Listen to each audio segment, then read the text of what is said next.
Brown-haired man grits his teeth, clutching his injured finger, furious and shouting curses at the calm MC, who sips water like he owns the night, while light purple-haired and blue-haired men watch in stunned silence. Brown-haired man roars, "You fucking insect!" swinging his injured arm wildly, desperate to fight back despite the pain burning through him. The MC's voice cuts through the chaos, commanding, "Everyone get back! You'll get caught up in it!" As the man with glasses and blonde woman freeze, wide-eyed and terrified, clutching a water bottle like it's their last hope. The brown-haired man, pain and rage fueling him, snatches a water bottle and hurls it hard, drenching his own face with a sharp KUT, as if awakening himself to fight through the pain. With eyes blazing red, the brown-haired man unleashes a brutal kick that sends the calm MC crashing through the air, breaking his composed facade for the first time. The brown-haired man stumbles, clutching his injured leg in agony as the MC stays eerily calm, while the crowd erupts in shocked whispers, questioning if it was a twisted step or something else that brought him down. Suddenly, the brown-haired woman freezes, eyes wide with fear as she spots a man she never expected, her whispered shock cutting through the tense hush of the shadowy crowd around her. The MC's calm command slices through the chaos. Leave it at that, while the two suited men flank him silently, backing his unshakable authority without question. The MC locks eyes with the suited group, activating his LV.1 eye of truth, his silent power sending a clear warning. This fight with Father Kim Ki-tai just got real. The dark-haired man tries to unleash his skill, but the system slaps him down. No activation because he's under level 20, and that level gap just shut his power off cold. The MC stays calm, dropping a low-key bomb. Didn't realize the troublesome guy brought his nanny along, but hey, he's a handful for a reason, useful enough to tolerate. The MC smirks, calling out the real reason the troublesome guy's useful, supplying Korean ginseng to China, making his chaos a profitable game. The shocked man's mind races, struggling to process the ginseng connection as the crowd's stunned silence echoes his disbelief, while the man in the blue suit stays eerily calm and the brown-haired woman's fear spikes. The MC breaks the tense silence, challenging their focus on the details with a sharp question about handling the side effects of Korean ginseng, his calm, yet commanding presence cutting through the uncertainty. Kim Ki-tai unleashes his LV.3 blackout barrier, shrouding the night in an eerie darkness as the MC and dark-haired man lock eyes, tension crackling, while the light purple-haired man rushes in desperately shouting Hyung.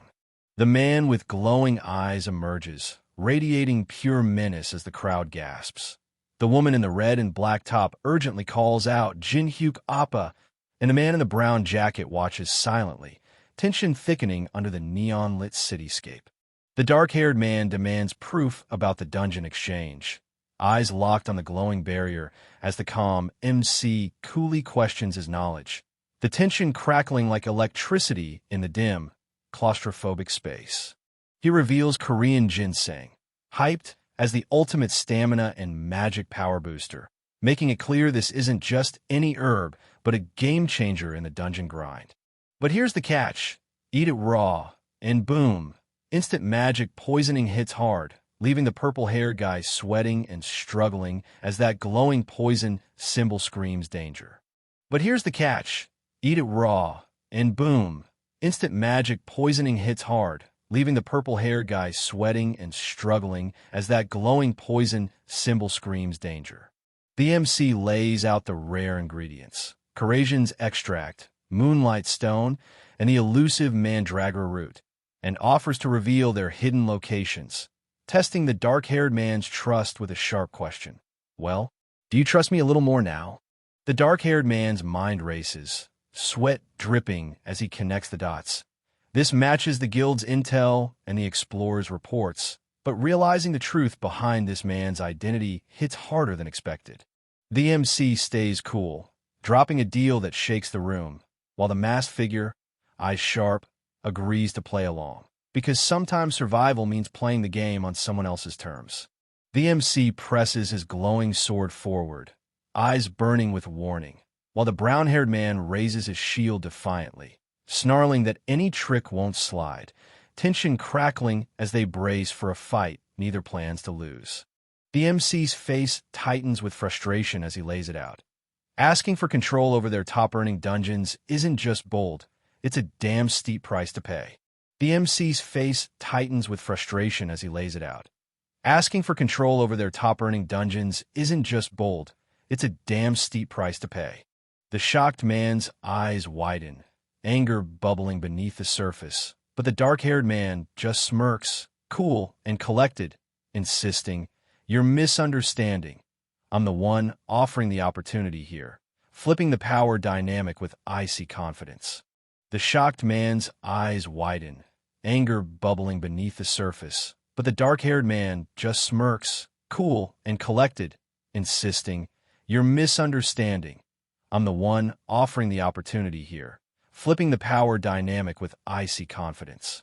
The brown-haired man crashes back, pain and rage etched on his face, while the black-haired woman and gray-haired man lock eyes, bracing for the next move as chaos erupts around them, and the man in the blue suit watches coolly from the sidelines. The brown-haired man crashes back, pain and rage etched on his face, while the black-haired woman and gray-haired man lock eyes, bracing for the next move as chaos erupts around them, and the man in the blue suit watches coolly from the sidelines. The blackout barrier drops, and the MC steps forward with steady confidence, his calm voice cutting through the tension as he tells Yanawa to calm down, ready to take control of the chaos unfolding on the city streets. The MC raises his hands calmly, assuring the black-haired woman and gray-haired man that he's fine despite their frantic concerns and readiness to fight, his steady voice cutting through their panic with a cool, "I'm really all right." The dark-haired man turns his back, walking away with cold resolve, while the injured brown-haired man reaches out desperately, pleading, "He was a better listener than I thought. Please wait. Are you just going to let them go?" Tension thick as the crowd watches in stunned silence. Clutching his chest, the brown-haired man snarls, "If you give me one more chance, I'll go all out," before a brutal grip clamps down on his throat, cutting him off with a harsh kook. The man in the dark jacket hoists the brown-haired guy by his collar, coldly warning, "You're not someone the likes of you can handle. Act out again, and I'll make you regret it. Got it?"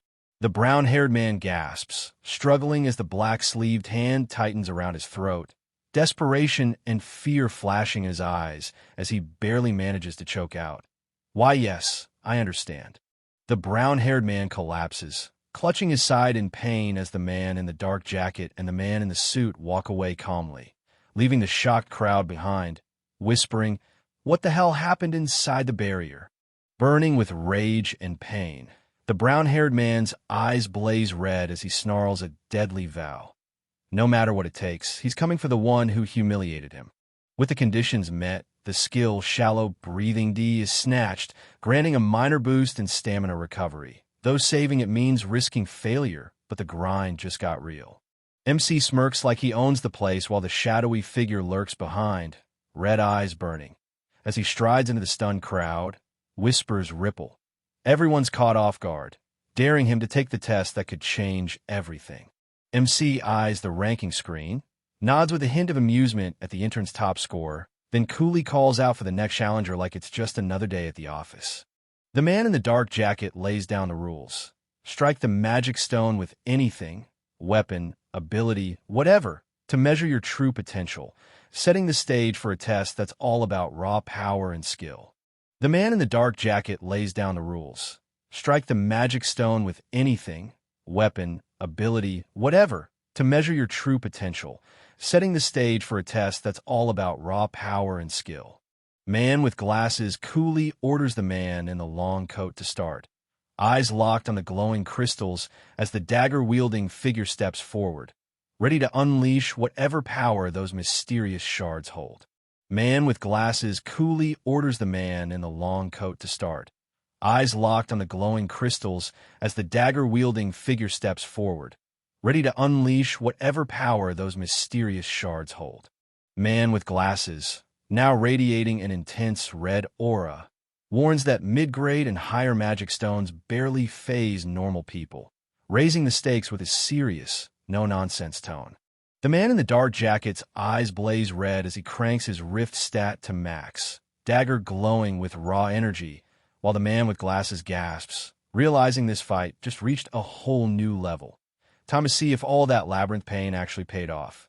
The man in the dark jacket's eyes blaze red as he cranks his rift stat to max, dagger glowing with raw energy, while the man with glasses gasps, realizing this fight just reached a whole new level. Time to see if all that labyrinth pain actually paid off. Man with glasses, usually calm, is stunned as he reveals most contestants are disqualified for not meeting the magic power threshold set by the magic stone. Turns out, raw strength isn't enough here. Then shocker hits. The magic stone cracks in half, a move no one's ever pulled, signaling someone just blasted into S-rank territory with insane magic power, turning the whole competition on its head. Then shocker hits. The magic stone cracks in half, a move no one's ever pulled, signaling someone just blasted into S-rank territory with insane magic power, turning the whole competition on its head. The MC drops a bomb, insisting the report gets postponed by a whole week, leaving the gray-haired man visibly thrown, struggling to wrap his head around this unexpected demand.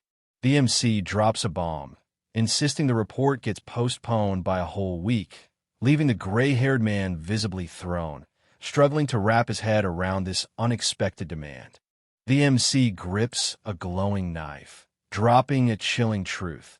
The threat in front of you beats any distant law, leaving the fearful guy drenched in sweat, realizing this lesson just got dangerously real. The MC grips a glowing knife, dropping a chilling truth. The threat in front of you beats any distant law, leaving the fearful guy drenched in sweat, realizing this lesson just got dangerously real.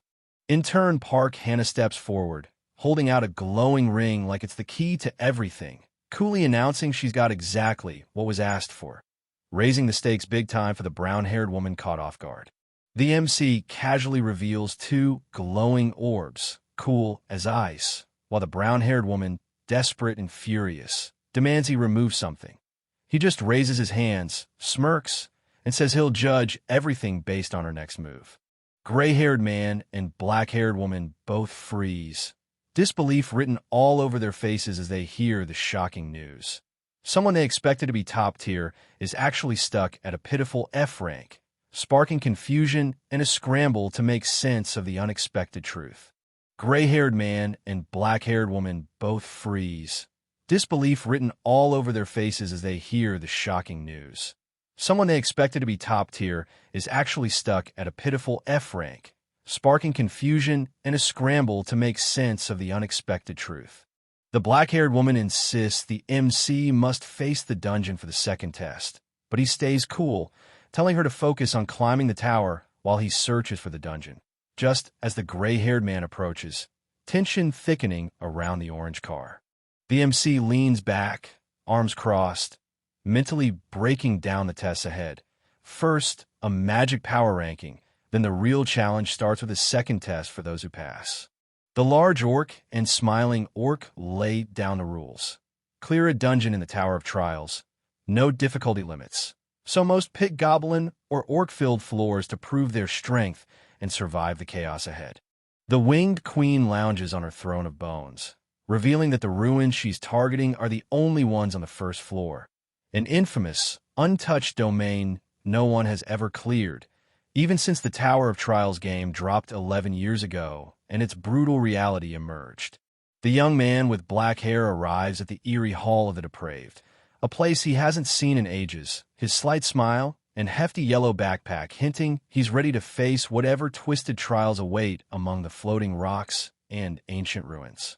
The young man with black hair arrives at the eerie Hall of the Depraved, a place he hasn't seen in ages, his slight smile and hefty yellow backpack hinting he's ready to face whatever twisted trials await among the floating rocks and ancient ruins. Amid the towering ruins scattered across the mountain, a massive waterfall crashes down the cliffside, while jagged rocks hover mysteriously in the air, setting the stage for whatever trials lie ahead. Since solo runs are off-limits for an F rank, the porter with black hair and his crew strap on heavy yellow boxes, blending in as guild-registered porters to sneak into the forest ruins under the watchful roots. The porter with bald head asks Kongsher what brings him here, and Kongsher admits that making a living takes serious cash, something everyone can relate to as they adjust their yellow boxes and gear up. Kongsher pulls up a photo of his wife and kids, saying he's here to support them, while the porter with black hair, lugging his big yellow backpack, can't help but worry. Guys like Kongsher usually don't make it out alive. The two, dressed in black and dark pants, tread carefully through the woods, grimly agreeing that as F ranks, one slip could mean game over. Plus, no gadgets or ambulances can save him out here. MC tries to calm Porter with bald head, promising that at least the people here will get to go back home, but Porter with bald head can't hide his surprise, clearly not expecting that. A booming laugh echoes off the rocky cliff as the unseen voice mocks the tension, while the porter with black hair dryly thanks them, noting their surprising energy compared to most these days. A scroll sealed with wax unveils the high-stakes raid quest. First attack on Ruins Number 1, difficulty S, tasked to defeat the boss monster and reclaim the throne buried deep in the ruins. The porters finally reach the ruins, dropping their yellow boxes with black straps as their leader calls for a break. Everyone's gearing up, tension building before the raid kicks off. The glowing chest labeled Special Goods pops up, announcing a perk for the first to conquer the tower, and MC's eyes narrow, realizing this raid just got a whole lot more serious. The perk activates, instantly boosting luck and adaptability by 10 points each, leveling up the game and raising the stakes for everyone trying to survive the tower. The Cold Heart skill kicks in, locking an icy composure under pressure but chilling out your human emotions, turning emotional heat into frosty control. Porter with black hair just triggered Monopolize, a passive skill that unlocks the ultimate prize if he can snatch the very last reward. Talk about playing to win, no holding back. MC's eyes go wild as he looks up, mind racing. This whole situation? Yeah, it's fucking crazy, and he's not backing down. MC's eyes go wild as he looks up, mind racing. This whole situation? Yeah, it's fucking crazy, and he's not backing down. As the glowing symbol blasts radiant energy into the sky, the young man with black hair, the man with short light brown hair, and the person with long light hair tied back watch intently, tension thick in the air like something big is about to drop. The man in armor winces, battling a pounding headache, but stays sharp, asking about the head count. And when the man with short black hair confirms all 50 made it safely, he confidently insists there's no way they could have messed up thanks to the magic they used. The men scope out the Bali Guild's main attack squad, debating if these are really the heavy hitters, and one points out the captain, young but clearly leading the charge. Song Chunhua, the man in armor with black hair, activates his eye of true skill, orders the squad to organize ranks on the move, and pushes everyone to follow the advance party. Time to get moving. MC just found out the copy condition means he has to win Song Chunhua's loyalty during this raid. And yeah, he's not thrilled. This is way harder than he expected. MC's mind races as he realizes the captain they're up against, a leader from one of the top 10 guilds, might not be as unbeatable as everyone hyped. He's sizing up the man in armor with black hair, try to figure out how to turn this to his advantage. The guy with the fake mustache sighs, grudgingly accepting the chaos as long as MC doesn't slow him down, muttering about how wild things have gotten. Floating debris swirls around the shattered stone pillars and crumbling archways, the ruins standing silent under the bright sky as if caught in the aftermath of some powerful force. The robed figure grips a staff glowing with a red gem, warning the group that darkness ahead is deadly and orders everyone to stick close, stressing that losing their way means no rescue. The robed figure with staff channels a faint red glow from their staff, activating the level 1 Illuminate spell to light their treacherous path. The man with black hair on right side and the man with bald head stand amid shattered stone and fallen beams, eyes scanning the wreckage as they absorb the sheer scale of the destruction, whispering, "How tremendous! So this is the ruins." MC and the team tread carefully through the shadowy ruins, eyeing the smashed monsters left by the advance party and noting the crushing force that took them down, all while the heavy, eerie vibe of the place makes every step feel like a trap waiting to snap shut. MC appears carrying yellow boxes, catching everyone's attention as the man in armor and Song Chunhwa exchange tense words about the surprisingly low casualties, while MC silently sizes up the eerie aftermath of the brutal fight littered with smashed monsters. Song Sichunhwa can't believe the guild attack power was way stronger than expected, while nearby, one guy in a blue vest abruptly grabs another, demanding he start handing out water and ice, leaving the other dude totally confused. The man with black hair on right side reminds himself he's still just a porter, while the other guy confidently assigns him to handle the foreigners, despite the porter's low-key phobia of them.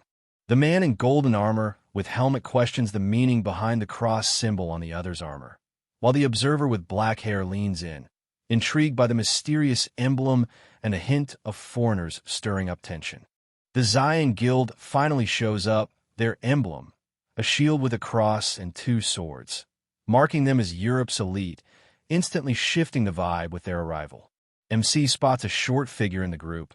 Hesitating but curious, he shakes his cup of ice, wondering if maybe this time, making friends won't be so impossible. MC offers Song Sichunhwa a cup of iced water, breaking the tension with a simple good work, and the knight's grateful thank you hints at a fragile but real connection forming. The man in golden armor with white cape quietly activates his LV.1 communion skill, sparking a subtle but clear shift as the target starts to see him in a slightly better light. The man in golden armor with white cape stands calm and confident, his presence undeniable, while MC's eyes widen in shock as realization hits. This person is... The youngest daughter of the Larinia family steps forward, wielding an ornate sword and a decorative shield emblazoned with her aristocratic house's heraldic crest, her presence demanding respect and hinting at a legacy wrapped in power and prestige. Teresa du Larinia stands ready, her sword gleaming as the legendary saintess who saved Amsterdam from ruin, a versatile powerhouse known across Europe for her divine attack, defense, and healing skills. The person with long light hair tied back sips from a cup, realizing why there were no casualties. Clearly, only someone skilled enough to handle the undead with precision would dare raid the ruins instead of facing the third-floor boss head-on. The person with long light hair, tied back, casually activates the LV.1 Eye of Truth skill while sipping from a mug, remarking how refreshing it feels. The skill activation totally flops because of a level gap, making him freak out. Could she really be over level 20? But then a message pops up saying luck and adaptability stats just canceled out that level difference. Porter with black hair activates Eye of Truth at level 2, instantly spotting the target's stats, while a stronger skill fizzles out from the level gap. Talk about turning a fail into a win. MC's eyes light up as the glowing stat window pops up, excitement bursting out. Finally, the hidden info is crystal clear. The blonde woman with blue eyes smiles gently as the text reveals the catch. To copy her skill, you must save a top 100 player like Teresa from a life-threatening situation. MC studies the glowing screen, impressed by Teresa's insane stats and her tough class quest, realizing why everyone's hype about her. Just as a female knight thanks him, and he nods back, ready for whatever's next. MC clutches the glowing blessing of the stars, gratitude flooding him as he admits he's the one truly thankful for being chosen to wield the strongest innate ability paladins can get. The armored woman grips her sword tight, eyes steeled as she wrestles with the impossible, how to put herself in danger and still find a way out alive. A desperate voice cuts through the ancient silence, urgently yelling, "Chunhwa Hyung, come here, hurry," as tension thickens against the cold stone walls. Song Sichunhwa rushes forward, heart pounding, disbelief and sweat mixing as he mutters, "I can't believe it." The group's battered and bruised, scattered among the wreckage, voices tense as one warns, "We're in trouble, Hyung. We hit the Guardian Sentry. It's too late. The young man with black hair watches silently, weighing the grim reality sinking in around them. The Guardians have spotted them. Red symbols flare to life as a countdown starts ticking down from 9:59, and a harsh voice breaks the silence with a sharp, "Say Chaiti." The sleeping bomb, this ancient ruined security system, stays dormant until triggered by an outsider, then wakes up with a vengeance, summoning Guardians to unleash hell. So basically, just don't mess with it unless you want chaos. Song Si Chunhwa freaks out, yelling about some idiot who touched the forbidden spot and triggered the sleeping bomb. But it's too late to blame anyone now. The chaos is already unfolding. The man with black hair on right side clenches his teeth, sweat dripping down as he warns, "It's too late. We only have 10 minutes left," the clock ticking louder with every second. Song Chunhwa's eye flashes red with fierce resolve, knowing charging the Guardian now is pure suicide. Half their team, maybe more, won't make it out alive. As the plan to evacuate non-combatants within 10 minutes is laid out, a fierce voice cuts through with a sharp and no, shutting down any hope of retreat and ramping up the tension.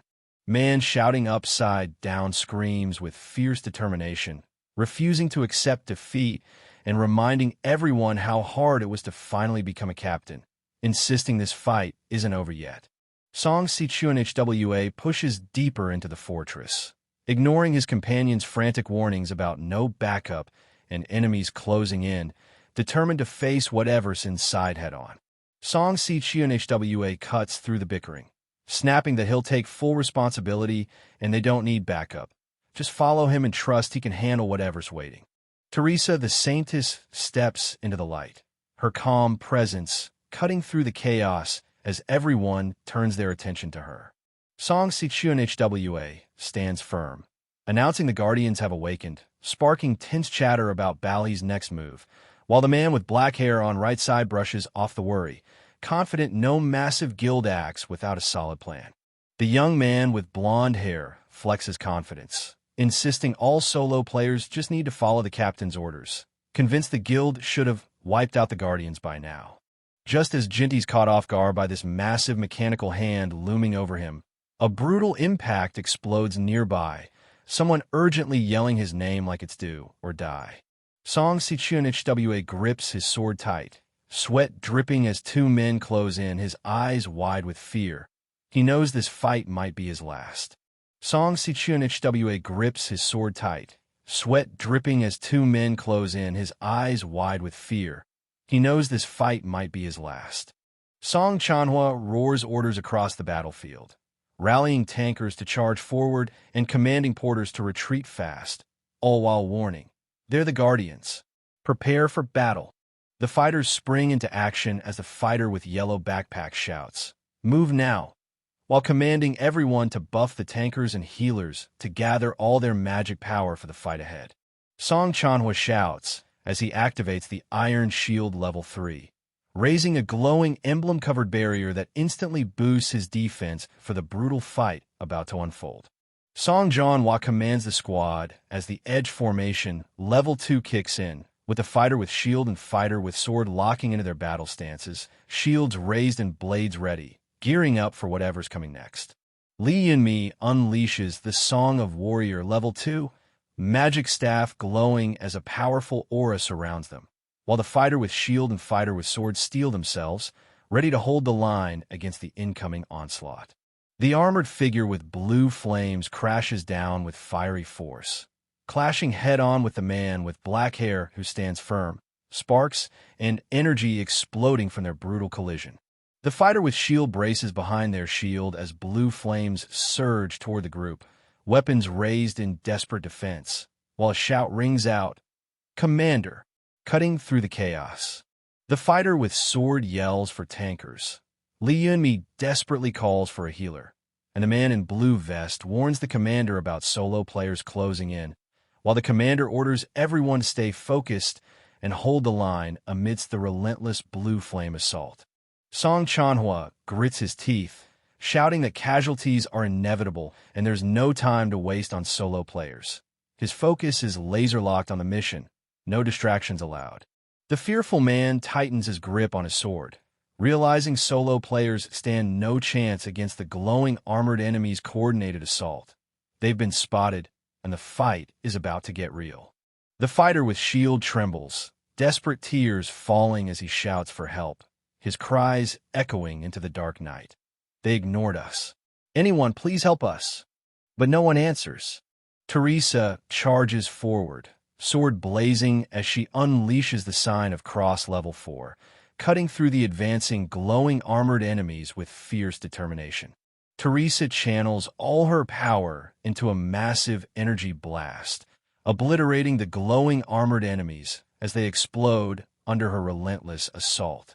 The fearful man spots Teresa, his voice trembling as he calls her name, while she stands firm, sword and shield glowing, ready to face whatever's coming through the chaos of flying debris. Teresa spots two glowing armored enemies slipping past the front lines, instantly knowing the non-combatants are in serious trouble, so she bolts toward the rear without hesitation. The man in blue vest sitting on the ground wipes sweat nervously, glancing at the ruined supply area and muttering, "Shit, who says we're safe?" despite being behind the line surrounded by scattered yellow boxes and busted walls. A glowing armored enemy swings a massive double-headed axe with deadly intent, but before the blow lands, they're struck down and collapse, sparking a tense exchange. "We're dying now." "What are you talking about, mister?" The grim reality setting in on the battlefield. MC presses a knife to fearful man's throat, blue flames crackling and armor shards levitating behind him as he coldly reminds, "I told you I would let you return alive, right?" As the armored figure with blue flames lunges in from behind, a desperate voice screams, "Imar, Kong, behind you!" forcing Mr. Kong to snap his head around just in time. The armored figure with blue flames channels a massive surge of fiery energy from his arm, blazing bright and fierce, while MC watches intently, ready for whatever's next. MC ignites flames blazing from his hand, activating Fire Element Level 1 with fierce confidence, shouting, "Not a chance," as he stands unshaken against the threat. MC soars above, channeling blazing energy into a devastating fire blast that crashes down with explosive force, scattering debris everywhere. MC clenches his fist, blue flames flickering around the shattered glowing armor as he contemplates his next move, knowing he can't finish them off without losing his level 1 status. The man in blue vest, battered and on the ground, looks up at MC raising his glowing sword and asks if he was always that strong, to which MC simply shrugs it off as luck. MC slowly advances, gripping a glowing purple knife, while the man in blue vest backs down, eyes wide with fear, realizing this fight just got way more serious. Teresa charges hard, slamming the man in blue vest sitting on ground against the wall while MC watches sharp, weighing his next move in this tense showdown. Teresa calls out the man in blue vest for threatening a non-combatant with a knife, her serious tone cutting through his worried surprise as he stammers her name. Teresa, shield ready and eyes blazing, calls out the culprit behind, awakening the Guardians, declaring with fierce determination that she'll be the one to restrain them, no questions asked. MC's eyes widen in shock as Teresa, no time for hesitation, lunges forward with a fierce strike, shield raised and determination blazing. Teresa's voice cracks with urgency, shouting not to resist because she doesn't want to hurt them, but the other person's doubt cuts through, questioning if she's really sincere. Teresa lashes out fiercely, knocking MC backward as he clutches that glowing purple object, shouting she wants to hear his self-justification because she thinks he's twisting the truth, but her anger blinds her from his real explanation. Teresa swings her weapon with fierce determination, but MC dodges smoothly and counters with a powerful strike, sending her crashing down as she's left stunned, realizing this brutal clash might be inevitable after all. An explosion rocks the battlefield, debris flying everywhere as Teresa slowly stirs, blinking through the dust and declaring, "I'm not the one who awakened the Guardians." An explosion rocks the battlefield, debris flying everywhere as Teresa slowly stirs, blinking through the dust and declaring, "I'm not the one who awakened the Guardians." The man in blue vest frantically shouts to Teresa and Mr. Kong, desperate to stop their fight, while Teresa lies on the ground, stunned and confused, a blade dangerously close by.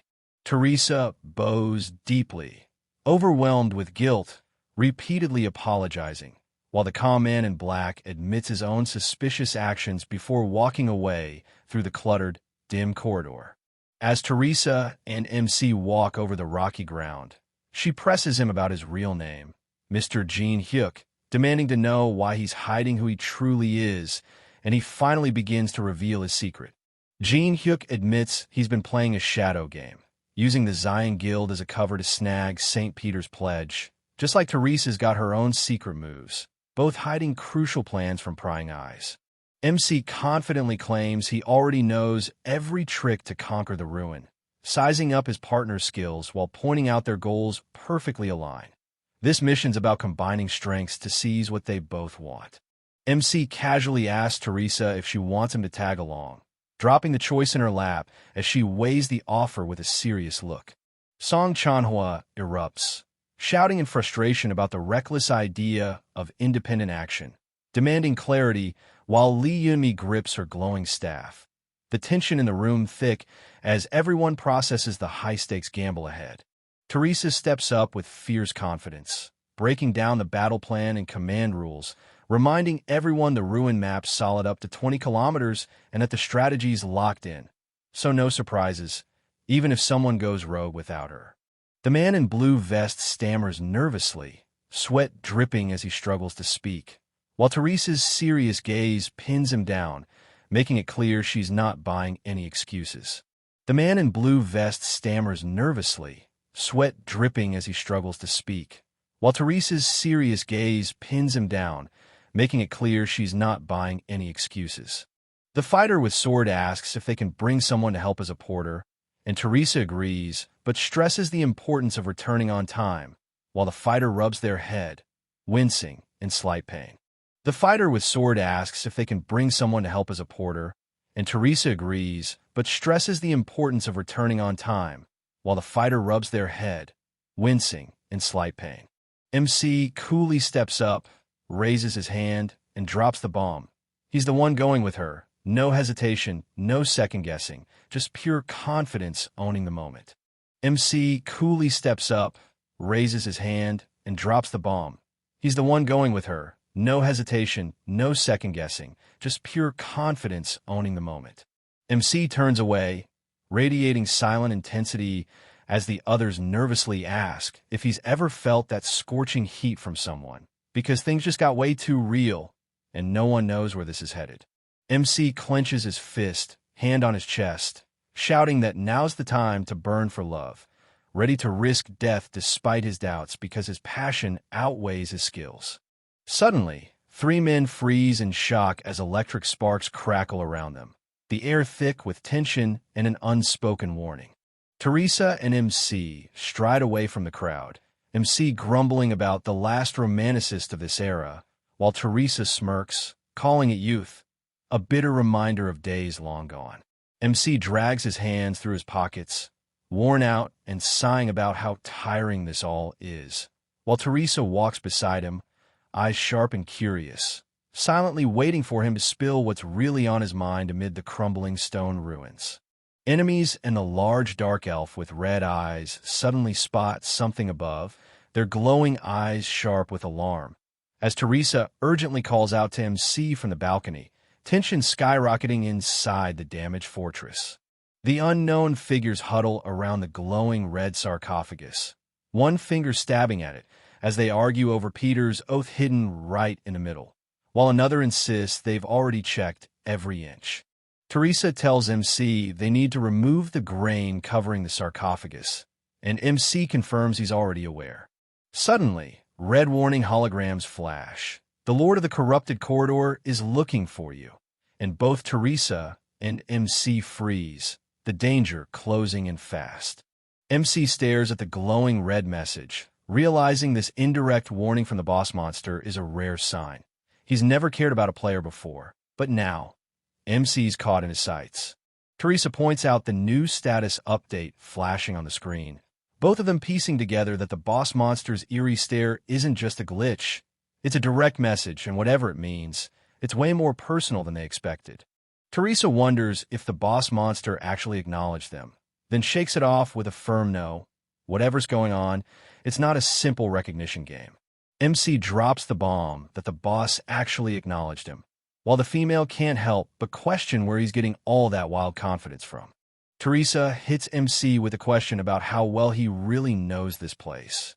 And MC admits he's familiar, but it's been a minute since he last checked in. Teresa pauses, eyes sharp, and asks straight up, "Then what should I do?" Looking for a clear plan to move forward. Inside the shadowy fortress, the large dark elf with red eyes and the enemies lock eyes, tension thick as they brace for the chaos about to unfold. Teresa crashes down from above, sword and shield ready, as a horde of skeleton warriors closes in, dust flying with the force of her landing. The enemy's dark elf with glowing red eyes snarls, raising clawed hands to unleash some deadly magic, while skeleton warriors brace for the fight ahead. Teresa triggers her level 5 battle song, the golden emblem glowing as every stat boost by +3 for the next 10 minutes, turning the tide before the fight even starts. MC plots a straightforward move. Teresa just needs to lure the undead monsters, drawing their focus so the team can strike where it counts. Teresa charges headfirst, sword and shield ready, slashing through the snarling wolf-like monsters as they reel back, caught off guard by her fierce assault. Teresa grips her sword and shield tight, a radiant glow bursting around her as she gears up to unleash her divine power, ready to turn the tide of battle. Unknown female character locks eyes on the glowing blade, steeling herself as she declares undead people won't be able to pull themselves together this time. Teresa unleashes her level 5 skill, strengthening the divine spirit, sword blazing with divine light as she charges full force, ready to cut through anything in her path. The muscular enemy creature, skeleton warrior, and wolf-like creature surge forward, unleashing a blinding blast of raw energy that threatens to overwhelm everything in its path. Teresa swings her sword fiercely, cutting through the chaos as sparks fly from every clash, refusing to back down against the relentless assault. A blinding explosion erupts at the center, sending shockwaves that hurl the unknown figures backward, their stunned reactions lighting up the chaos. The MC lands a brutal stomp on the skeleton warrior's skull before leaping into a fierce assault, taking down multiple undead while they all fixate on Teresa. Trusting Teresa to handle things lets MC focus on smashing through the muscular enemy creatures, cutting down every threat with ruthless precision while keeping his power in check. MC channels raw energy into his hand before unleashing a devastating blast that obliterates everything around him in one massive explosion. Just as the dust settles, the elite lich emerges in the hidden ruins, summoning dark energy with its glowing red orb, declaring its chilling presence. The dead of the hidden ruins, the elite lich has appeared. Flames roar and debris fly as MC bursts through the smoke, locking eyes with the elite lich and calling out, "You showed up at last." Flames roar and debris fly as MC bursts through the smoke, locking eyes with the elite lich and calling out, "You showed up at last." MC pauses, realizing the sudden appearance of Dullahan's wasn't there before, wondering if bringing Teresa somehow shifted the whole scene. MC ducks, just in time, countering the skeleton warrior's blue-flamed strike and sending him reeling, already thinking he's got to watch out for unpredictable moves like this next time. The elite lich unleashes his devastating black lighting, obliterating the Dullahan in a flash while sending deadly red and black energy crackling through the hall, putting every flying and crawling undead on high alert. The elite lich raises his dark staff, unleashing a violent burst of shadow magic that hurls the MC backward, sending debris and rubble flying through the dungeon in a chaotic storm of destruction. The dark red energy pulses violently from the device, slamming into MC and forcing him to stagger back, caught off guard by the sudden brutal assault. The powerful strike tears through the Class 3 magical barrier, breaking it apart with explosive red and black energy, proving even the toughest defenses can crumble. MC swiftly dodges the armored enemy's blue energy-spiked gauntlet, charging up a fierce purple energy weapon in his hand, ready to unleash a devastating counterstrike. The elite Lich's level 5 energy shield shatters completely, leaving it exposed and vulnerable after that brutal assault. The muscular enemy creature shatters into blazing blue flames and flying armor shards as MC tumbles back, clutching his dagger tight, catching a breath before the next move. MC tightens his grip on the glowing purple sword, eyes sharp as Teresa fends off a swarm of skeleton warriors, his mind racing. What's the next move before she's overwhelmed? The elite Lich steps forward, eyes glowing red beneath the hood, snarling that the skeleton ripoff is the last one left as a deadly beam of energy crackles to life, ready to strike. MC freezes in shock as a voice yells, "I finally found you," just before a boot stomps down hard, shattering a skull beneath it. The unknown male character grips his sword tight, calmly declaring he's the only one who can read the monster's moves and was certain the target would show up right here. Unknown man steps up, dagger glowing ominously as he points it forward and drops a cold, "Long time no see," setting the stage for a showdown. MC narrows his eyes, demanding, "Who are you?" But MC just smirks, dagger still glowing, replying, "You should remember me." Enemy's eyes blaze with anger as they snap. "You don't recognize me?" Challenging the silence with a fierce intensity. Yusung stands firm on the shattered platform, sword ready, demanding recognition from the figure below, near the glowing purple object as tension crackles in the air.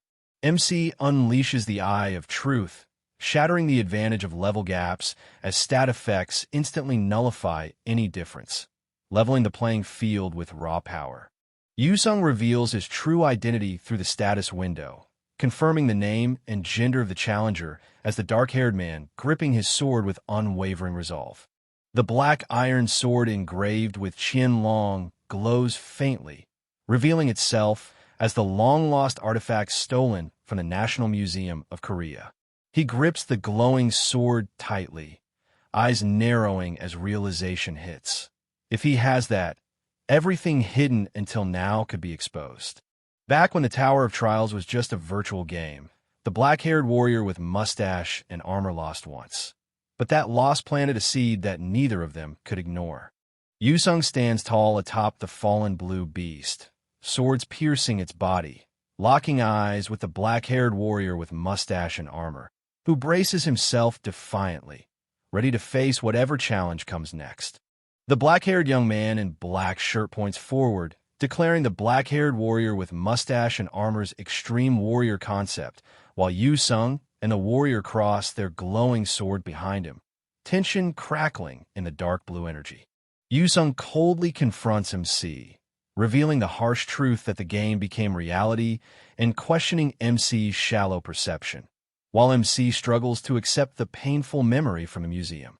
Yusung advances with deadly intent, dagger gleaming, declaring this battle will end differently as MC braces for the inevitable clash. Yusung's voice cuts through the haze, refusing to be pushed back any longer as he charges forward with unyielding resolve. Teresa ignores the warning, gripping her sword tight as she charges headfirst into the fray, determined to prove her strength no matter the cost. Teresa barrels forward, shield raised high, cutting through the chaos as the dark-haired man snarls, "The Saintess, you brought quite the annoying comrade." Yusung raises his glowing sword, shouting a fierce warning as he unleashes battlefield selection at level 5, determined to block any intruders from crossing his ground. An unknown figure crashes down through a violent explosion of energy shards, forcing MC to recoil in shock, raising a hand instinctively as debris scatters around the high-tech room. Teresa shouts Jin Hyuk's name, her sword raised as a hand presses a glowing purple orb, unleashing a surge of energy that tears through the shattered room and intensifies the chaotic magical clash. The black-haired young man in black shirt smirks confidently, clutching the glowing purple orb between his fingers as he declares, "I'll see you later," setting the stage for a powerful, inevitable showdown. Teresa grips her sword tightly, eyes fixed on the glowing altar as a blue beam of light descends, her voice cutting through the silence with a single name, Jin Hyuk. Yusung rises from his knees, sword glowing fiercely as he locks eyes with MC, declaring, "There won't be anyone to bother us anymore. I challenge you again." Chun Yusung unleashes his level 5 skill one-on-one, boosting all his stats by 10%, ready to dominate the duel with raw power. MC watches as Kong Jin Hyuk's stats drop by 10%, turning the tide as power shifts sharply in this high-stakes duel. Yusung advances steadily, sword in hand, fully aware that Kong Jin Hyuk's crippling debuffs have pushed the battle into a dangerously uneven fight. The system detects Yusung's dire disadvantage and triggers the special condition of the skill fusion, signaling a game-changing move is underway. As the situation spirals beyond control, the small, glowing humanoid figure intensifies its radiant aura, while the large muscular figure with glowing eyes looms silently, their combined presence rewriting the original copy conditions with unstoppable force. MC reaches out as blue digital energy swirls around his hand, initiating and instantly approving the copy of Chun Yusung's unique ability, shifting the battle's tide in a flash. The system confirms the copy of Song of Swords S, instantly boosting sword mastery by 200%, sharpening every strike with deadly precision. MC channels blue energy into his palm, summoning a glowing magical book that pulses with raw power, ready to unleash its secrets. The dark-haired man lunging with sword charges fiercely, shouting a sharp warning to snap his opponent out of their calm before his blade crashes down.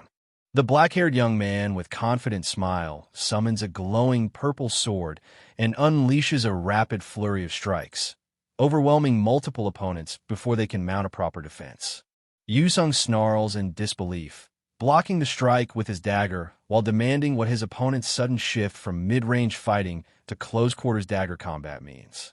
MC unleashes a surge of blue energy from his hands, declaring swordsmanship fun, but signaling he's done for now, shifting the fight's rhythm with a confident edge. Yusung roars, unleashing his LV.6 soul-chasing sword energy as his blade blazes blue, demanding acknowledgement no matter the cost. Yusung slams his sword down with brutal force, cracking the stone floor beneath and sending shards flying as his opponent barely raises a blade to block the devastating strike. MC unleashes a blazing wave of blue sword energy, taunting his opponent for wasting power on a swordsman barely out of beginner's ranks. Yusung tightens his grip on the glowing purple sword as a furious man shouts that calling himself a beginner is a lie and warns the blade will shatter against sword energy, but Yusung remains unshaken, ready to prove him wrong. The furious man clenches a small black orb, purple smoke swirling as he declares he'll create a weapon to crush Yusung's blade. The black-haired young man in black shirt grips his glowing purple sword, fusing the Song of Swords with the demonic soul pill as energy surges, ready to unleash a power that can rival any sword energy. Pain flashes across his face as the black-haired man forces the fusion, over rank, merging Song of Swords with the demonic soul pill, igniting a devastating new power sealed within the hexagonal emblem of intertwined dragons. MC clenches the dagger as blinding energy erupts, sealing the Grave of Swords SS ability into his soul, ready to unleash a storm of blades unlike anything seen before.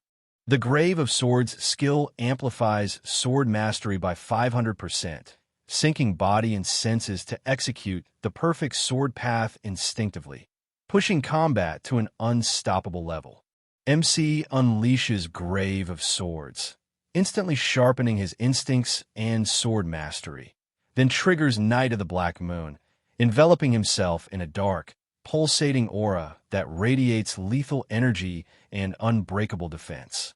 MC clenches a glowing purple dagger as crimson and black magic surges uncontrollably through his arm. Realizing even a fraction of his power overwhelms him and vowing to ramp it up immediately. MC's dark, purple energy flares as he realizes this battlefield amplifies his power, and his opponent's restraint only fuels his determination to dominate without even using their full strength. The black-haired young man with confident smile grits his teeth, sweat dripping as frustration boils over. Everything should be his victory, so why does defeat slip through his grasp? The black-haired warrior with mustache and armor collapses, weapons piercing his back as a shadowy figure looms. Then the scene snaps to him outside the game, cold and silent, slipping on a VR headset like a soldier preparing for battle again.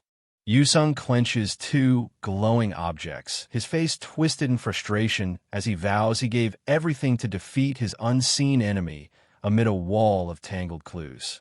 The man's eyes blaze with fury as he shouts, fists clenched tight, desperate to break through the invisible barrier holding him back. The black-haired young man with confident smile roars his refusal, unleashing a violent surge of blue energy that tears through the bright space, refusing to back down. MC grips his glowing sword tightly, surging forward with a fierce, focused strike that slices through the swirling energy around him without hesitation. The black-haired young man with confident smile slashes upward, shattering every sword energy as the other dark-clothed man screams in furious disbelief. Yusung admits he faced someone faster and stronger until exhaustion, as MC silently appears behind him, eyes glowing with ominous intent. MC slashes forward, his glowing purple dagger colliding with his opponent's blade in a fierce burst of energy, neither willing to yield an inch in their deadly duel. MC roars, gathering a surge of glowing purple energy above his head, channeling every ounce of power into a devastating strike. The black-haired young man with confident smile unleashes a storm of swirling energy shards as a desperate hand reaches out to intercept the deadly assault. MC stands tall, gripping a glowing dagger, taunting the defeated man slumped on the floor beside a massive sword embedded in the ground, counting his victories coldly as the dark hall hums with tension. Yusung kneels, exhausted, begging to be killed for the 138th time, while the silent figure nearby offers only a faint, unsettling smile. The dark-haired man with serious expression coldly predicts Yusung's relentless cycle will drag on to a 139th desperate plea. The black-haired young man in black shirt warns that the Tower of Trials is deadly even for rankers who slip up, insisting they must gather as many strong players as possible to survive. Yusung offers his dagger, explaining it takes 60 days to copy a skill from the same strong player, emphasizing the value of powerful allies in the Tower of Trials. The black-haired young man in black shirt smirks confidently, declaring he won't have to chase down the target to copy his skills, turning the game in his favor. The man in black extends his hand, locking fingers with the kneeling figure as a vibrant symbol ignites between them, signaling the activation of Commune Level 1. The black-haired young man in black shirt admits defeat with a confident smile, but warns the serious man, turning away, that next time, the outcome will change, leaving a tense promise hanging in the night air. Yusung declares the battle selection deactivated, demanding MC's real name. But before MC can answer, Teresa urgently calls out, shattering the tense silence with a sudden warning. A massive sword crashes into the ground, shaking the air as MC's eyes widen in shock, barely managing to question the name just spoken with a trembling disbelief. Yusung stands firm, sword resting on his back, breaking the tension with a blunt, unexpected outburst that echoes through the hall. Teresa's curiosity spikes as the black-haired man awkwardly blurts out a name so ridiculous it leaves both of them frozen in disbelief. The hooded man with cloak questions the status of the monsters up front, but Yinsung's sharp reply reveals something's off. Those threats aren't gone yet. The hooded man with cloak activates a magical detection device, shocked as it reacts to lingering magic, despite his certainty that all threats were eliminated. Suddenly, a massive iron golem crashes through the shadows, sending the crowd into chaos as shouts of warning echo through the dim hall. Yoon-sung shouts a warning as Velas spots a figure perched atop the iron golem, their ominous presence cutting through the smoky battlefield. Velas's eyes widen as a high-ranking vampire descends, the air thickening with dread while armored figures stand motionless, caught between shock and readiness. Velas bows deeply, voice cutting through the smoke as she announces herself with chilling calm. "Welcome, humans. My name is Velas." Velas declares herself a bloodkin loyal to Jinzo, the mysterious master who rules over these dark, crumbling ruins. Velas steps forward, her eyes burning with fierce loyalty as she swears to protect Jinzo's dark empire at any cost.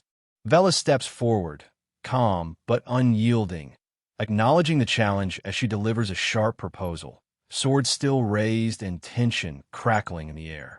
A hand inches toward the gleaming knife blade as a cold ultimatum cuts through the silence. Quietly come along, or face the consequences. Bloodfest ignites as the man with spiky black hair and Velas brace themselves, crimson energy seeping into the ground while the man with black hair grips his sword, ready for the deadly clash ahead. Chanhwa's body convulses as the crimson energy twists violently around him, sweat pouring down his face while shock steals his breath, his own flesh betraying him in this nightmare's grip. Chanhwa commands the crimson energy swirling violently around him, declaring, "Well, half of you," as his power surges with deadly intent. Velas steps forward, eyes cold, weaving the crimson energy into deadly orbs as she taunts. "Become my appetizer while the others are dragged along," ready to feast on her foes without mercy. Teresa kneels amid the ruins, channeling pure magic into the glowing artifact as the air hums with divine energy, unleashing the feared LV.5, divine purification, to cleanse the battlefield. The frozen tear, a blue crystal swirling with arcane energy, pulses intensely as its SS-level magic power surges, ready to be absorbed and amplify Teresa's spellcasting might. Jinhyuk calmly absorbs the frozen tear's rare, potent energy alongside the Demon's Soul Stone, impressed by his unexpected success in obtaining such a coveted power source. Jinhyuk calmly absorbs the frozen tear's rare, potent energy alongside the Demon's Soul Stone, impressed by his unexpected success in obtaining such a coveted power source. Jinhyuk's eyes narrow as a glowing message materializes, revealing an invitation from the master of the Cloister of the Fallen to enter the innermost room if he wants to rescue the assault team. Teresa's voice trembles as she realizes the assault team wasn't just captured. They've become hostages, raising the stakes far beyond what anyone expected. Teresa ignites her magic, resolute to act without hesitation even if it saves only one life, while the man with black hair watches, tension thick between them. Teresa grips her sword tighter, eyes locked on the winged figure above, wrestling with doubt. Can she really defeat Jinzo, or is she destined to become nothing more than a pawn in the enemy's game? Teresa doubts her solo strength against Jinzo, wondering if the assault team's backup would have changed the deadly outcome she now faces alone. Haunted by doubt, Teresa questions if her choice to stand alone as a paladin, driven to protect others, was a fatal mistake. The man with dark hair and coat declares his detachment from the team and departs, leaving Teresa standing firm as Jinhyuk kneels calmly amidst the ruins. The man with dark hair and coat offers a sharp piece of advice to Teresa, urging her to trust his counsel when decisions become too heavy to bear. The man with black hair lashes out, calling his rival dishonorable and selfish, admitting that this is exactly why he refuses to back down and keeps challenging him, while the man with dark hair and coat remains silent, his back turned in quiet resolve. The man with dark hair and coat declares one thing for certain, while Teresa listens intently amidst the floating debris, tension thick in the dim light. Jinhyuk's voice cuts through the silence, declaring with unwavering confidence that only that punk holds the power to defeat Jinzo in this world. The man with dark hair and coat turns away, clutching a small object, while Teresa, now smiling, acknowledges his words with a sharp, "Thanks for the advice." Teresa grabs Jin Hyuk's arm firmly, her voice steady as she declares she wants to commission him for a party contract. Jin Hyuk warns his fee won't be cheap, but Teresa counters with a pile of coins, insisting he help her take down Jinzo no matter the cost. Jin Hyuk and Teresa seal their uneasy alliance with a fist bump, steeling themselves to face Jinzo head-on despite the looming danger. Jin Hyuk and Teresa face the ancient door pulsing with overwhelming purple magic, the sheer power warning them that what lies beyond is far from ordinary. The man with black hair urges calm, reminding that the opponent's strength was known, while Teresa hesitates, caught between fear and resolve. Jin Hyuk insists that strength alone doesn't guarantee victory and reveals he does have a plan, pressing Teresa for her trust as the night deepens. Jin Hyuk clasps his hands tightly, the glowing light casting shadows as he demands Teresa's absolute trust, warning her that whatever unfolds inside depends entirely on their unbreakable bond. The man with black hair strides forward into the throne room, flanked by a silent ally, as dozens of eyes from the balcony fixate on their every move beneath the grand chandeliers and blood-red banners. Velis smirks knowingly, the flicker of embers casting shadows across his sharp features, while the hooded figure behind him remains silent, tension thick in the smoky air. Teresa strides forward with fierce resolve, her sword gleaming as she answers the challenge in the dimly lit corridor. The silver-haired woman lounges effortlessly on a throne crowned with skulls, her cold gaze daring anyone to challenge her dark reign. Velis admits exhaustion from waiting, pressing Jin Hyuk for the truth about the people's safety as tension crackles between them like the glowing embers around.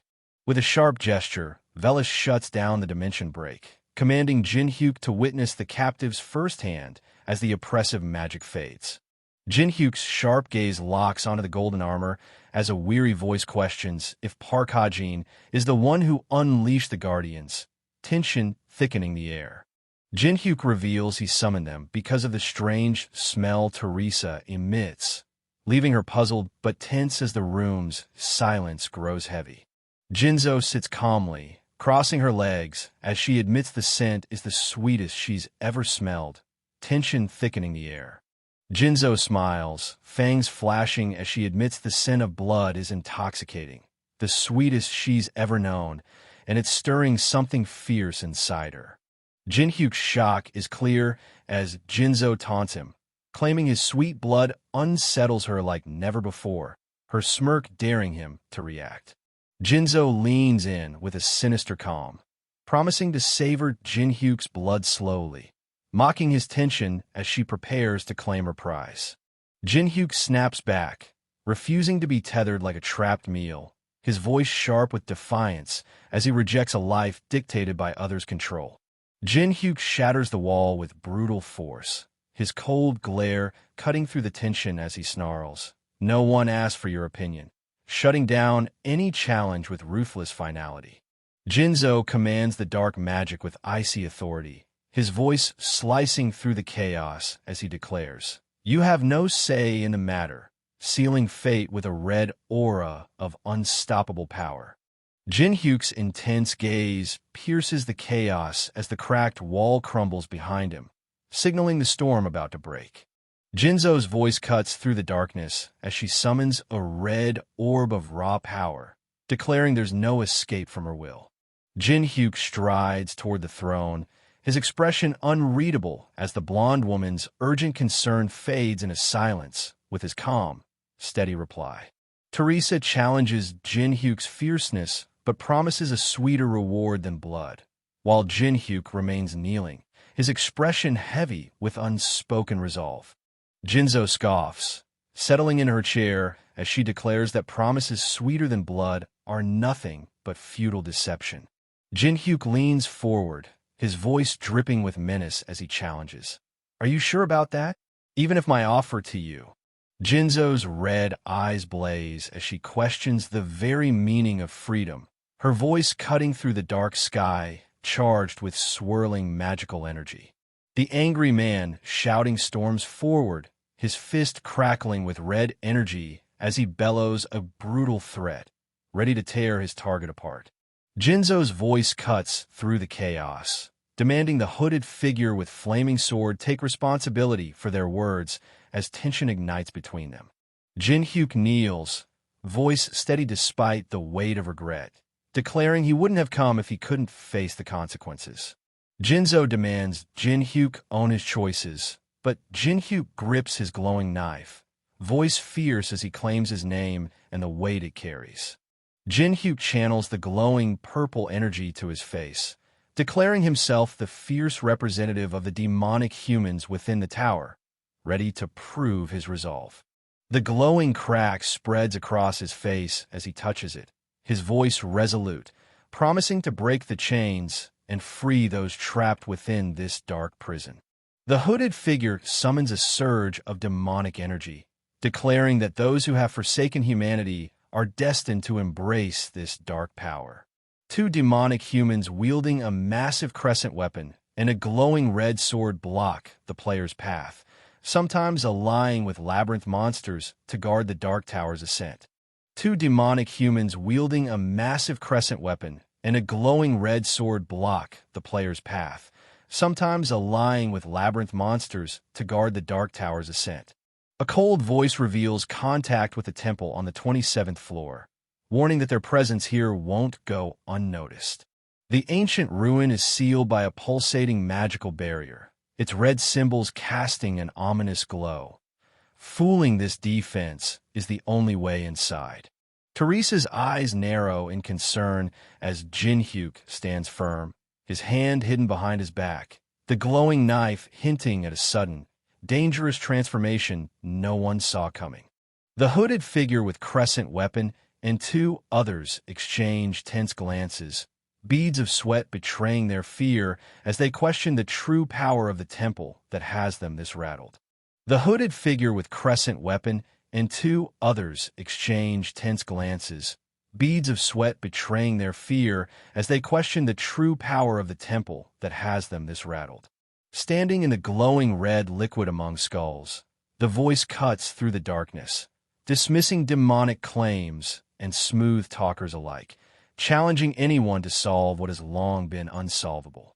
Standing in the glowing red liquid among skulls, the voice cuts through the darkness, dismissing demonic claims and smooth talkers alike, challenging anyone to solve what has long been unsolvable. Jinzo's eyes gleam with dark fascination as she taunts. You have such sweet-smelling blood.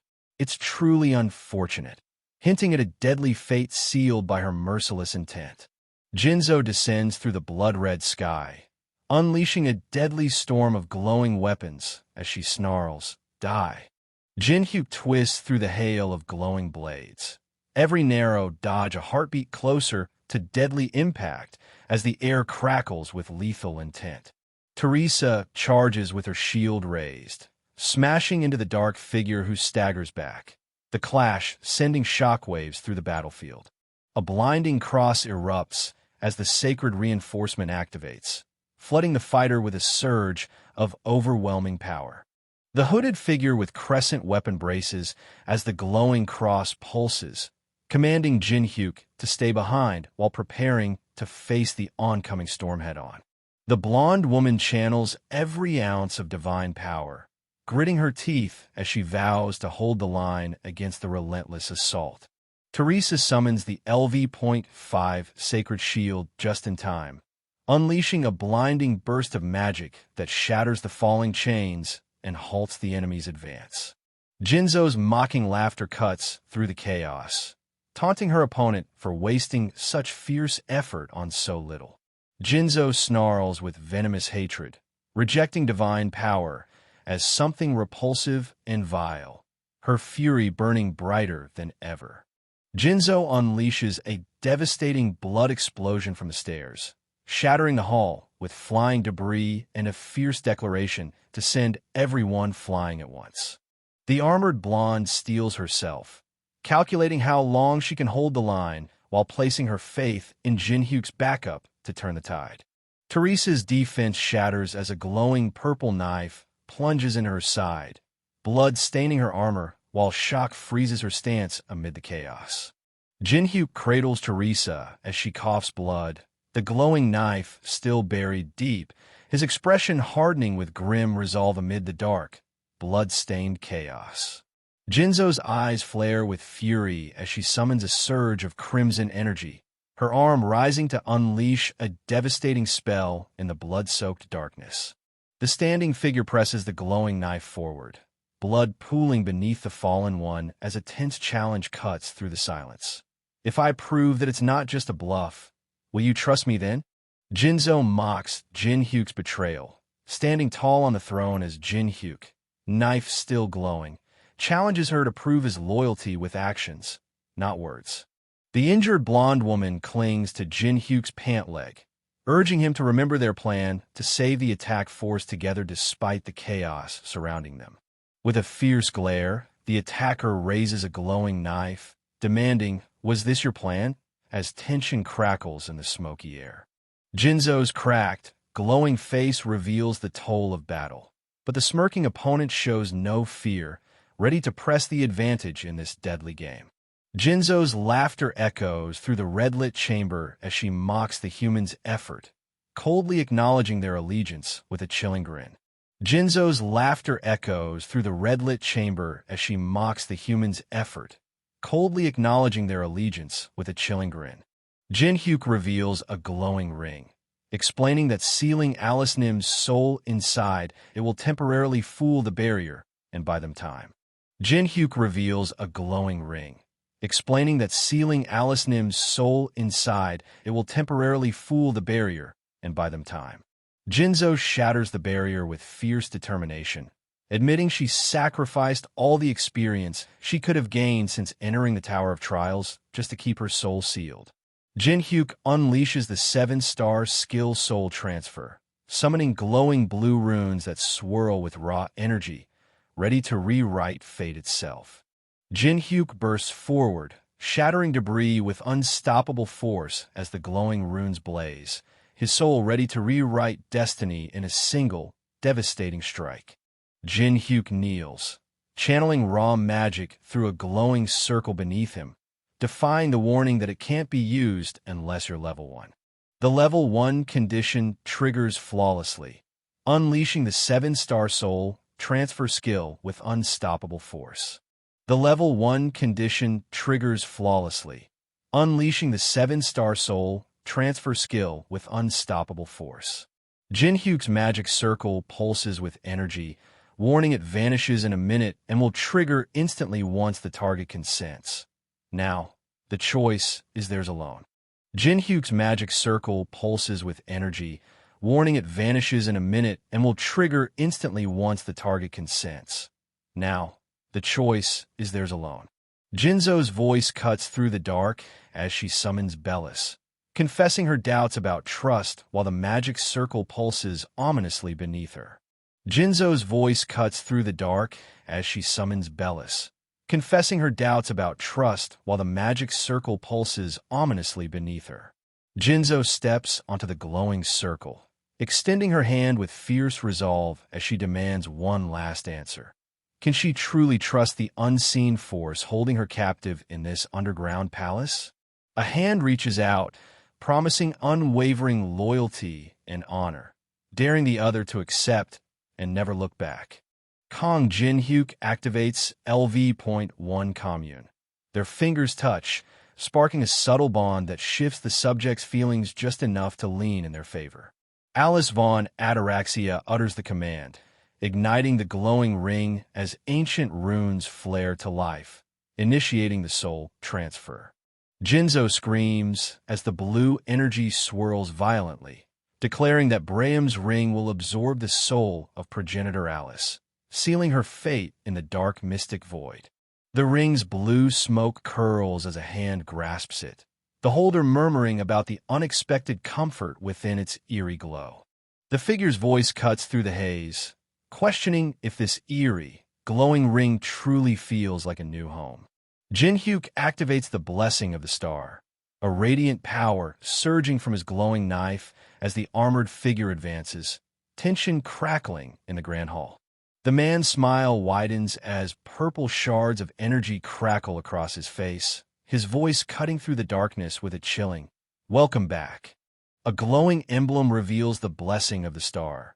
A single revival is granted, but only if death isn't instant, with a strict 240-hour cooldown ticking down.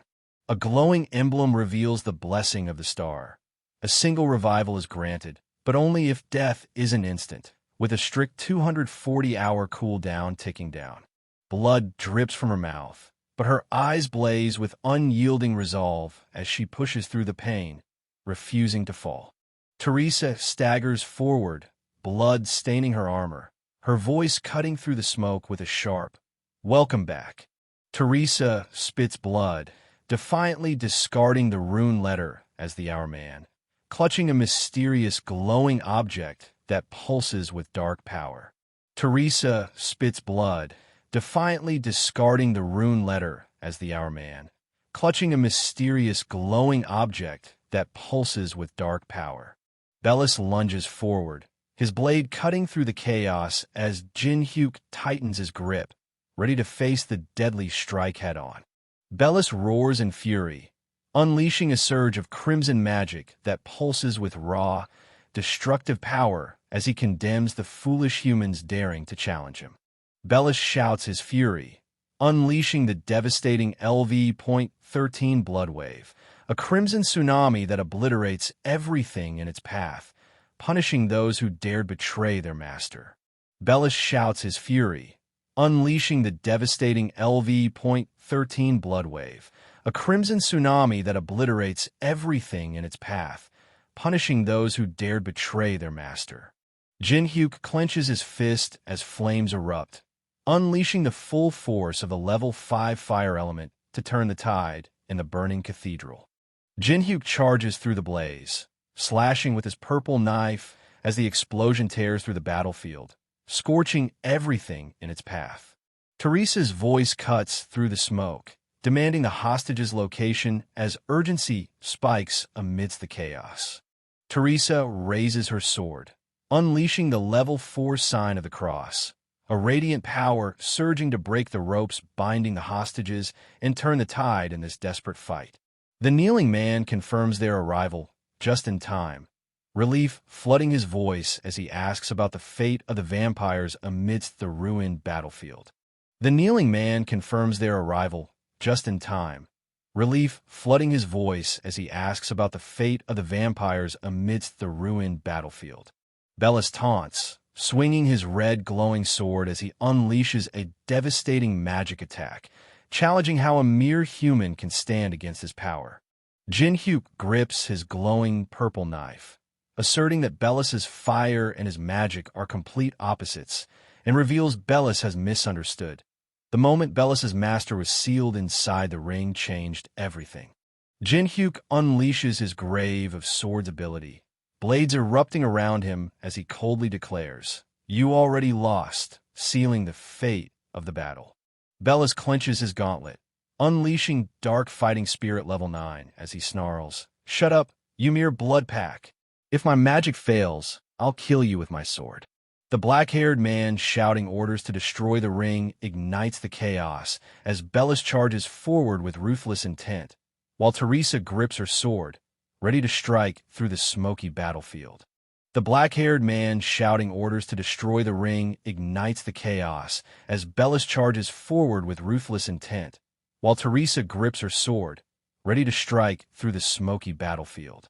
Jin-hyuk stands firm, purple knife gleaming as Teresa demands, "Who the hell is he?" amid fallen hooded figures and the chaos of their brutal clash. Teresa narrows her eyes, revealing she met the masked man by chance and suspects he hides his identity for a reason as the eerie purple symbol on his mask glows in the dim light.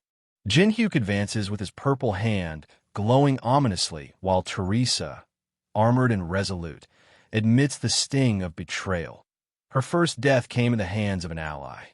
Teresa's tears fall as she lets out a relieved smile, whispering, "Yes, we really did it." The weight of their victory sinking in amid the smoky aftermath.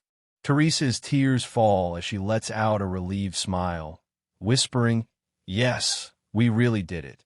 The weight of their victory sinking in amid the smoky aftermath. They fulfill the conditions, successfully copying the unique ability, blessing of the star, and instantly saving it, unlocking new power in an instant. The screen reveals the blessing of the star, with SS acquisition difficulty, granting the wielder divine power and the ability to return from the brink of death. The screen reveals the blessing of the star, with SS acquisition difficulty, granting the wielder divine power and the ability to return from the brink of death. Jin-hyuk confronts Teresa, accusing her of knowing he could revive, his voice sharp as the glowing text confirms the chilling truth she tries to deny. Jin-hyuk points at the divine artifacts, urging escape, while Teresa pleads for caution, warning him against reckless death in the Grand Hall's tense silence. Song Chanhwa steps forward, claiming command as attack force captain and declaring all raid loot the property of the Balhi Guild, asserting control over the disputed treasures. Jin-hyuk lashes out, accusing the man's side view sweating of greed despite saving his life, while the nervous man hurriedly denies the claim, trying to defuse the tension. Kyanwa promises a different kind of reward, enough money or coins to silence any complaints, his hand slicing through the smoky air with conviction. Jin-hyuk mocks the armored man's failed attack, declaring him beyond saving, while Teresa watches, confused, as Jin-hyuk challenges the man to take what he wants if he's desperate enough. Kyanwa warns his comrade not to regret whatever decision he's about to make, while the other struggles to grasp the weight of those words. The fragment of Merlin's staff glows faintly, its ancient power humming quietly as it promises untold strength and secrets yet to be unleashed. Clutching the glowing artifact, the armored man grins with desperate hope, convinced that seizing the divine relics of the ruin will redeem their fallen forces despite the hostages taken. Pain shoots through his arm as the red symbol burns to life, twisting his face in shock and confusion. Whatever this mark is, it's far from a blessing. Pain shoots through his arm as the red symbol burns to life, twisting his face in shock and confusion. Whatever this mark is, it's far from a blessing. Jin-hyuk summons a glowing golden ring, revealing it's a divine artifact obtainable only by killing Alice. But she's trapped alive inside his ring. As dusk settles, the armored man reels in shock, caught off guard by the sudden twist unfolding before him. Teresa gasps in shock, clutching her mouth as a dark-haired man grabs her shoulder, both stunned by the chaos erupting around them. At the Tower of Trial's entrance, three figures debate the truth behind a mysterious claim, questioning if the intel they've received is nothing but a dangerous lie. One lights a cigarette, insisting on patience, while another argues they must act on the information before it slips through their fingers. Jin-hyuk pushes back, citing the expert's warning that whatever they're chasing won't take less than 3 weeks to surface, forcing them to weigh urgency against cold, hard timelines. Yunsun warns that the ruined subjugation will end soon, expressing unease that the target wasn't part of the Bali Guild, but insists his gut tells him this is far from over. As the cigarette sparks to life, a sharp notification cuts through the tension. The ruined hall of the depraved has been cleared. The glowing portal pulses as the Balhi Guild steps through, drawing gasps and flashes from onlookers eager to capture their arrival. The glowing portal pulses as the Balhi Guild steps through, drawing gasps and flashes from onlookers eager to capture their arrival. The figure steps forward, silencing the crowd with a calm declaration that the true victor was the team's unexpected wildcard, whose relentless strategy turned the tide when all seemed lost. The crowd erupts in shock and confusion, cameras flashing as whispers of chaos ripple through the packed room, everyone desperate to understand the sudden upheaval that just unfolded. Teresa steps forward, her presence commanding as the crowd realizes she, not Song Chanhwa, cleared the ruin, sparking a surge of whispers questioning the Zion Guild's role in the feat. Jin-hyuk steps forward, voice cutting through the murmurs, as he declares that Teresa alone cleared the ruin, silencing doubts and shifting all eyes onto her undeniable strength. Jin-hyuk stands firm, voice low and steady as he admits they were mere spectators to the mastermind's flawless stage performance, powerless beneath his control. Jin-hyuk stands firm, voice low and steady as he admits they were mere spectators to the mastermind's flawless stage performance, powerless beneath his control. Morning breaks over the city as water pours steadily into a cup, while a news headline flashes the burning question: who is the masked player? Jin-hyuk scrolls through the news on his phone, casually munching a stick snack and holding his cup noodles, unfazed as the headlines pile on meaningless details.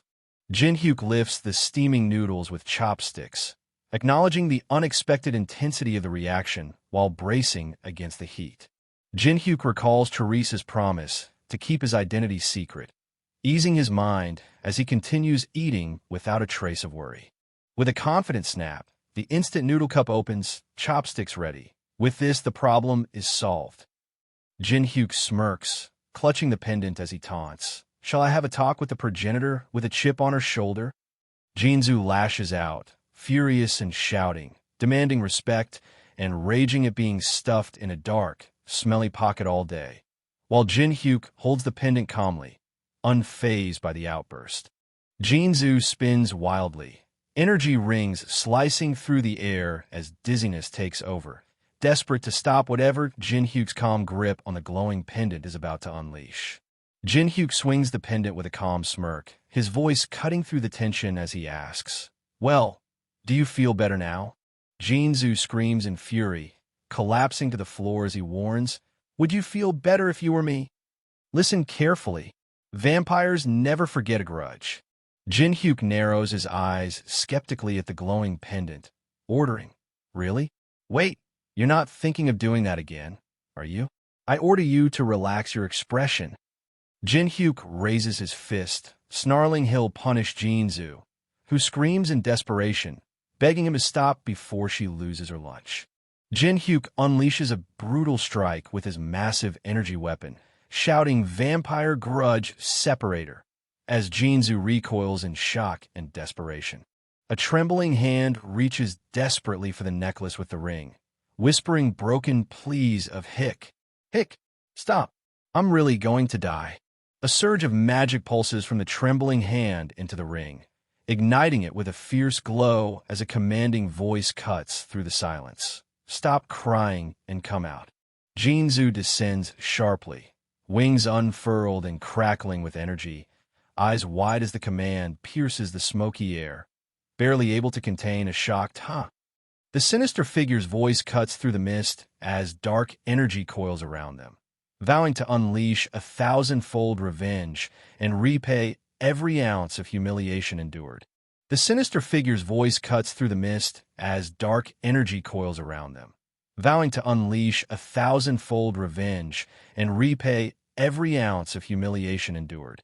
Jinzu's shocked yell cuts through the tension as she reveals she materialized a sealed fragment of herself, leaving the black-haired man reeling in disbelief.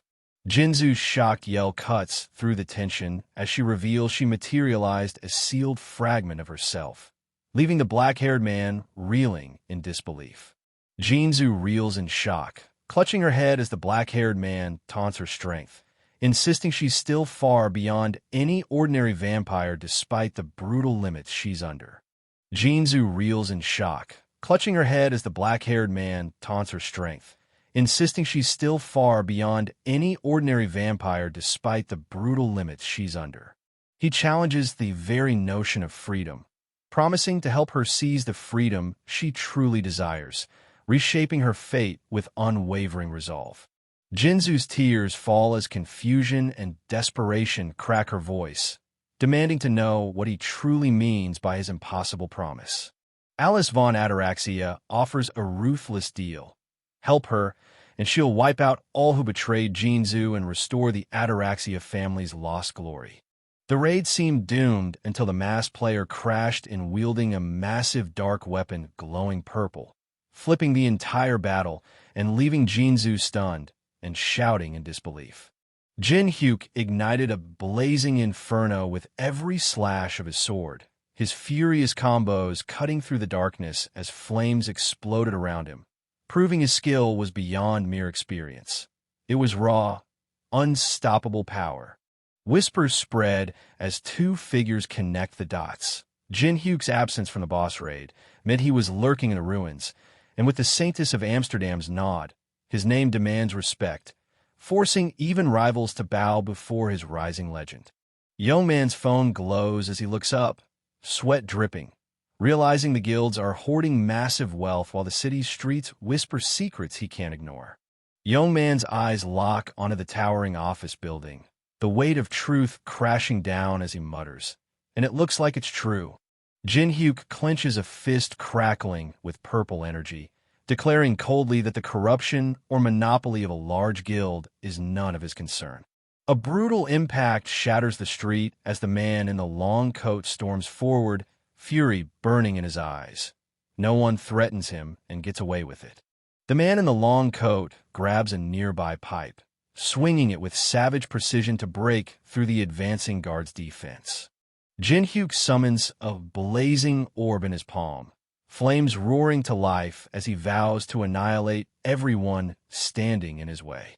The man with dark hair at desk slams his hand against his forehead, seething as he snarls a brutal curse into the tense silence of his office. The man in gray suit throne crashes backward as a furious fist slams the ground, the voice accusing him of botching a covert kill, waking deadly guardians, and turning the mission into chaos. Jin Hyuk's fist clenches tight as he roars about their guild's reputation crumbling, furious that one failure to punish a humiliator has dragged them all through the mud and threatens to erase their name. The man being kicked crumples under a brutal strike while two guards stand rigid, eyes sharp, guarding the ominous double doors behind them. An explosion rips through the room, hurling two men into shattered bookshelves and sending glass and debris crashing down around them. Jiansu screams for help as a fiery figure clenches a blazing fist, shattering glass and sending everyone scrambling in chaos. The man with dark hair at desk land in a crouch, eyes sharp, ready to seize the perfect moment to impress Hyungnim again. The man being kicked lunges with a desperate attack, but young man meets it head-on, his glowing hand blocking the strike as he declares a fierce return to his former self. The man in gray suit throne crashes backward, his head snapping against the edge of the bookshelf as books scatter, leaving him dazed and vulnerable on the floor. Jin Hyuk stands unfazed, smirking as the furious man at the desk points and shouts accusations about past humiliations and false hopes of safety after crossing powerful enemies. Jin Hyuk lounges on the sofa, dismissing the anger with a calm, "That's not something you should be concerned about," while casually admiring the game board between them. Shin Jiansu's eyes blaze with focus as he snatches the sword from the stand, instantly triggering his level 5 quick sword skill. Jiansu hurls a cylindrical object across the room, aiming straight at the man calmly seated in the chair. Jiansu lunges forward, slashing with his sword at lightning speed, taunting that his quick sword move is faster than sound itself. Jin Hyuk lies still, eyes calm as a massive weapon crashes down, the chilling threat echoing. "Then you should die." Jin Hyuk smirks, unfazed as the Jiansu swings his sword in shock, stammering about a go piece, but the strike cuts through nothing but air. The man leans back, casually placing white stones on the board while holding a small glowing object, declaring, "You had something perfect for me to throw." Now, then, as tension thickens in the room, Jin Hyuk's voice cuts through the silence, sharp and commanding as he challenges. "Shall we resume our discussion, Shin Jiansu?" Jiansu, knife clenched tight, lashes out with fierce rage, demanding if this is all about revenge for his deadly betrayal. Jiansu, knife clenched tight, lashes out with fierce rage, demanding if this is all about revenge for his deadly betrayal. Amidst the cracked floor and raging fire, multiple injured people lie scattered, casualties of the chaos, tearing the building apart just for revenge. Jinyuk's sharp, electrified object straight into the man with black hair, looking surprised forehead, making him cry out in shock as blood drips and a coin slips from his grasp. The man thrown to the ground crashes hard, but Jin-hyuk just smirks, slamming his glowing electric ring to life like he's about to shock everyone's bad attitude right out of the room. Hyeonsa begs Jin-hyuk to stop, desperate and worn out, but Jin-hyuk just fires back with a smug grin, asking if that means he should hold back, like he's even capable of going easy now. Jiansu cuts through the chaos, urging everyone to stay calm and reminding them that over 50 rankers are busy clearing the tower, so they're not alone in this fight. Jinyuk challenges the older guy with a cold so, but the older man fires back hard, warning that killing him means everyone else will hunt the killer down without mercy. No escape, no second chances. The armored knights clash fiercely, spears dripping with blood, trapped in a brutal cycle where every strike demands revenge and forgiveness is a stranger. This war won't end until one side breaks the chain. The unknown hand casually scoops coins from a bowl, mocking how talk of blood and revenge disrupts their peace. Like those words don't haunt everyone else too.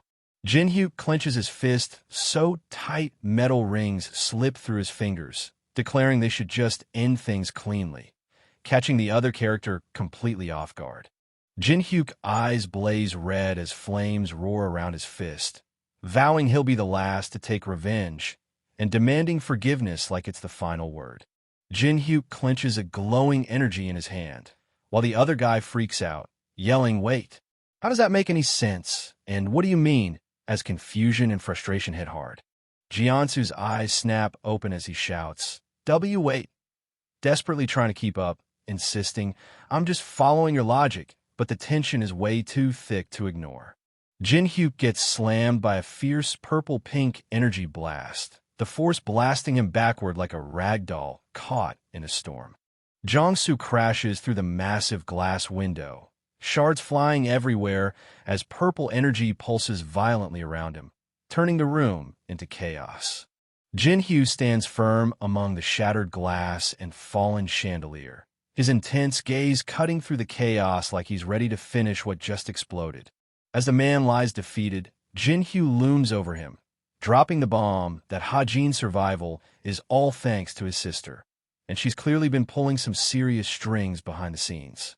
The man in foreground stands tall, hands in pockets, staring down the defeated man in the gray suit, and coldly warns him to stay out of sight until he dies naturally. No second chances. Jin-hyuk, sharp and commanding, snaps at the guy faking death among the rubble to get up, and the man wastes no time answering with a determined yes. Jin-hyuk's intense gaze cuts through the tension as he demands a self-introduction, making it clear survival hinges on proving your worth. No uselessness allowed. Kim Hee-woong steps up, no hesitation, dropping his name, age, and flexing his resume. Ex-leader of the Black Crow Guild's operations, Stanford grad in comp sci and accounting, making it clear he's not just talk, he's the real deal. Jin-hyuk admits he's impressed by Hee-woong's skills, but both agree the situation is seriously grim, no sugarcoating the stakes they're up against. Hee-woong gets hit with a heavy responsibility as the confident man declares the guild won't be destroyed, but handed over, leaving Hee-woong nervously accepting the daunting task of running one of the top guilds. Jin-hyuk downplays the whole guild master role, saying it's just for show while Hee-woong doubts anyone would actually follow him, making the weight of fake leadership feel even heavier. Hee-woong grips his royal cape tight, nerves barely hidden as shadowy figures with glowing red eyes and the watchful crowd silently question how a secretary suddenly climbed to the throne, setting the stage for serious opposition. Jin-hyuk coolly assures his partner that opposition isn't a problem, while the other guy nervously asks if Jin-hyuk will handle the threat himself, setting up a tense promise of decisive action. Jin-hyuk flashes a glowing ring on a chain, brushing off the idea of handling things himself and casually offering to lend someone else instead, keeping his cool and confidence unshaken. The person holding phone gets hit with an urgent alert ordering all A-rank players to drop everything and head to the penthouse, sparking instant frustration over the timing of this emergency meeting. Amidst a tense raid, the group struggles with the sudden order, one insisting they were already in the thick of it, while another voices frustration over how impossible it is to just drop everything and comply. At the Black Crow Guild HQ, the man in foreground clenches his teeth, voicing his irritation loud and clear while the A-rank players stand firm, bracing themselves for whatever's next. At the Black Crow Guild HQ, the man in foreground clenches his teeth, voicing his irritation loud and clear while the A-rank players stand firm, bracing themselves for whatever's next. A sharp-suited man demands the gray-haired Jiansu to step aside, questioning why he's blocking someone else's building, just as Jiansu gets slammed hard onto a white car, denting the hood and shocking everyone nearby. Jiansu lies motionless, eyes shut and mouth agape, clearly knocked out cold after that brutal hit. The room's a disaster zone. Chairs overturned, glass shattered, and multiple injured people sprawled out lifeless or unconscious, while the chilling words echo, "The guildmaster is dead." The room's a disaster zone. Chairs overturned, glass shattered, and multiple injured people sprawled out lifeless or unconscious, while the chilling words echo, "The guildmaster is dead." Jin Hyuk sits cool and collected behind his desk, unfazed by the shattered window behind him, as the nameplate and files hint he's got control.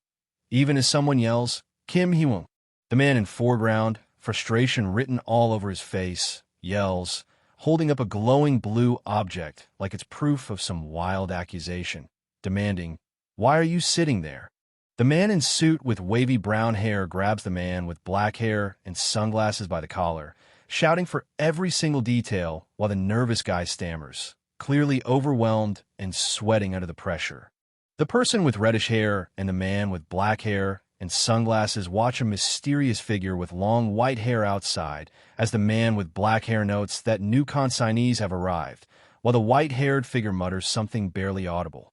The man with black hair grabs his colleague by the collar, frustrated as more new consignees stream into the office, making the whole situation even more of a headache.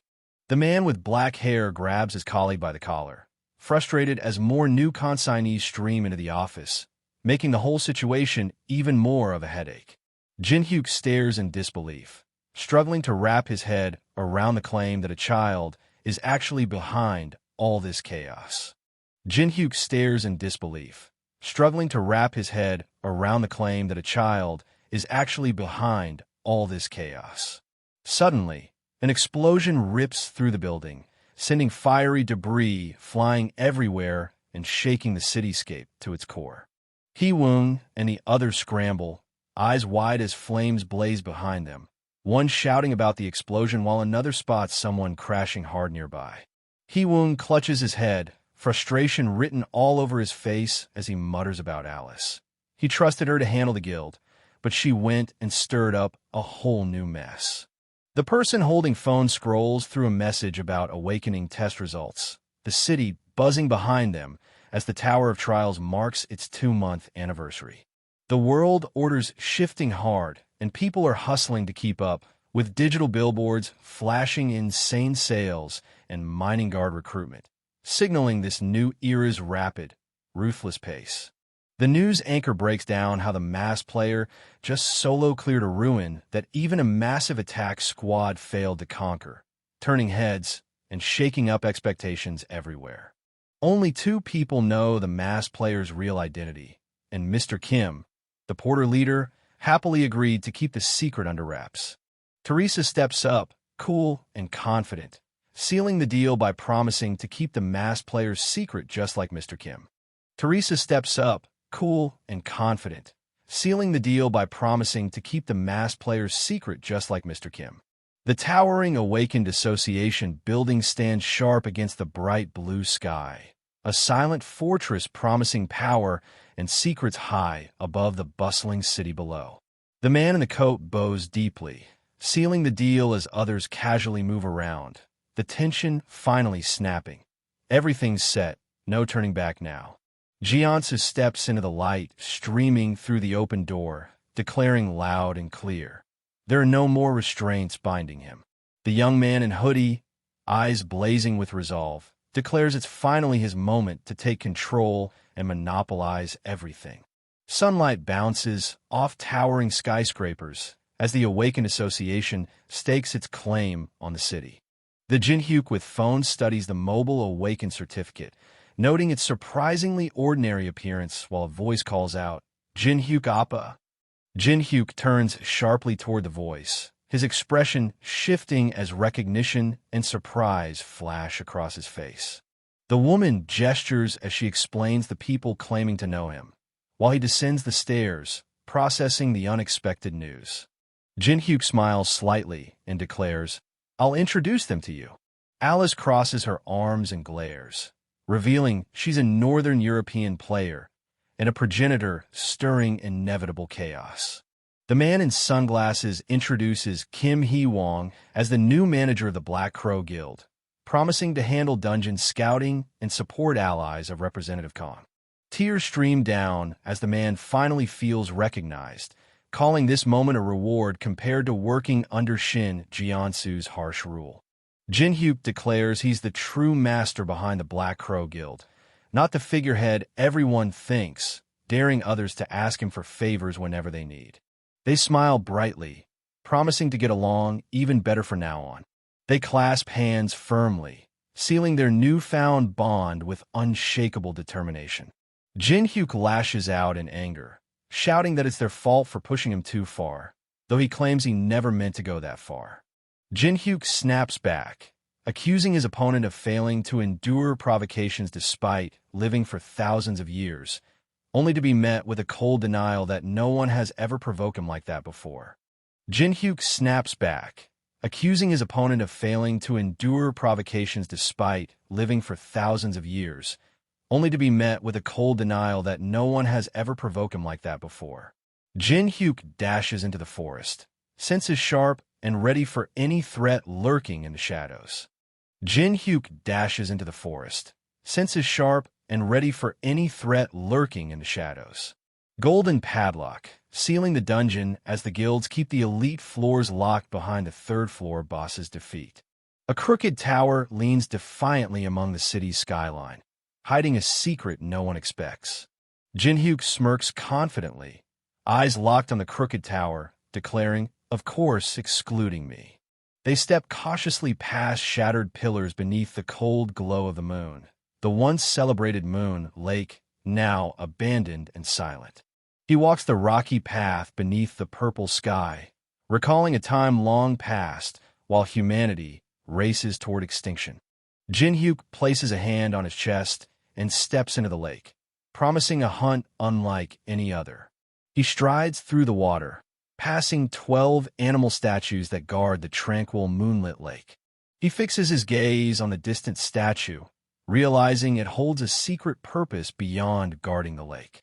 Jinhyuk inspects the fish-shaped statue, questioning if a secret button hides within, but doubts it's that obvious since no one's found it yet. Players debate the groove on the carp statue at Moon Lake, but no one has found the key to unlock its secret. Jinhyuk holds the cold metal object under the full moon and realizes the key isn't just a piece of metal, it's moonlight itself. He presses against the device, adjusting the moonlight's flow and with precise control over the groove's entry. The sequence stone glows intensely as the hand presses firmly, aligning the groove's pattern perfectly with the engraved code. Jinhyuk pries open the glowing crystal object with painstaking precision, revealing a mysterious light that pulses from within. The heavy door creaks open, revealing a dark stairway plunging underground as they step forward without hesitation.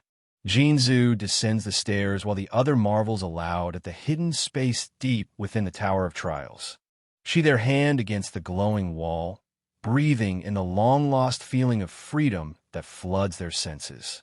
Jinhyuk challenges with a sharp question, pushing for a reaction on their contract, expecting satisfaction, demanding truth. Jinzu admits the claim isn't entirely baseless, conceding it's somewhat believable despite the doubt. Jin-hyuk manifests divine power with a surge of glowing blue energy, absorbing the frozen tear to trigger the second defrosting and boost his mana by 18. Jin-hyuk exhales with relief, realizing it's become much easier to retain Alice, while the Jinzu hovers nearby, silently questioning. Jin-hyuk summons fire in his hand, the small winged figure hovering close as they discuss the beings in the tower, and the game turned reality. Jinzu leans forward, eyes sharp as she demands, "What are you doing all of a sudden?" Jin-hyuk cuts through the tension, locking eyes as he demands, "Alice, I want to ask you something." Jin-hyuk's words glitch violently, his form distorting as incomprehensible symbols spill from his mouth. Jin-hyuk processes her frantic shout, realizing vital information about the tower is being completely blocked. He strides deeper into the cave, clutching a light as he admits he can't share what he's learned with the tower's inhabitants. Alice spins sharply, warning kick as heavy footsteps echo through the cave. Jin-hyuk slams his claw weapon into the ground as flames ignite in his palm, declaring the tower's first floor a deadly spawning ground. Jin-hyuk summons a swirling blaze in his palm, flames twisting wildly as he prepares to incinerate anything that dares approach. Flames erupt in a violent explosion, the dark armored figure standing firm as the firestorm rages around him. Flames consume the figure, spreading wildly as the inferno threatens to swallow everything in its path. The clawed creature lunges through the flames, but the man just smirks, unshaken and ready to strike back. Monsters crawl endlessly from the abyss, surrounding the man as the fire blazes fiercely between them. A giant beetle scarab bursts into view, making Alice recoil in disgust and shout, "Ugh, disgusting!" Jin-hyuk steps forward, sword glowing as he orders Alice to retreat while the giant beetles close in without hesitation. Jin-hyuk raises his hand, unleashing the blessing of the star as radiant light envelopes him, turning the tide against the encroaching beetles. The figure stands firm as a blinding beam of energy crashes down from above, threatening to obliterate everything in its path. Spiky-haired fighter slams into his opponent with a burst of raw power, shattering the monster's defenses by 30% in a brutal clash. Jin-hyuk orders Alice to unleash her power as she erupts in fury, spreading bat-like wings as she prepares to confront the disgusting insects. A man smirks, pointing his finger with a glowing ring as Alice gasps in shock, caught off guard by his bold challenge. Alice leaps forward, unleashing her Bloodbind ability as crimson energy erupts beneath her feet, turning the arena into a deadly trap. Alice charges through the blood-red energy, her strike shattering the ground and sending shockwaves toward her enemies. Jin-hyuk tightens his grip on the glowing sword, smirking as he prepares to unleash the rift stat that slashes through level gaps like a blade through paper. Red energy orbs swarm as Jin-hyuk dodges with precision, his power surging with every level-up notification flashing around him. Jin-hyuk grips the glowing purple cleaver, breaking free from his self-imposed limits as he admits his stress from holding back finally snapped. Jin-hyuk unleashes his unique ability, shadows swirling as he commands, "So I'll be counting on you guys." Jin-hyuk charges forward, energy crackling around him as he roars, "Don't stop coming at me." Jin-hyuk slams into the enemy, unleashing a brutal burst of energy that shatters the ground beneath them. Patrick stands firm and declares the 8th raid to the 4th floor has failed, signaling the tense meeting's grim start. The speaker reveals only 9 out of 100 soldiers from 15 attack forces have returned, shattering any hope of success. The figure cloaked in orange summons a blazing red aura as countless armored statues stand motionless, ready to unleash devastation. T-Win slams his fist down, frustration boiling over as he demands a strategy to break through the overwhelming force despite the divine artifact's power. Maria points out the problem. The 2nd and 3rd floor raids went too fast, leaving players with no time to level up. Teresa nods, realizing the rush cost them crucial growth. Jinho voices frustration over the lack of players above level 15 and blames guilds like Junghwa for the guild's current crisis. Jinho crosses his arms, refusing to overlook the harsh truth, while Jinhyuk challenges him, demanding if he said anything wrong.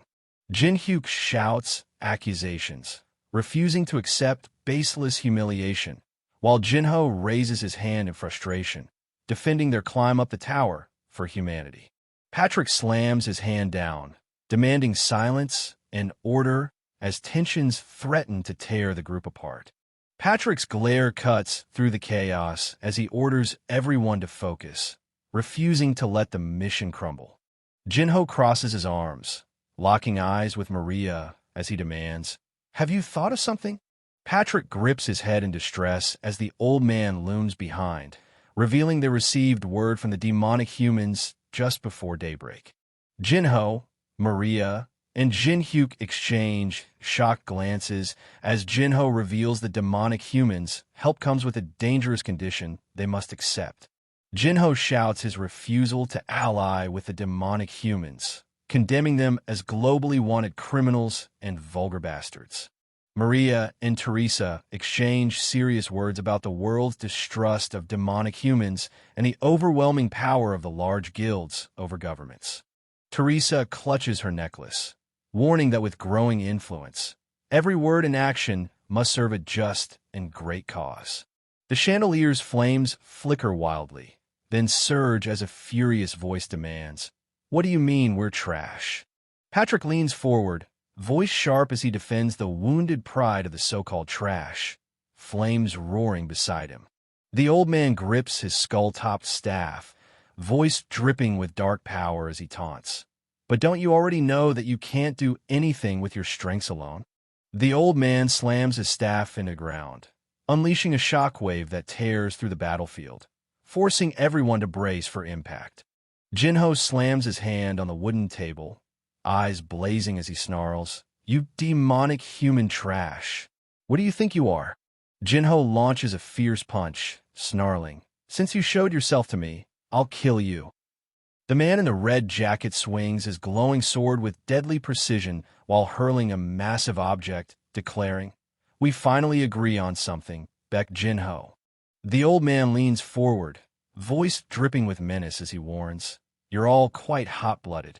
However, you might change your mind after hearing my proposal." Old man commands to join forces, promising the power to take down the third floor's boss.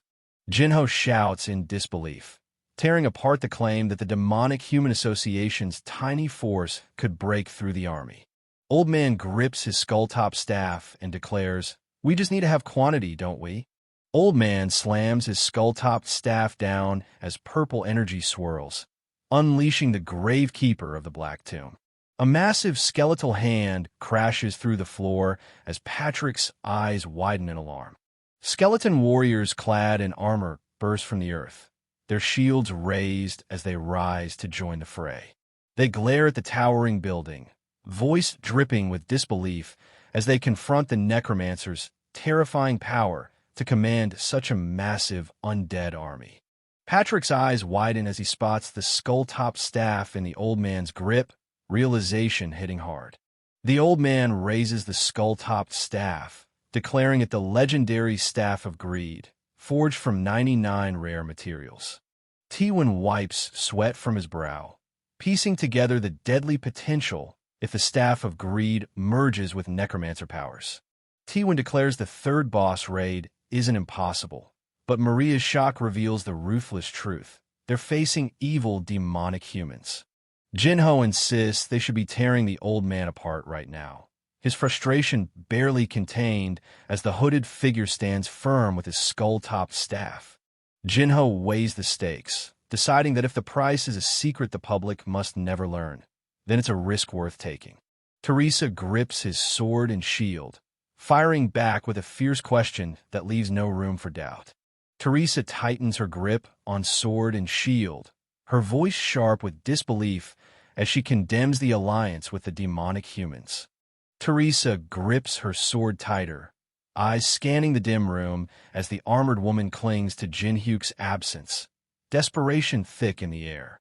Teresa's eyes lock on the incoming video call from Kong Jin-hyuk, hesitation flickering as she debates whether to answer. The tower announces that a single rookie cleared the first floor alone. His identity is listed as unknown. The rookie finally appears in front of the guild representatives through a screen call. The people who were searching for him realize the super rookie is right in front of them. An experienced summoner reacts calmly and says he has heard about the rookie who cleared the first floor. The summoner warns that a boss raid is completely different from a normal floor run. The rookie confidently replies that he can still handle it. The summoner reveals a large number of summoned skeleton soldiers and questions what couldn't be done with that many summons. The guild representatives agree, believing the summons are enough to challenge the boss. Someone interrupts and claims the rookie's equipment is fake. The rookie reacts with confusion as the accusation is made directly. Two materials are shown: Saint's Heart and a prison uniform soaked in holy oil. It is explained that using only these two materials cannot create the real Staff of Greed. The summoner explains that the real Staff of Greed has a red gem embedded beneath the skull. The rookie's staff is shown to be missing that red gem.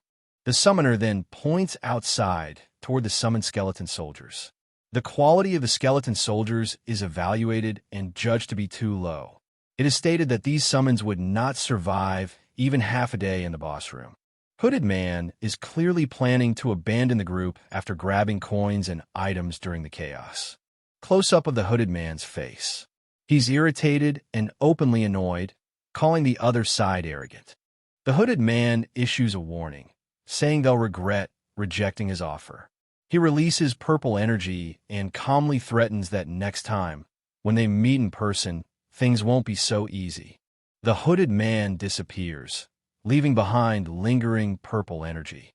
Two well-dressed figures arrive at the scene after he's gone. The tension is still hanging in the air.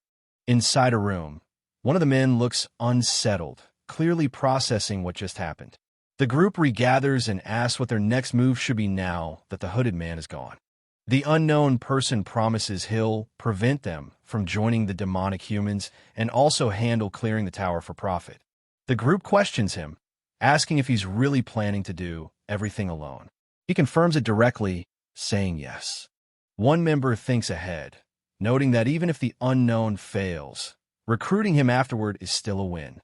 Another agrees, saying this option is far better than siding with the demonic humans and has no real downside. A white-haired man smirks, clearly excited by the opportunity and not wanting to miss it. They begin discussing compensation, asking how much support and rewards the unknown wants. A red-haired woman cuts in, stating Olympus will provide full support instead. Another man objects, saying Titan should handle monetary backing since that's their specialty. The white-haired man argues back, saying money might not be what the unknown wants and offers personal support instead. The unknown person shuts it down, saying plainly that he doesn't need anything in return. Unknown asks the guilds to block off the entire area and let him enter the tower alone. In exchange, he says he won't take any rewards at all, making it clear he wants full control of the situation without outside interference. The red-haired representative questions his motives, pointing out that helping them this much without asking for anything only makes him more suspicious and demands to know his real reason.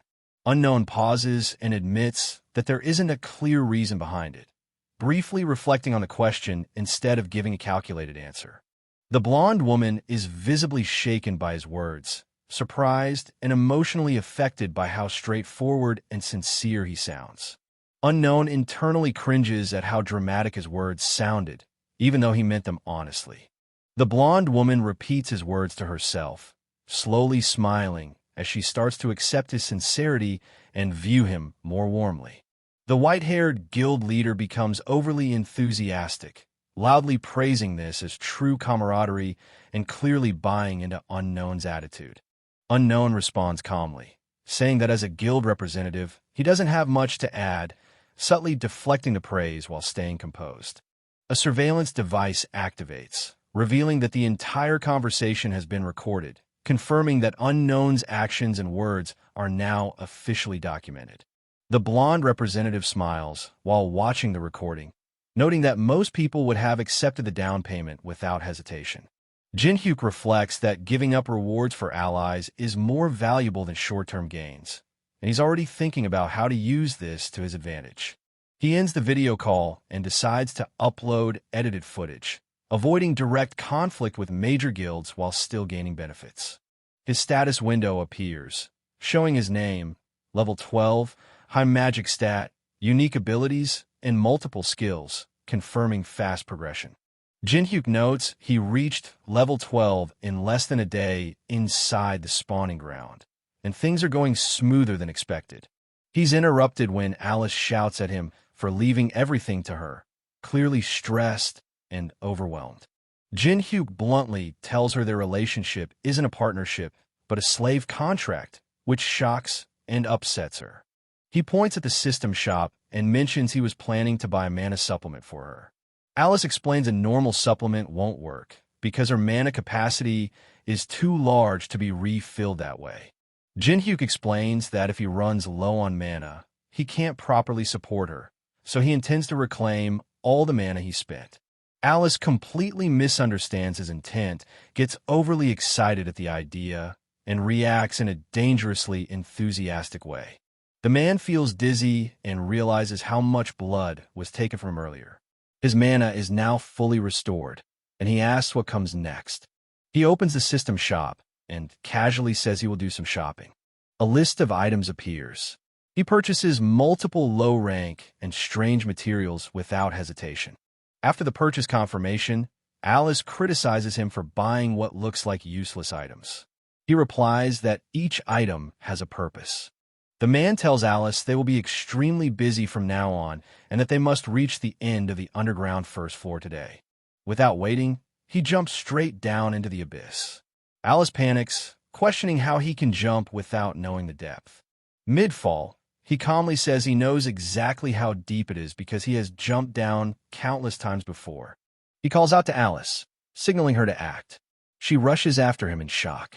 A system message appears as a skill activates. Reverse gravity is triggered.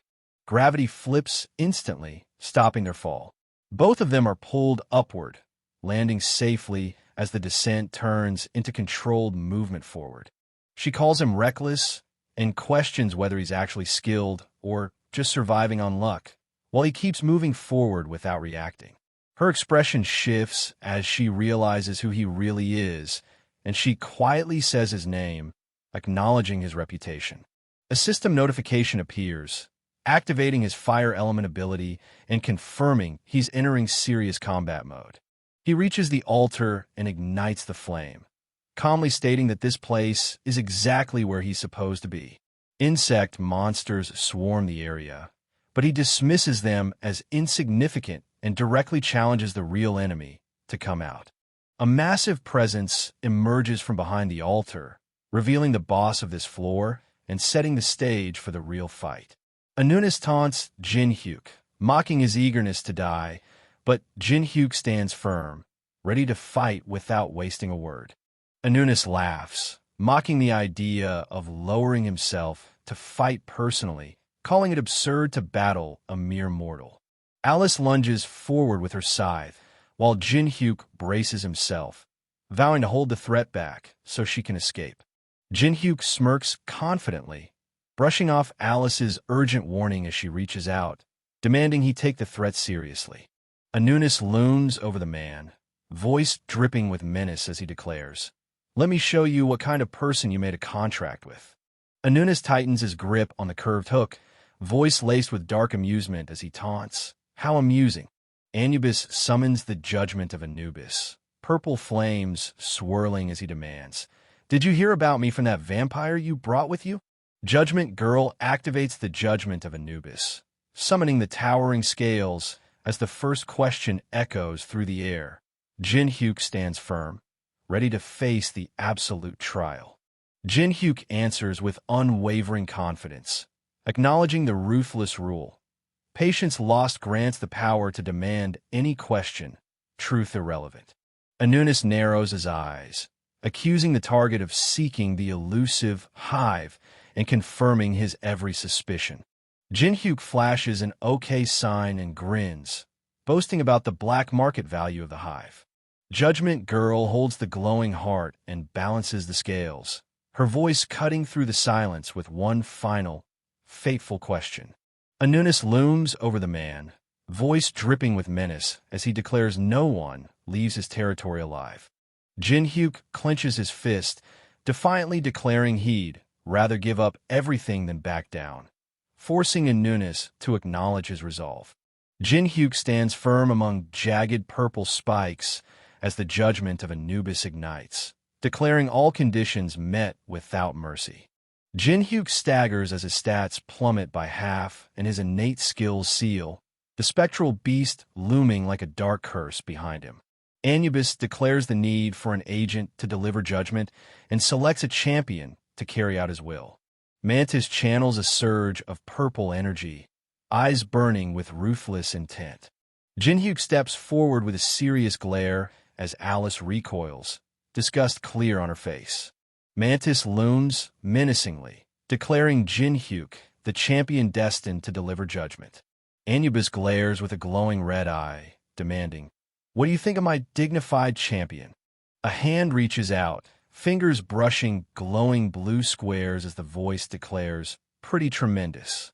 Jin-hyuk grips the glowing mini gramophone, declaring it enough to finally defeat the threat lurking in the shadows. Anunis mocks Jin-hyuk's sudden use of music as madness, but Jin-hyuk stands firm, knife ready, daring the stone creature to test his resolve. Anubis lashes out with his whip-like weapon, snarling that music is nothing but chaos unleashed. Jin-hyuk raises his glowing knife with fierce determination, ready to strike while cursing his opponent. The man playing cello unleashes a powerful, precise melody synced perfectly with the giant mantis's attack patterns, his voice cutting through the chaos like a weapon. Hands blow a sharp, commanding trumpet tune, echoing the relentless rhythm that drives the chase forward. Jin-hyuk blocks every desperate strike with his knife, turning fierce attacks into nothing but wasted effort. Anunis sweats in disbelief, realizing every move was anticipated and perfectly timed to the music's beat. This was no accident, it was a trap. Jin-hyuk wipes sweat from his brow, eyes sharp as the countdown ends. Now he can unleash his true power. Jin-hyuk slashes the air as countless spectral swords materialize around him, declaring the deadly sword cemetery activated. Alice swings her massive scythe, splattering green liquid as she taunts. "Did you think that would kill my champion?" Anubis snarls that the champion regenerates instantly but dies without stamina, and Jin-hyuk admits he can't kill the mantis in his current state. Jin-hyuk grips his knife with a menacing smile, vowing to make the mantis lose its will to live. Mantis bursts forward, radiating a deadly energy that fills the dark space with menace. Alice's eyes widen as she watches the fight escalate beyond her expectations, stunned by the overwhelming strength on display. She smiles nervously, eyes sharp with hope as she thinks he might actually help her get the revenge she craves. Mantis lunges with deadly intent, but Jin-hyuk stands firm, knife ready, while the cloaked figure commands him to keep fighting without hesitation. Mantis collapses, green slime dripping from its shattered form, while Jin-hyuk stands tall amid the wreckage, declared the proud warrior chosen by the gods. Jin-hyuk sits cross-legged, wearing a confident smile as Anunis recoils in surprise, shaken by the final blow meant to break his unyielding will. Jin-hyuk leaps backward, narrowly evading Mantis's crushing strike as the giant insect creature looms, ready to pounce again. Anubis breaks into a cold sweat, stunned as news hits that his champion not only lost but took their own life. Jin-hyuk stands over the fallen mantis, blade ready as the victory triggers a surge. Level up. A hand reaches for the glowing ice magic book, its snowflake symbol pulsing with power only found on the tower's middle floor. The character's eyes widen as a new skill icon with a crescent moon and star flashes, and the words, "Is this the effect of monopolize?" echo in their mind. Jin-hyuk summons jagged ice shards with ice molding activated, turning the tide with a power no one expected. Anunus growls, mocking the ice shards as mere toys and questioning the resolve behind such a fragile defense. Jinhyuk clenches his fist, blue flames roaring to life as he spits back with fierce defiance, calling out the coward who only watches from the sidelines. Anunus reveals his true nature as a consciousness and demands to know the reason behind the challenge. He smiles, flames flickering around his hand as he declares the reason is simply because it's fun. Anubis lashes out with his whip-like weapon, purple flames roaring as he snarls at the insult, refusing to be seen as mere entertainment. Anubis summons an ancient beehive, unleashing giant insects that swarm violently as he roars. Disrespectful! Disrespectful! Mantis bellows. Kill that insolent human this instant! As a swarm of vicious insects descends with lethal intent. Mantis and another insect creature launch glowing energy orbs mid-air, their deadly assault blurring the space around them. He clenches his hand, blue energy crackling as he admits, "I guess this won't be enough." He whirls, flames erupting from his palm as he cuts through the encircling attackers with burning fury. Jinhyuk summons a blazing orb of fire and ice, hurling it forward with lethal precision that freezes and burns everything in its path. The blazing orb collides with a searing blue energy burst, igniting a fierce explosion that shakes the battlefield.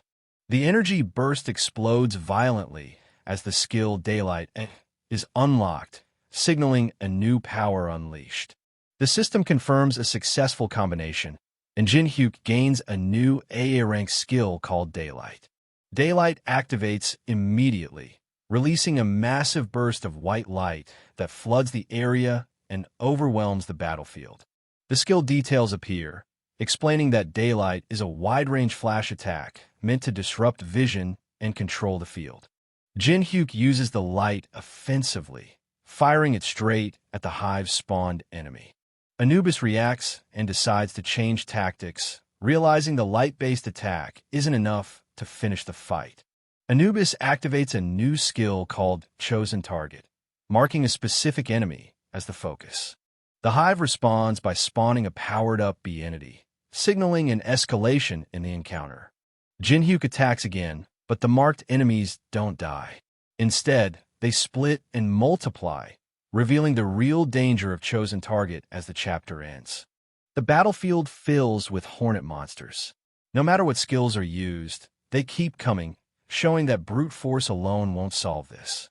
The protagonist spots what he's been waiting for and pulls out a special item. A system message confirms it's a giant pill that can massively increase size. He throws the pill forward while moving in, forcing the hornets to react without fully understanding what he just used. The hornets attack immediately, but the system clarifies that the pill's effect has a delay. The protagonist uses this window to stay aggressive. Close combat continues. Hornets are cut down, but they don't disappear. Instead, more keep appearing, proving they aren't meant to be killed normally. Anubis loses patience and shouts orders, demanding the hornets kill the protagonist immediately as the situation starts slipping out of control. The swarm spreads and multiplies mid-battle. The narration explains the real threat. Enemies that don't die only increase in number. The protagonist stays calm despite the chaos. The scene ends with the sense that this isn't about winning fast, but forcing the enemy into a worse position. He activates the unknown cube. The system confirms it's been used, and energy starts forming around him. The system lists the materials being consumed. All 4 items are selected to reinforce the unknown cube. The items merge. The cube reacts violently as the fusion process completes. He analyzes the repeated attack pattern calmly instead of panicking, preparing a counter. The cube's effect triggers. A fire attribute activates, changing the nature of his attacks. A giant pill effect activates. The enemy is overwhelmed as its body starts breaking apart. Multiple giant pills drop at once. The system confirms repeated item drops from the same enemy. He realizes the truth.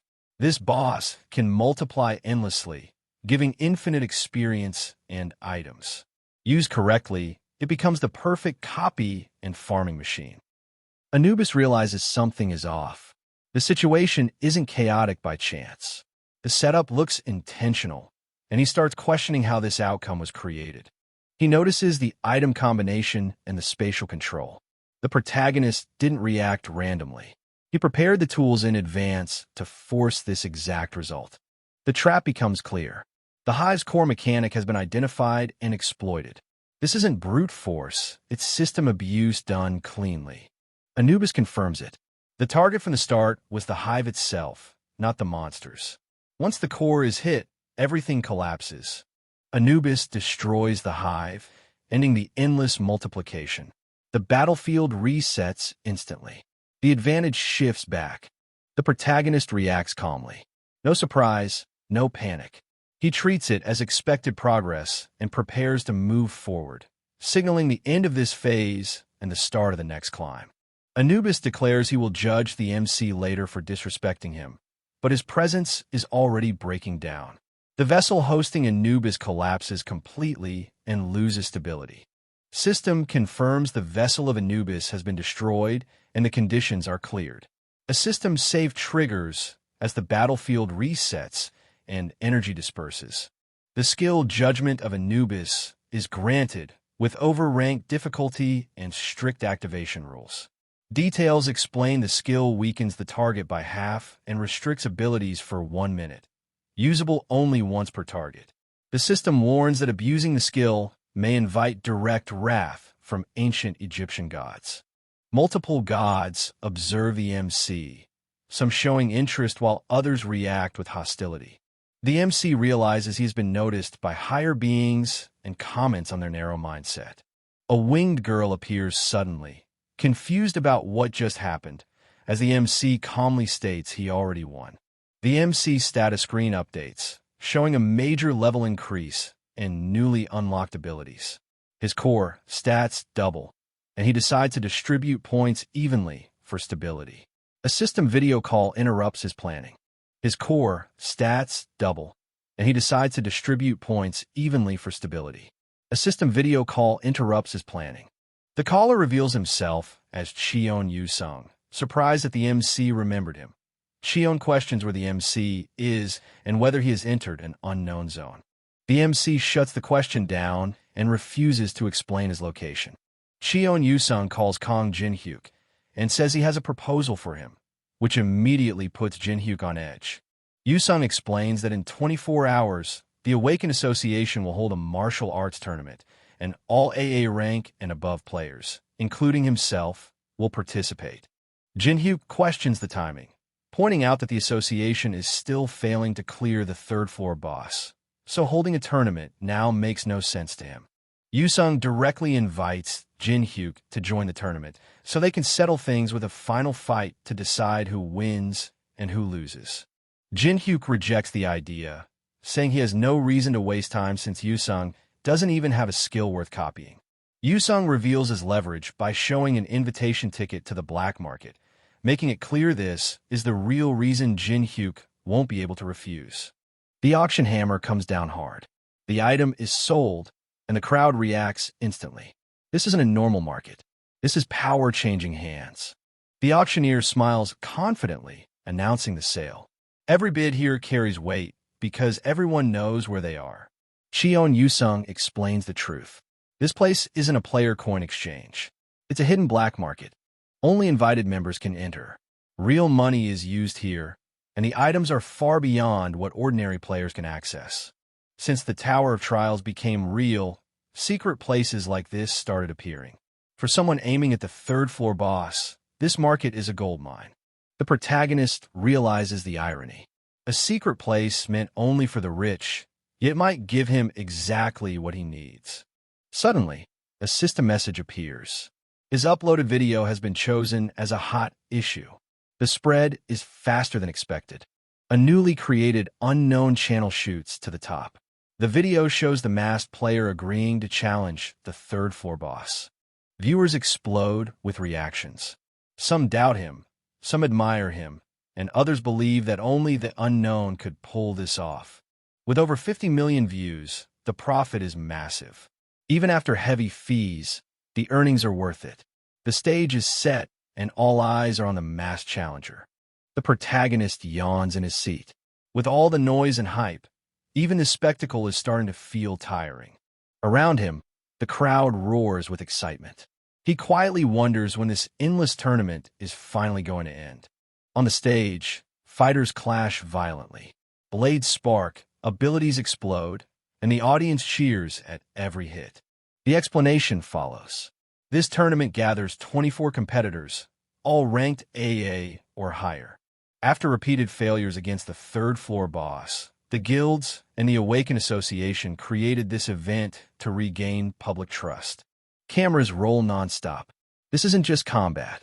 It's a performance meant to show strength and reliability. The protagonist sees through it immediately. In the end, it's nothing more than a carefully staged show. Still, it serves a purpose. Most people never get to see real combat up close, so this spectacle eases public tension. Then a new offer appears. An invitation is promised, but only if he agrees to participate in the battle. He stops them instantly. Without an AA rank, he technically can't compete. But the terms of the reward are far more interesting. The fight suddenly shifts. A dark presence erupts onto the stage, and the crowd freezes as something unnatural takes form. A demonic summon fully manifests. Its pressure alone overwhelms nearby fighters, instantly changing the balance. The summoned monster attacks without restraint. Fighters are blown away one after another, unable to respond. Explosions shake the arena. Screams cut through the chaos as several competitors are knocked out in seconds.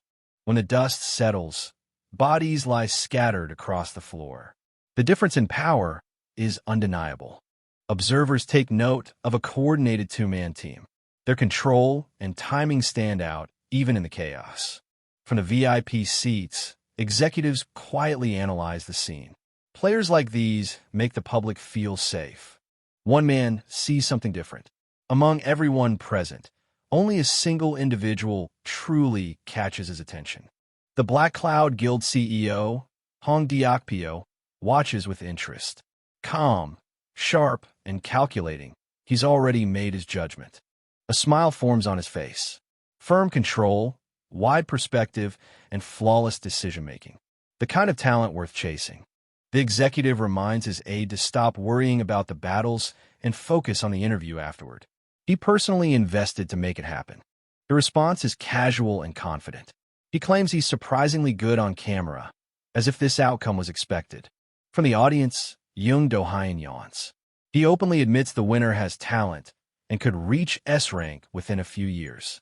He adds that recruiting such a prospect would naturally raise the guild's reputation, though the man's attitude is irritating. Back in the arena, blades collide again. The fight resumes with sharp exchanges and rising pressure. A sudden burst of force erupts. Fighters are thrown back, unable to maintain their footing. In one decisive moment, Cheon Yu-sung steps forward. His presence alone silences the chaos. The broadcast announces it clearly. A champion has been decided. Viewers everywhere watch in disbelief. Phones light up as people realize the match ended faster than expected. Standing calmly with his weapon lowered, Cheon Yu-sung accepts the result. The real choice, however, is only just beginning. Jung Do-hyun grins, clearly amused. From his view, the champion looks clever, maybe smarter than he first appeared. Before he can say more, the white-haired man grabs him and forces him back into his seat, cutting him off cold. He points it out bluntly. Cheon Yu-sung isn't looking at Do-hyun. His gaze is aimed much higher. Do-hyun finally notices. Shock flashes across his face as he realizes the match isn't over at all. From the arena, Cheon Yu-sung speaks calmly, telling whoever is hiding to stop pretending and come out. He adds that only two people are worth fighting now, himself and Diokpyo. The rest don't matter. Do-hyun sighs in frustration. This turn of events is already getting under his skin. Then a man stands up from the upper seats. Tall, relaxed, hands in his pockets, his presence draws instant attention. The crowd erupts in confusion. Cheon Yu-sung lowers his sword, clearly acknowledging this new opponent. Officials scramble for information. The name finally appears on screen. Kang Jin-hyuk, an F-rank player. The challenger speaks first, calmly asking for a promise. When this ends, he wants it to be the last challenge. He adds bluntly that giving up is also a skill. Not every fight is worth repeating. Cheon Yusung answers without hesitation. He reminds him that he already became the champion. The reply comes with a grin. Yes, he admits it. Yusung did get stronger than before. But that strength came at a cost. He trained without rest, driven by a single goal: to defeat the man standing in front of him. The air shifts. Yusung tightens his grip and declares that this fight will decide everything, including the invitation. Blue energy erupts as his skill activates. Sword Ki floods the arena, flames of the soul chaser roaring to life. The opponent snaps back, fury exploding as he charges forward. Two forces collide, and the real battle finally begins. An explosion rips through the street as an energy beam slams into the nearby building, sending debris flying and forcing everyone to take cover.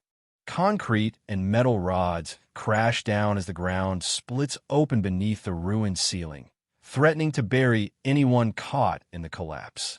The man in dark clothes grits their teeth, standing firm as they demand how many damn skills their opponent has left to unleash. Jin-hyuk watches silently as the man crashes through the shattered glass floor, the sword clattering beside him, signaling the fight's brutal escalation. Jin-hyuk kneels beside the unconscious figure and claims the black market ticket, insisting this isn't stealing, but a promise kept. The man unleashes a giant ice missile that shatters the arena floor and follows it up by destroying the ceiling with a powerful light ray, shocking the audience who can't believe an F-rank could cause such destruction. Jin-hyuk crouches and breaks the silence with a cold greeting, prompting the older man to acknowledge their last tense encounter at the museum. The older man admits their savage first meeting is water under the bridge. The Lee Yuri hesitates but agrees. An uneasy truce begins to form. Jin-hyuk squats on a ledge and breaks the uneasy silence by asking Lee Yuri, SSI, for a number, pushing their truce towards something more personal. Jin-hyuk offers his phone with a clear out. You can refuse if you don't want to, forcing the Lee Yuri to either accept the gesture or admit defeat. Jin-hyuk holds up his phone with a challenge. Of course, that's only if you can handle the consequences. Lee Yuri reveals the smartphone's true power, warning it's more threat than favor as she prepares to unleash it. Jin-hyuk steps forward with a forceful stomp, drawing shocked gasps from the spectators as laughter cuts through the tension. Jin-hyuk activates her eye power, challenging Jin-hyuk's strength with sharp disbelief despite his F-rank status. Young Do-hyun raises his hands, stunned by the chaos unfolding, admitting he never imagined an event like this would happen. The dark-haired man questions the system's true nature, suspecting it's more than just a simple program, since it knows exactly what others are thinking. Young Do-hyun raises his hands defensively, insisting he didn't come to fight, forcing the man in the white shirt to ask what he really wants. Young Do-hyun raises his fist confidently, declaring they'll be colleagues working together from now on, leaving the onlooker surprised. Jin-hyuk accepts the handshake, replying, I'll be in your care, sealing their unexpected alliance. Jin-hyuk activates Eye of Truth with a confident smile, challenging Jin-hyuk's trust with a sharp, in your care, huh? Young Do-hyun extends his hand, forcing the older man into an unexpected alliance as reporters close in. The large muscular man with tattoos overpowers Jin-hyuk, seizing the spotlight from the new recruit who just defeated the tournament winner in front of the reporters. Jin-hyuk profile smiles, seeing through the obvious scheme and plotting his next move. Jin-hyuk activates the save function as the copy conditions trigger, locking in their progress before the next move. The skill notification pops up, granting the dark-haired man Giant's Clutch B, boosting their grip strength and letting them wield items 10 times heavier than before. Jin-hyuk maneuvers the claw machine, aiming to seize the prize that holds the skills others fought hard to obtain. Jin Hyuk breaks the silence with a sly smile, questioning if the handshake signifies the Black Cloud Guild and shifting the tension into a new direction.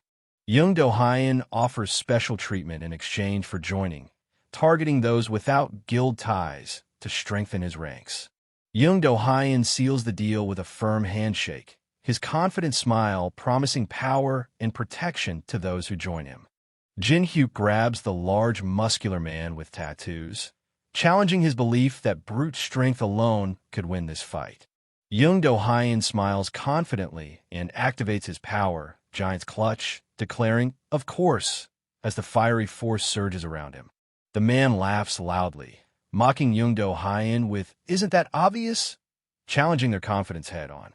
Young Do-hyun and Jin Hyuk clasp hands, unleashing the judgment of Anubis that shatters the space around them. The woman unleashes her scaled power, but Young Do-hyun stands frozen, unmoved and tense, defying all expectations. Jin Hyuk grips the large muscular man with tattoos hand firmly, forcing him to struggle and grimace under the intense contest. Jin Hyuk taunts the large man's exaggerated pain, challenging his confidence despite the intense struggle. The large man grips Jin Hyuk's hands with fierce purple energy, shouting as they fights to break the hold. Jin Hyuk shocks the large muscular man with tattoos by shaking his hand mid-fight, forcing him to shout, "Stop! How dirty!" Jin Hyuk lands a solid punch, sending the large muscular man with tattoos crashing backward and shifting the fight's momentum. Young Do-hyun shouts and lands a brutal hit, sending his opponent crashing back into the debris. Jin Hyuk clenches his fist over Young Do-hyun's fallen form, mocking his betrayal with a brutal taunt that cuts deeper than any wound. An explosion rips through the plaza, sending spectators flying, but Jin Hyuk stands unfazed, eyes locked on the chaos he's unleashed. Dark-haired man activates Eye of Truth, piercing through every hidden lie and secret in the chaos below. Hong Daokpyo shouts in furious defiance, unleashing power from his hand as he demands respect for the sacrifice behind Do-hyun's fall. Jin Hyuk steps forward, urging to pause the fight despite the rising tension, trying to prevent more bloodshed. Hong Daokpyo erupts in fury, shouting down Jin Hyuk's plea and daring them to back out after coming this far. Jin Hyuk raises his hand calmly, refusing to escalate by targeting guild masters just yet. Hong Daokpyo lunges forward, unleashing his power with a furious shout that breaks the tense silence. Hong Daokpyo's furious shout cuts through as he lunges, demanding answers that shake the ground beneath them. Jin Hyuk raises his hand and activates LV.2 Daylight, shifting the battle's energy in an instant. Jin Hyuk's light beam blinds the crowd, forcing spectators to shield their eyes as chaos erupts in the arena. Jin Hyuk tightens their grip on the sword, ready to strike as the chaos closes in. Jin Hyuk blocks the large muscular man with tattoos punch just as the rift stat activates, slashing the level difference by 33 with 99 points used. Hong Daokpyo unleashes his blood demon chi in disbelief as Jin Hyuk shockingly withstands the attack. Hong Daokpyo and Jin Hyuk clash, their red energy crackling as Daokpyo admits Jin Hyuk matches the vanguard strength. Hong Daokpyo scoffs loudly, refusing to believe anyone could stand against the second floor's boss, the Colossus. Jin Hyuk grips his dagger just as Hong Daokpyo activates his power and urgently demands, "Please stop." Young Do-hyun taunts the black-haired man in coat to act more dependable in front of the martial arts tournament crowd, raising the stakes between them. Han Sang-jin steps forward, raising their hand to command everyone's attention with a single, sharp declaration. President raises his hand, signaling authority as the room falls silent under his command. Jin Hyuk in the white shirt steps forward, confirming they's the one who leads Korea's Awakened. President reveals his identity as Han Sang-jin, the Awakened Association leader, shifting the power dynamics instantly. Hyok-pyo accuses a rival of brutalizing a guild player, forcing the president into a tense confrontation that could ignite a full-scale conflict. The president challenges the Hyokpyo excuse for the injuries, refusing to let the brutalization slide as tensions escalate. The president steps forward, revealing his identity as Han Sang-jin and directly addressing player Kong Jin-hyuk, raising the stakes in the confrontation. The president admits he only learned about Kong Jin-hyuk 20 minutes ago after a call from Department Head Park, shifting the power dynamic with this new information. The reporter urgently relays that he was told to come immediately because something unbelievable is happening, sparking tension among the seated men in suits. The president confronts Jin-hyuk about irregularities in his test results and the pressure he put on the examiner, raising serious questions. Men in suits bowing publicly accept responsibility for the misassessment and apologize as the new 16th S rank is officially announced. Voices erupt as the crowd points and shouts about the new S rank player, while orders fly to summon everyone in the Someone conference room immediately. The crowd surges forward, pushing past barriers as the reporter shouts for space, while the Black Crowd Guild CEO watches the chaos unfold with a serious gaze. Jong Do-hyun collapses backward, eyes rolling back as his body goes limp, signaling a sudden and severe blow. Black Crowd Guild CEO's shock breaks as he realizes the tournament is slipping away, his confidence crumbling with every devastating loss. CEO urgently calls for a last-ditch plan, refusing to let the tournament slip away completely. The Black Crowd Guild CEO grabs the reporter's arm mid-sentence, cutting off the announcement about clearing the third-floor boss. A fist lands hard, sending the man in the white shirt crashing backward as they pleads for a call next time. The Black Crowd Guild CEO stands firm, his serious gaze cutting through the chaos as the fight pauses. Jin-hyuk confidently as reporters swarm with cameras and microphones, demanding answers that could change everything. Black Crowd Guild CEO walks away from the fallen man as the crowd gasps, the silence breaking with shock and disbelief. The ability acquisition message pops up, confirming the unique Blood Demon Chi has been unlocked and prompting the save option. President reveals the official results of the Super Rookie, sparking a flood of speculation and debates in the comments section about Kong Jin-hyuk's next move. Jin-hyuk scrolls through reactions on his phone, noting the positive responses that could shift the game. President confirms the trip to Las Vegas and offers a plane as an apology, shifting the stakes with unexpected support. Jin-hyuk settles into the chair, realizing high rank means a completely different level of treatment. The airplane dives sharply toward the rocky cliffs, forcing everyone on board to brace for impact. Air hostess pushes a cart while politely excusing herself, signaling a shift in the tense moment. Hostess tries the food and wine, realizing this is their first taste of first-class luxury. The young man tastes the food with a cautious spoonful, searching for a sign this luxury is worth the risk. Jin-hyuk calls out, breaking the tense silence, and CEO Hyokpyo responds, their brief exchange shifting the focus back to the uneasy meal. Alex Jadro points sharply at the man in front, sparking a quick confirmation from the black-haired man while the brown-haired woman in blue suit laughs, breaking the tension. Alex Jadro emits a strange, unsettling scent that reeks of blood, making everyone instinctively recoil and refuse to engage. Alice questions Jin-hyuk's claim, but she insists the man isn't an ordinary human, raising the stakes of their tense exchange. Jin-hyuk realizes Alice's brutal judgment means they're far from ordinary, forcing them to reconsider their own hidden threat. Jin-hyuk activates Eye of Truth, instantly revealing a hidden layer beneath Alice's brutal judgment that shakes their understanding completely. Alex Jadro reveals the copy condition, calling out a demonic human and turning the mystery deeper with his confident smile. Jin-hyuk sweats, shaken by the revelation that the calm, demonic human was just an act.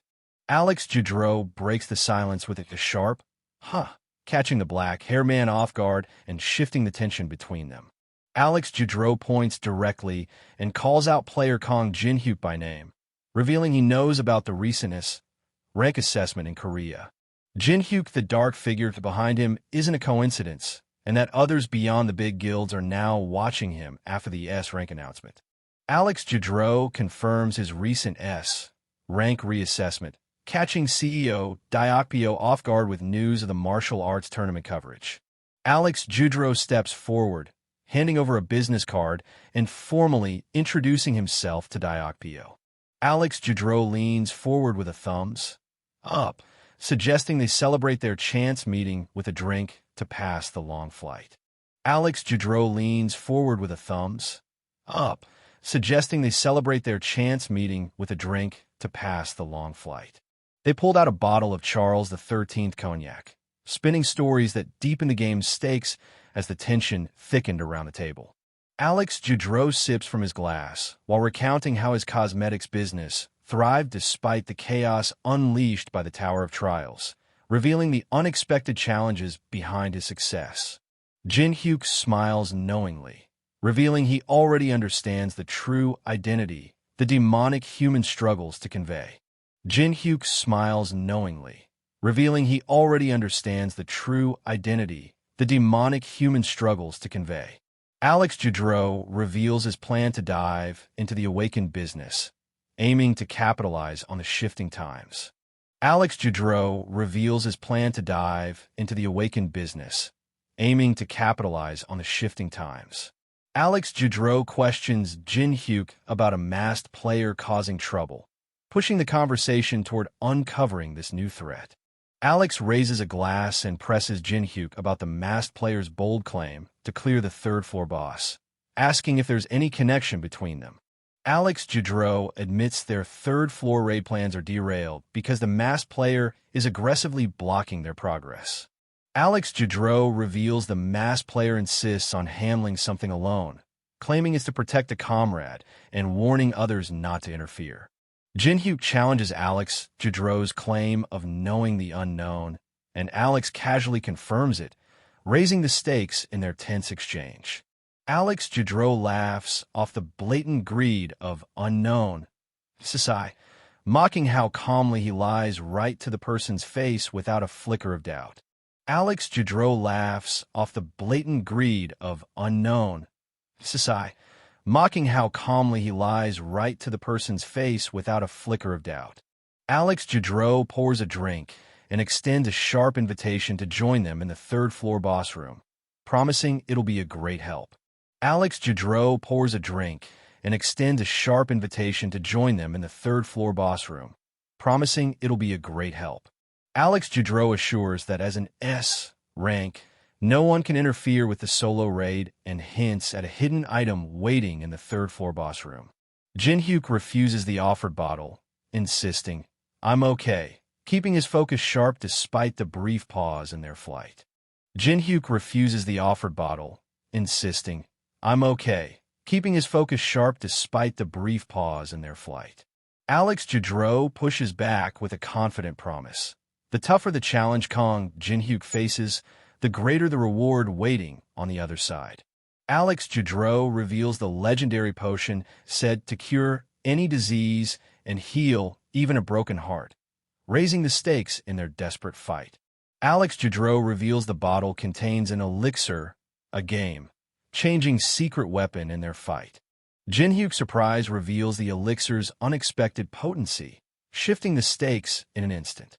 Jin-hyuk clutches the rare blue vial, questioning the demonic human association's power while temptation creeps in.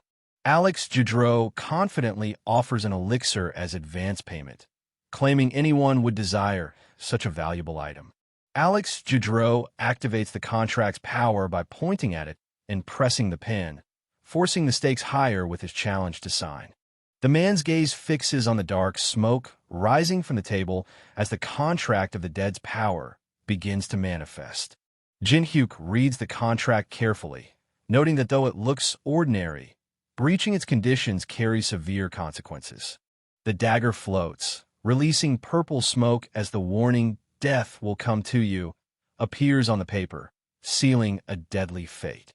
The man firmly refuses to sign the cursed document, holding a small object as they warns that making enemies of the large guilds is too risky. Alex Genre taunts his opponent's stubborn refusal, revealing his disappointment as hopes for cooperation fade. Men in suits bowing offer a water bottle as Alex Genre coldly dismisses the elixir deal, forcing the conversation into uncertain territory. Holding the bottle, Alex admits caution, but hints this blue liquid might be their only option left. Holding the bottle, Alex admits caution, but hints this blue liquid might be their only option left. Alex Genre lashes out in anger, demanding an explanation as his control starts slipping. Alex leans forward, gripping the armrest as he pulls out an insane amount of mana. Everyone's convinced he's ready to crash this plane if it comes to that. The pilot announces sudden turbulence, ordering everyone to buckle up as the seatbelt sign lights up, forcing a tense pause mid-flight. Alex questions the Jinhyuk about knowing the announcement in advance before preparing to sit back down. Alex slouches in the chair, admitting he had a rough idea about the announcement while calling out the other skill at acting. Alex snaps a sharp warning, threatening that unknown SSI will make them pay no matter the cost. The man with eyes smirks and points, calling out the lie and accusing Alex of being on unknown side after their humiliation at the Olympus meeting. Alex's shock and sweat reveal his panic as the man's accusation hits too close to home. Could he really be tied to unknown? The hand slams down as doubt creeps in. Maybe the man's bluffing, or maybe the large guilds really did share intel since they hit S rank. Jinhyuk a small object, teasing that he might spill info if the other man plays nice, raising the stakes with a risky gamble. The airplane lifts off the runway, wheels leaving the ground as Alex vows, "I'll see you next time," cutting the chase for now. Alex slips into a crowded casino, blending in as the city's neon chaos hides the next move. The red-haired woman in red top poses on a towering billboard, launching the new Fire Blossom perfume that's about to stir the city's undercurrents. Tiny Girl navigates the crowded indoor market, cautiously noting it's a human city while reminding to keep the promise of no trouble. Tiny Girl navigates the crowded indoor market, cautiously noting it's a human city while reminding to keep the promise of no trouble. Jinhyuk, the memory of a world, pushing the limits of their power indoors. They fuse Eye of Truth, S, and Blood Demon Chi, S, into a single skill, unlocking a new power in the virtual interface. Fusion completes, granting the Eye of Gluttony, SSS, skill with barrier immunity, status inspection, view sharing, and mind-reading abilities. They activate the hexagonal symbol now, sacrificing stability to gain immediate power for the fight ahead. Jinhyuk is fist, ready to face whatever waits inside the casino as the Tiny Girl points toward the entrance, questioning their next move. Jinhyuk explains that magic skills are banned in regular casinos, leaving Tiny Girl skeptical about their options moving forward. Man in sidecar refuses to take money by force, insisting that stealing from hardworking people just to fund the auction crosses a line. Tiny Girl challenges the man's refusal, demanding to know where they're supposed to go now. Tiny Girl challenges the man's refusal, demanding to know where they're supposed to go now. Tiny Girl clenches her fists and smiles brightly, clearly intrigued by the promise of something incomparable. Tiny Girl clenches her fists and smiles brightly, clearly intrigued by the promise of something incomparable. Tiny Girl voices her displeasure with the building, but the other insists they're not here to play around, raising the stakes instantly. An angry man accuses Tiny Girl of using forbidden skills, escalating the tension as Tiny Girl and another watch silently. The man inside car kicks Alex in the face, accusing him of using all sorts of skills and calling out his hypocrisy. Man falling forward collapses as Tiny Girl walks away coldly, dropping the brutal truth. In this place, the one who gets scammed is the dumbass. Man falling forward collapses as Tiny Girl walks away coldly, dropping the brutal truth. In this place, the one who gets scammed is the dumbass. They tighten their grip on the fading hope, knowing that surrendering now means losing everything they've fought for. The man in the white coat steadies tiny girl, reminding her this casino is a rare place where magic can be unleashed without limits. The man orders drinks for tiny girl without hesitation, telling the bartender to put everything on his tab, while she loudly complains about the choice. They downs the small cup without hesitation as they yells, "What are you going to do by yourself?" They downs the small cup without hesitation as they yells, "What are you going to do by yourself?" Table leader activates Source Seal Level 3, blocking all skills on the designated card for 10 minutes, while keeping his own abilities active. Padro reveals his cards, relieved to find a decent hand despite the Source Seal's restrictions locking out all other skills. Alex holds his cards steady, his intense gaze unshaken as his opponent sweats over mounting losses at the gambling table. The dealer pushes a hefty raise forward, declaring this round will decide everything as tension spikes around the poker table. The man in the white shirt toys with a chip before sliding a massive stack forward, daring the man in the red vest to match or fold. The man in the red vest pushes an even bigger stack forward, raising the stakes and forcing the man in the white shirt to decide whether to fold or go all in. The man in the red vest pushes an even bigger stack forward, raising the stakes and forcing the man in the white shirt to decide whether to fold or go all in. The man in the red vest demands to know which guild runs the place, and the man with purple eyes reveals it's managed by the Scavenger Guild. The man in the red vest demands to know which guild runs the place, and the man with purple eyes reveals it's managed by the Scavenger Guild. The man in the formal vest steps forward, warning that too many questions might not be allowed here, forcing everyone to reconsider their approach. Flipping the cards decisively, the man declares the outcome irrelevant, forcing everyone to brace for what's truly at stake. Padro activates his power to substitute the cards mid-flip, cutting off any chance for a counterattack. Padro activates his power to substitute the cards mid-flip, cutting off any chance for a counterattack. Alex clenches the same pair of jacks, shattering the table leader's confidence as he screams, "I'm sure I substituted them with my ability." Holding 2 kings, Alex breathes relief, admitting victory came by a hair's width despite the risky bluff. Holding 2 kings, Alex breathes relief, admitting victory came by a hair's width despite the risky bluff. Padro exposes their rival's hidden intentions with the eye of gluttony, forcing a desperate bluff that shifts the power balance instantly. Padro forces the rival to reveal a crucial weakness, turning the tide as allies rally behind them for a final strike. The staff member cuts ties, declaring those who take this much money aren't customers anymore, forcing a harsh reckoning. The staff member orders to drag the man into a room, signaling the situation is about to escalate beyond words.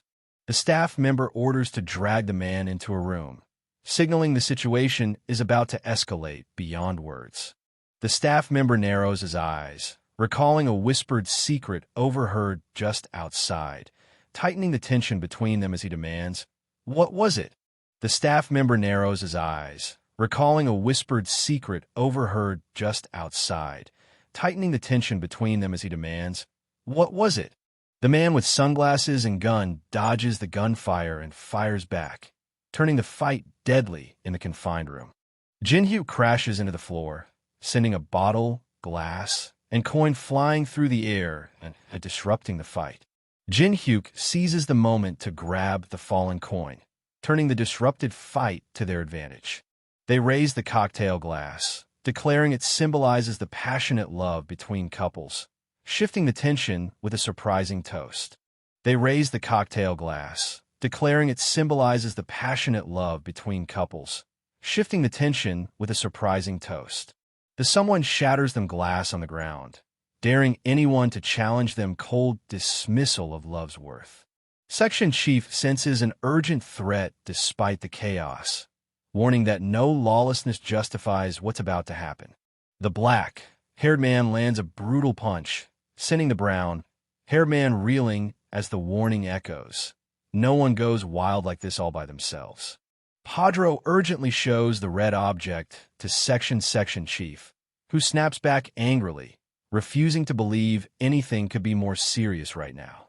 Section Chief's shock deepens as he reads the message on his phone, realizing the situation is far worse than he thought. The smartphone reveals a photo of Jin-hyuk with a caption confirming him as a newly assessed S-rank player in South Korea just days ago. Section Chief's shock deepens as he realizes an S-rank player, rarer than even America's elite, is standing right before him.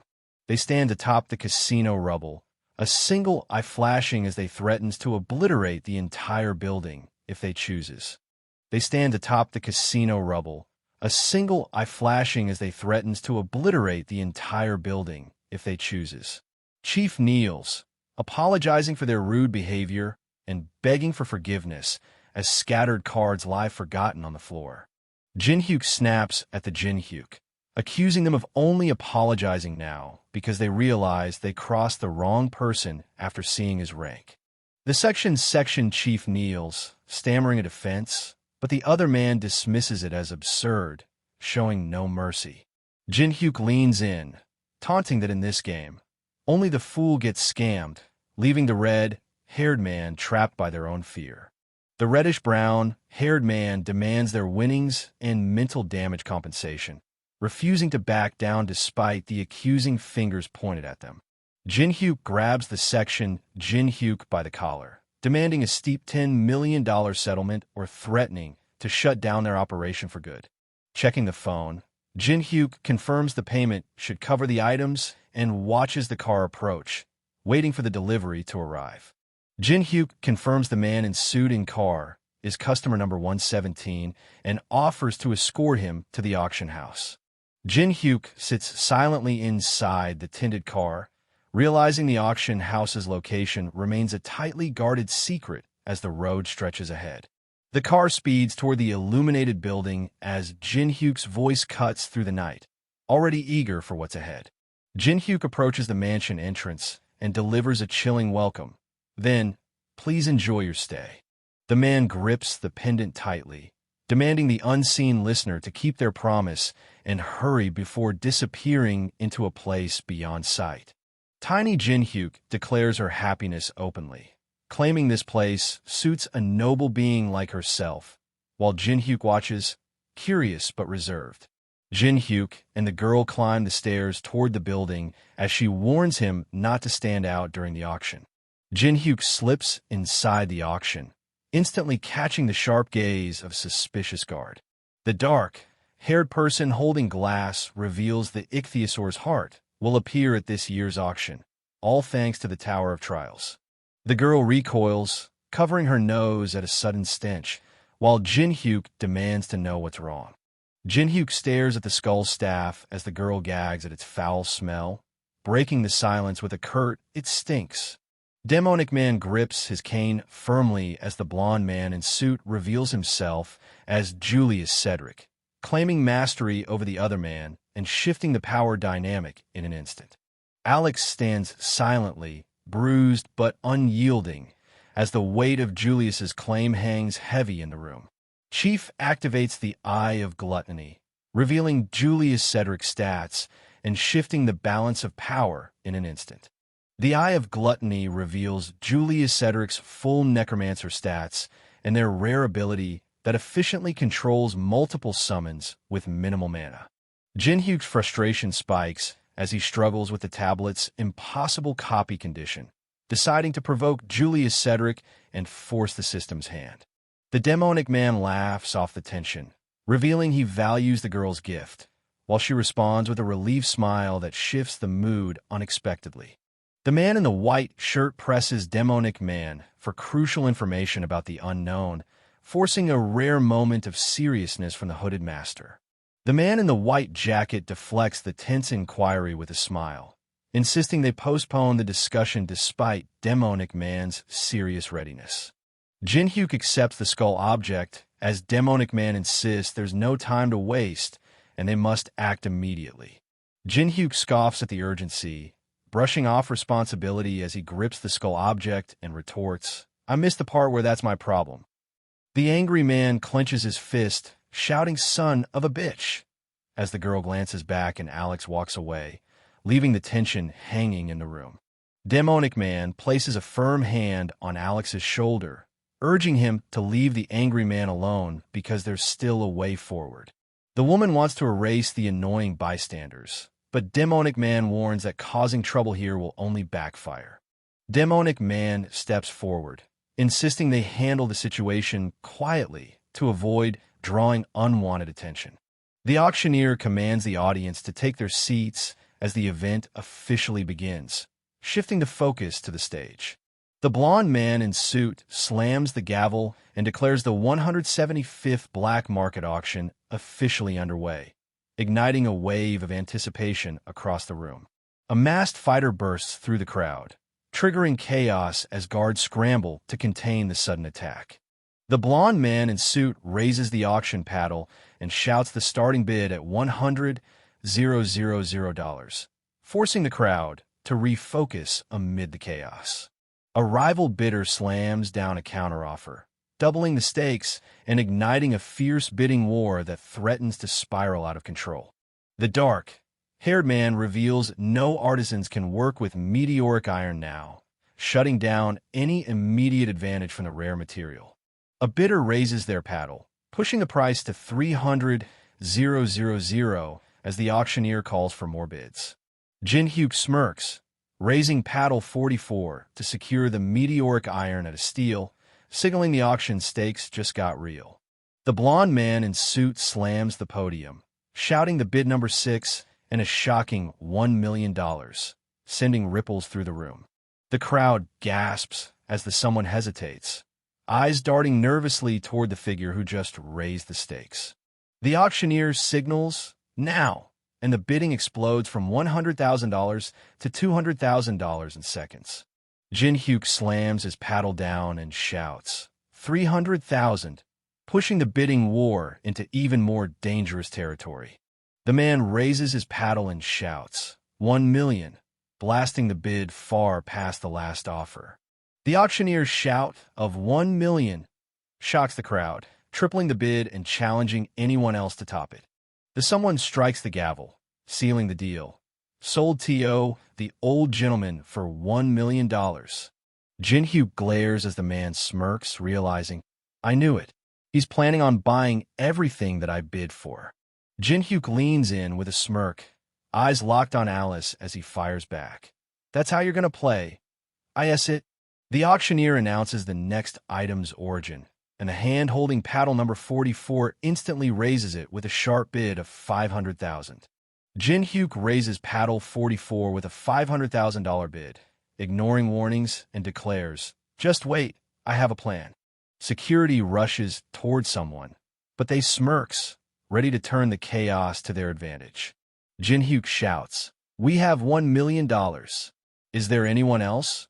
pushing the auction into a fierce bidding war with a quick $1.5 million challenge. The demonic man shouts $3 million and raises his paddle, escalating the auction to a new, aggressive high bid. The auctioneer slams the gavel and declares, "We have $3 million, pushing the stakes even higher. Jin-hyuk sits silently, scanning the room before sharply asking, "Are there any more bids?" The man breaks down in tears as the man declares, "Sold to the old gentleman for $3 million. The buyer steps forward, coldly confirming the deal, while the someone's sobs echo through the silent room. The man raises paddle number 6 and points firmly as the man shouts, "Sold," signaling the final seal on the deal. The blonde man leans in, urging, "Master, why don't we give up on something at least once?" while the man in the dark hooded cloak stands silently, weighed down by the tension. The man grabs the blonde man, shouting, "You imbecile! What are you going to do if he easily gets something that he wants if we do that?" Man grits his teeth, determined despite losses. "Though I'm suffering some losses, I have plenty of funds. I'll secure the items that he's aiming for." Auctioneer raises his hand, declaring, "The next item is for the true fans. I introduce to you the first chessboard." The man scoffs, "How trivial. while Jin-hyuk hesitates with paddle 44 and Alice nervously shake her legs, doubting the value of a chessboard without pieces. Jin-hyuk raises paddle 44 and shouts, 50,000. We. Man slams down paddle 100,000 and yells. He bid higher, as the auction stakes double instantly.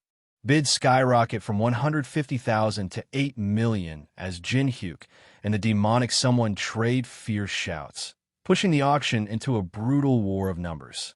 The crowd reels as Jin-hyuk calmly holds paddle 44, while the brown-haired someone shouts, "This is crazy. Who the hell buys a chessboard for 8 million?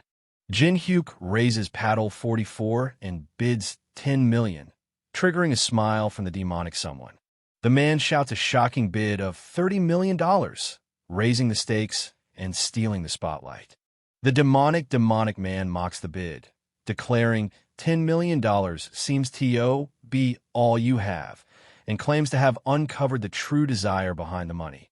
They slams down a higher bid, forcing the room to confront just how far desperation will push them. Jin-hyuk wipes sweat from his brow, clenching his teeth as he admits, "I wasted so much of his funds, yet he still has this much?" The demonic someone laughs triumphantly as he snatches the first chessboard for 30 million, leaving Jin-hyuk clutching his head and shouting, "I need a plan." Alice shocks the room by confidently raising the bid to 100 million, turning the stakes even higher. The man shouts in disbelief, 100 million? 100 million for that mere chessboard? As the room reels from the outrageous bid, Alice crosses her arms, questioning, "What the hell is with that brat?" While Jin-hyuk nervously admits, "It is but..." The man insists he can't stop now after already sinking over $700 million in a worthless junk, proving just how deep he's in. The man shouts a desperate bid of 110 million, but Alice immediately counters with a bold 200 million, turning the auction into a fierce showdown. The man points accusingly, shouting, "Enough of your bullshit. Do you expect me to believe that you have $200 million? While Jin-hyuk grips paddle 44, tension rising between them. The auctioneer challenges the young lady, demanding, "Can you provide proof of balance?" as he gestures toward the podium. Alice conjures a magical orb, questioning with a sharp proof as she challenges the Alice's demand. Someone hurls the orb, shattering the illusion and revealing the hidden truth behind the enemy's deception. The brown-haired man in suit examines the crown with disbelief, muttering, "You unbelievable. Just this crown alone is easily worth over $500 million.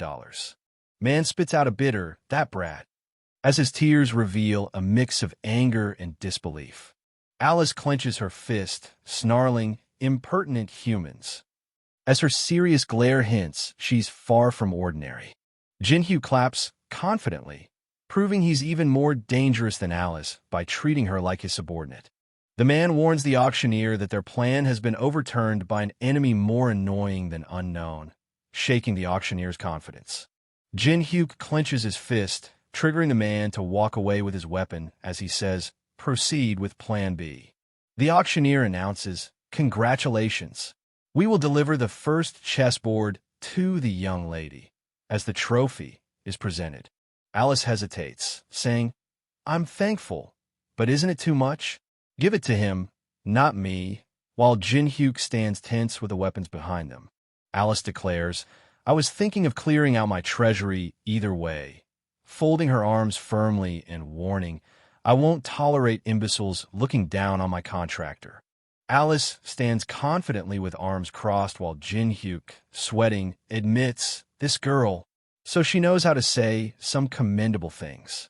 Jin-hyuk stares at the sudden explosion, his confidence shaken as chaos erupts nearby. Jin-hyuk stares at the sudden explosion, his confidence shaken as chaos erupts nearby. Man in dark suit shouting sprint toward the exit as the man in dark suit shouting yells, "We have to get out of here," to escape the collapsing building. People shouting, "Where are you all?" in a rush as a cigarette falls forgotten amid the chaos. Alex lunges through laser beams as two men flee the door, shouting, "You're all precious sacrifices, T.O., be my materials." Alex activates the mana furnace, clutching a small object as the magic circle ignites beneath his hand. Alex activates the mana furnace, clutching a small object as the magic circle ignites beneath his hand. The man collapses amid the flames, desperate and crying out, "Please save me." Clenching his teeth, the man braces himself, refusing to surrender despite the crushing despair. Jin-hyuk unleashes a fierce accusation, shouting, "You've crossed too far beyond the line, you sick bastard." Monster roars fiercely, unleashing a surge of energy that shakes everything around. Jin-hyuk lashes out with sharp words, calling out the enemy as a disgusting necromancer. Alex gestures confidently, defending the monster with, "Disgusting? How can you say that after seeing these lovely guys?" Alex gestures confidently, defending the monster with, "Disgusting? How can you say that after seeing these lovely guys?" Alex recalls the airplane humiliation and declares, "Since the order to have you removed is issued," escalating the threat. The monster roars and lunges forward, shouting, "There's no reason to be patient any longer." The monster lunges at Jin-hyuk, who stands ready with a confident smile, prepared to counter the attack. Jin-hyuk charges forward, eyes locked on his target as he prepares to strike. Monsters charge through the debris, but Jin-hyuk's grin only widens as he taunts, "You're pretty quick." Our boy dodges a claw swipe and counters with a sharp strike, forcing the monsters to retreat briefly. Jin-hyuk casts a powerful spell, explaining, "That punk doesn't like gross bastards, so she ran away herself," while revealing he had to release her physical body to use his magic. Jin-hyuk calculates the ongoing damage from the smelting furnace, realizing the threat won't stop until he acts. Two red monsters close in behind Jin-hyuk, who warns, "So dragging on this fight will be bad." An explosion sends rocks and debris flying as someone declares, "I'll finish this fight as fast as I can." Jin-hyuk unleashes Sword Cemetery, firing energy beams that tear through the monsters. Alex casts magic with symbols, taunting, "Wow, how surprising." Casting a powerful spell with a red magic circle, the man claims, "It's all right with me, since I have a lot of materials lying around." Monsters advance as Alex raises his arms, confidently declaring, "There's nothing easier than this," while Alex lies defenseless on the ground. Jin-hyuk watches as two fiery monsters burst forth, muttering, "Is this how he's planning on dragging on the fight?" Jin-hyuk advances as the monsters close in, explaining, "As long as he can absorb people's life force, he'll be able to continually raise monsters and cause the opponent to deplete their mana." They smiles menacingly, declaring, "Is how necromancers fight." Jin-hyuk swings his sword fiercely, cutting through the monsters as they close in for the attack. Jin-hyuk slashes forward with his sword, taunting, "So, is that all you got for your trump card?" Jin-hyuk unleashes a devastating energy attack, declaring, "I'll burn em all before they are resurrected," as daylight activates. Two monsters recoil instinctively as the sword above blazes with blinding light, halting their advance underground. Alex readying a power as the warning cuts through. "TSH, so you're going to use that?" Alex channels his energy, bracing as monsters close in, while his opponent plots to scatter and strike before the rays fully form. Monsters are freezes, stunned by the sudden stillness around them as they blurts, why aren't they moving?" The monster's feet freeze solid, trapping its massive in place as the stunned voice shouts, "Their feet are frozen." Jin-hyuk clenches the shards, ready to shatter the frozen trap and turn the tide. Alex shouts in frustration, "Are you telling me that I couldn't see him use the ice skill because of the flashing light?" A blinding energy beam crashes down onto the building, flooding the area with intense light. Alex falls hard and struggles to stand, gasping, "I can't believe it." Alex shouts, "My cuties," while the other claims, "They turned out that way because they were cuties," revealing their twisted pride amid the chaos. Alex fires a powerful energy blast, but Jinhyuk blocks it with a sharp FUCK reaction, escalating their deadly clash. Alex dashes through the alley, pushing his limits to escape the relentless pursuit. Alex panics over his unexpected loss and decides to flee fast to regroup with Mast. Alex reels from a sudden blow, his escape plan now in jeopardy. Jinhyuk launches a precise throwing attack, declaring, "This is how you make a throwing attack," forcing the enemy to scramble for cover. Jinhyuk stands over Son of Host, taunting, "Is running all you can do after causing this chaos? I'll tell you how I'll kill you now." Coughing up blood, the victim gasps. For the next 30 minutes, blood will slowly fill up your lungs, sealing a slow, suffocating fate. Clenching his fist, Jinhyuk coldly declares, "The next painful way to die after burning to death is probably asphyxiation," promising a swift end without prolonged suffering. A hand offers the blue elixir with the demand, "That is if you tell me about the Demon Society." Alex clutches the attacker's leg, coughing blood and gasping. "It's the demon, Urk." "Shit." Son of Host struggles under the dark figure's weight, gasping, "If that's the case, then I'll write it out." Jinhyuk pins Alex down, mocking his stubborn silence with, "I guess it can't be helped if you don't want to tell me." A hand reaches into a pocket, tossing back the item with, "I guess I won't need this then. You can take it back."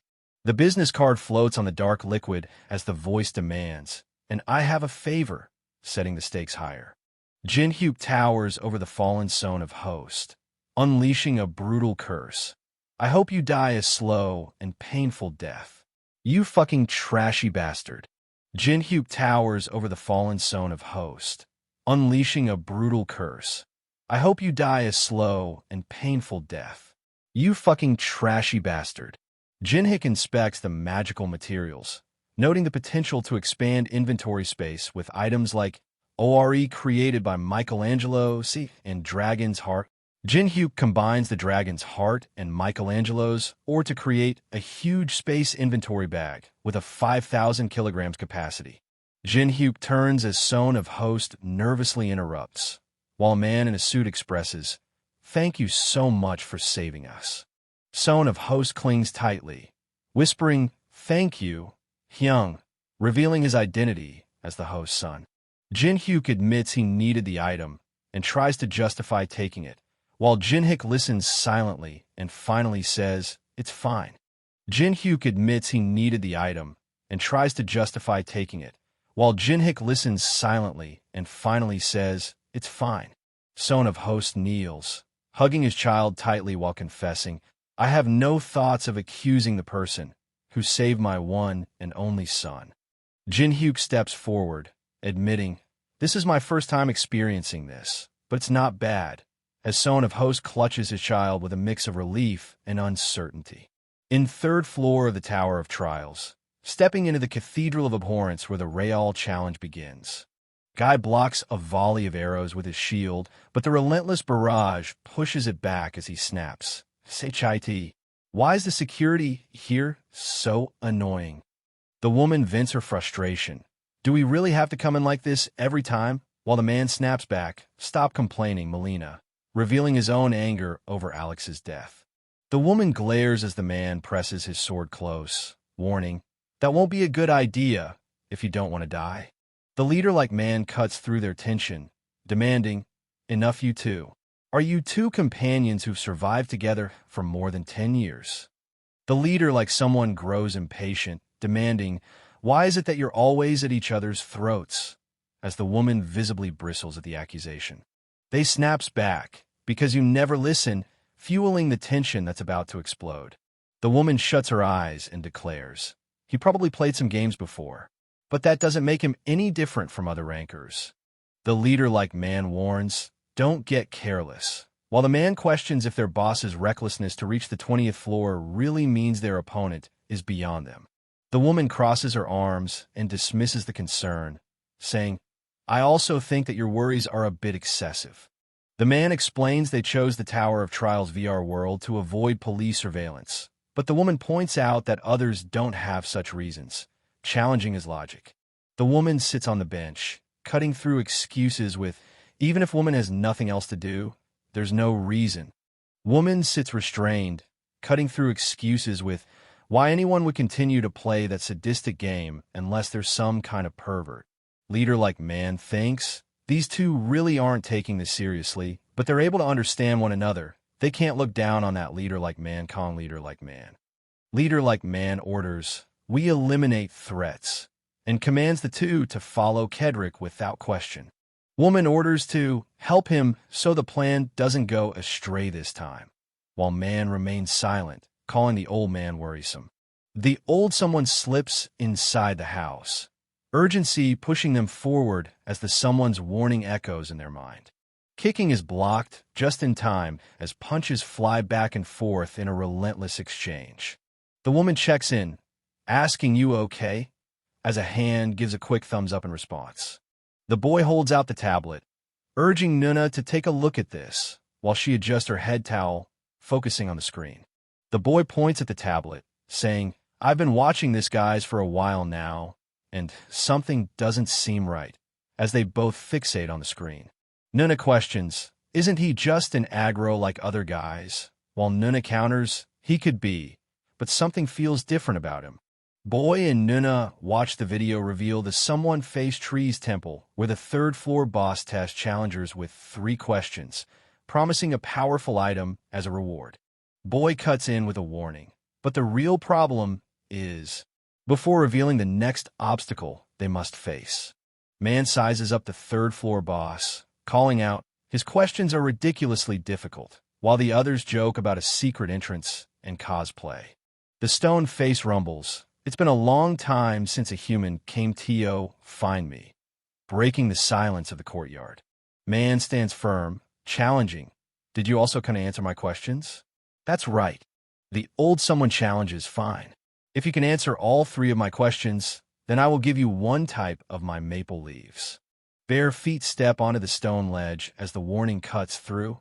However, if you answer just one of my questions incorrectly, trees Gurdians and Gurdians close in, their claws and muscles ready to strike as the third-floor boss is warned, you will be punished.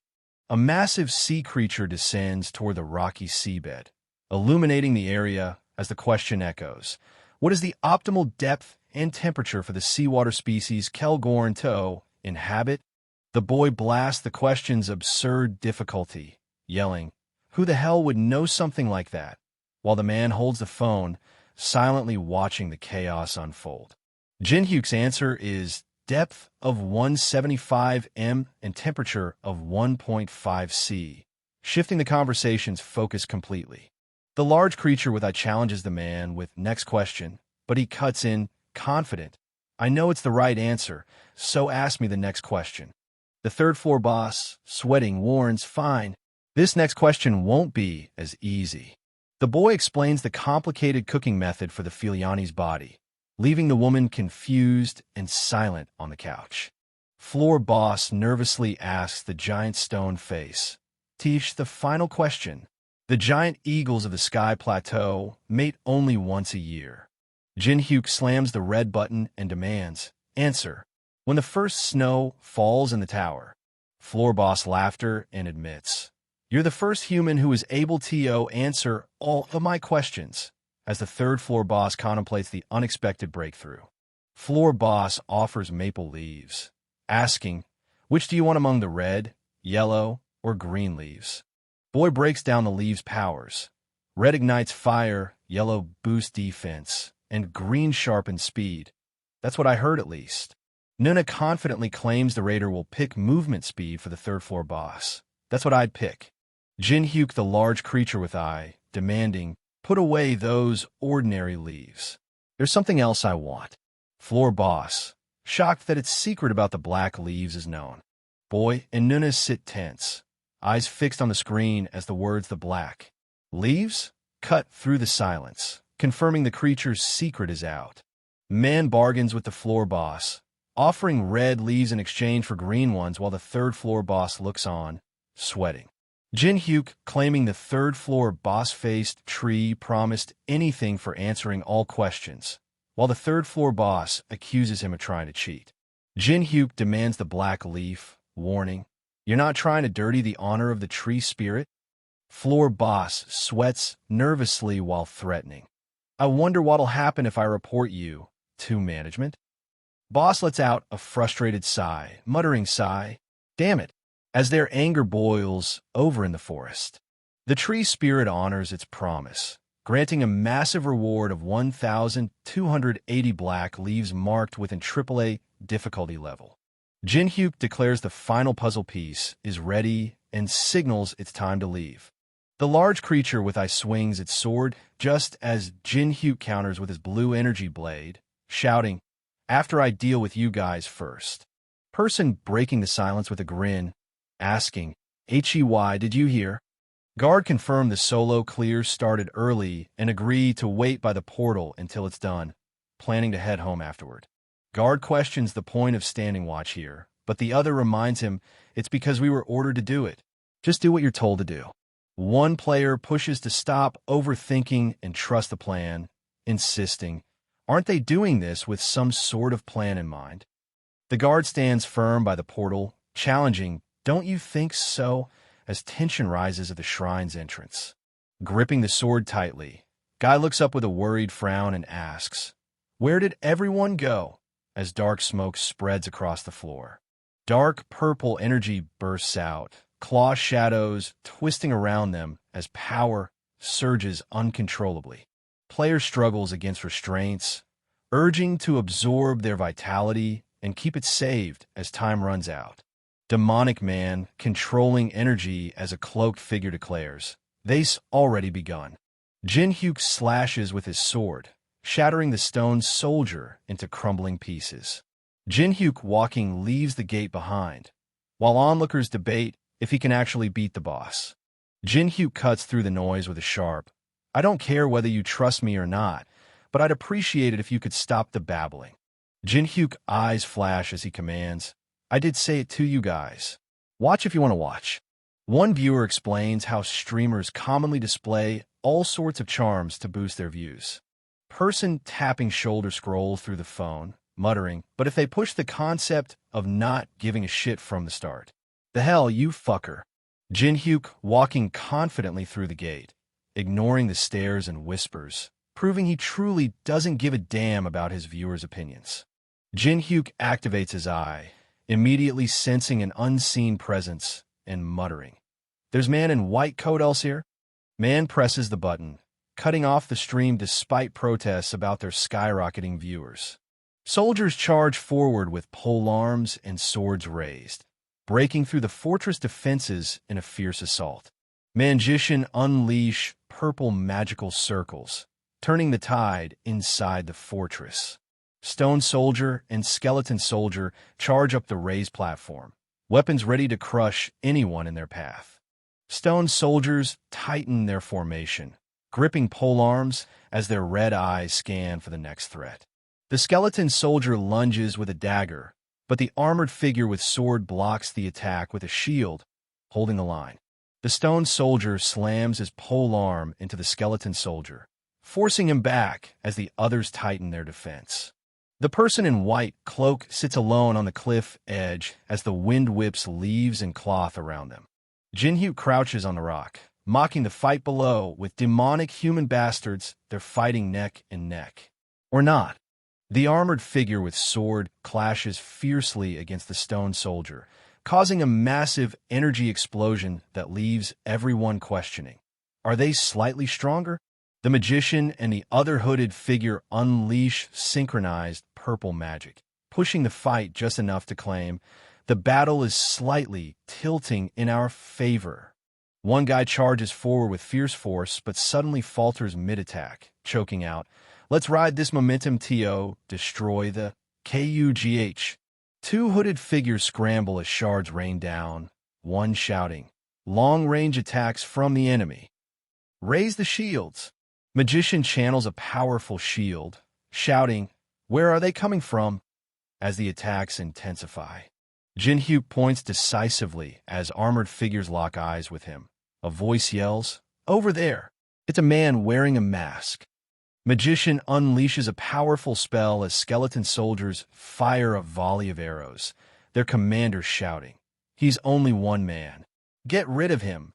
Skeleton soldiers leap forward, spear thrown down to break the defense line and crush anything in their path. Stone soldier blocks the lunging strike from the Jinhyuk, holding the line tight despite the relentless assault. Jinhyuk activates Blessing of the Star, unleashing a powerful magic that shifts the battle's momentum instantly. Stone Soldier and his massive comrades grip their swords tighter, rallying the smaller skeleton soldiers with a fierce battle cry.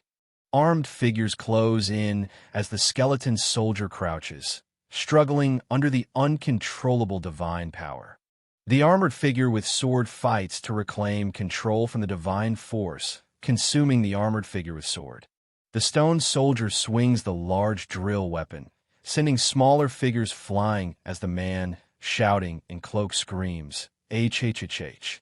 Person shouting alerts the others as the explosion obliterates the third position, forcing them to rethink their defense immediately.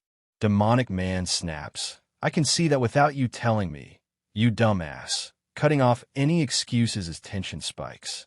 Our boy reveals the 4 command points for the undead monsters, warning that the third one has already been destroyed. Chains snap as the clock symbol shatters, triggering the collapse of the entire undead network once the first command point is destroyed. A strike from the purple sword ignites a fiery explosion as a voice shouts, "Over here!" The flaming skull face lashes out, mocking, "How could you possibly catch me with those slow ASS movements of yours?" The stone soldier raises its fist to strike as the armored figure with sword charges forward, shouting, "Battle MOAI." The armored figure slams their sword into someone's fist, shattering it and forcing the giant back. Jinhyuk other shoulders, drawing their focus as tension spikes between the trio.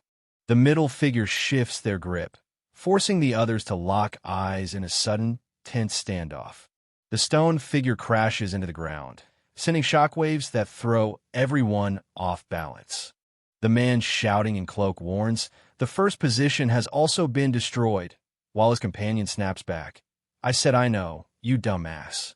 As panic over their dwindling defenses sets in, the old man shouts, "What sort of grudge do you have against USTO? Keep ruining our plans every single time," as frustration boils over their collapsing strategy.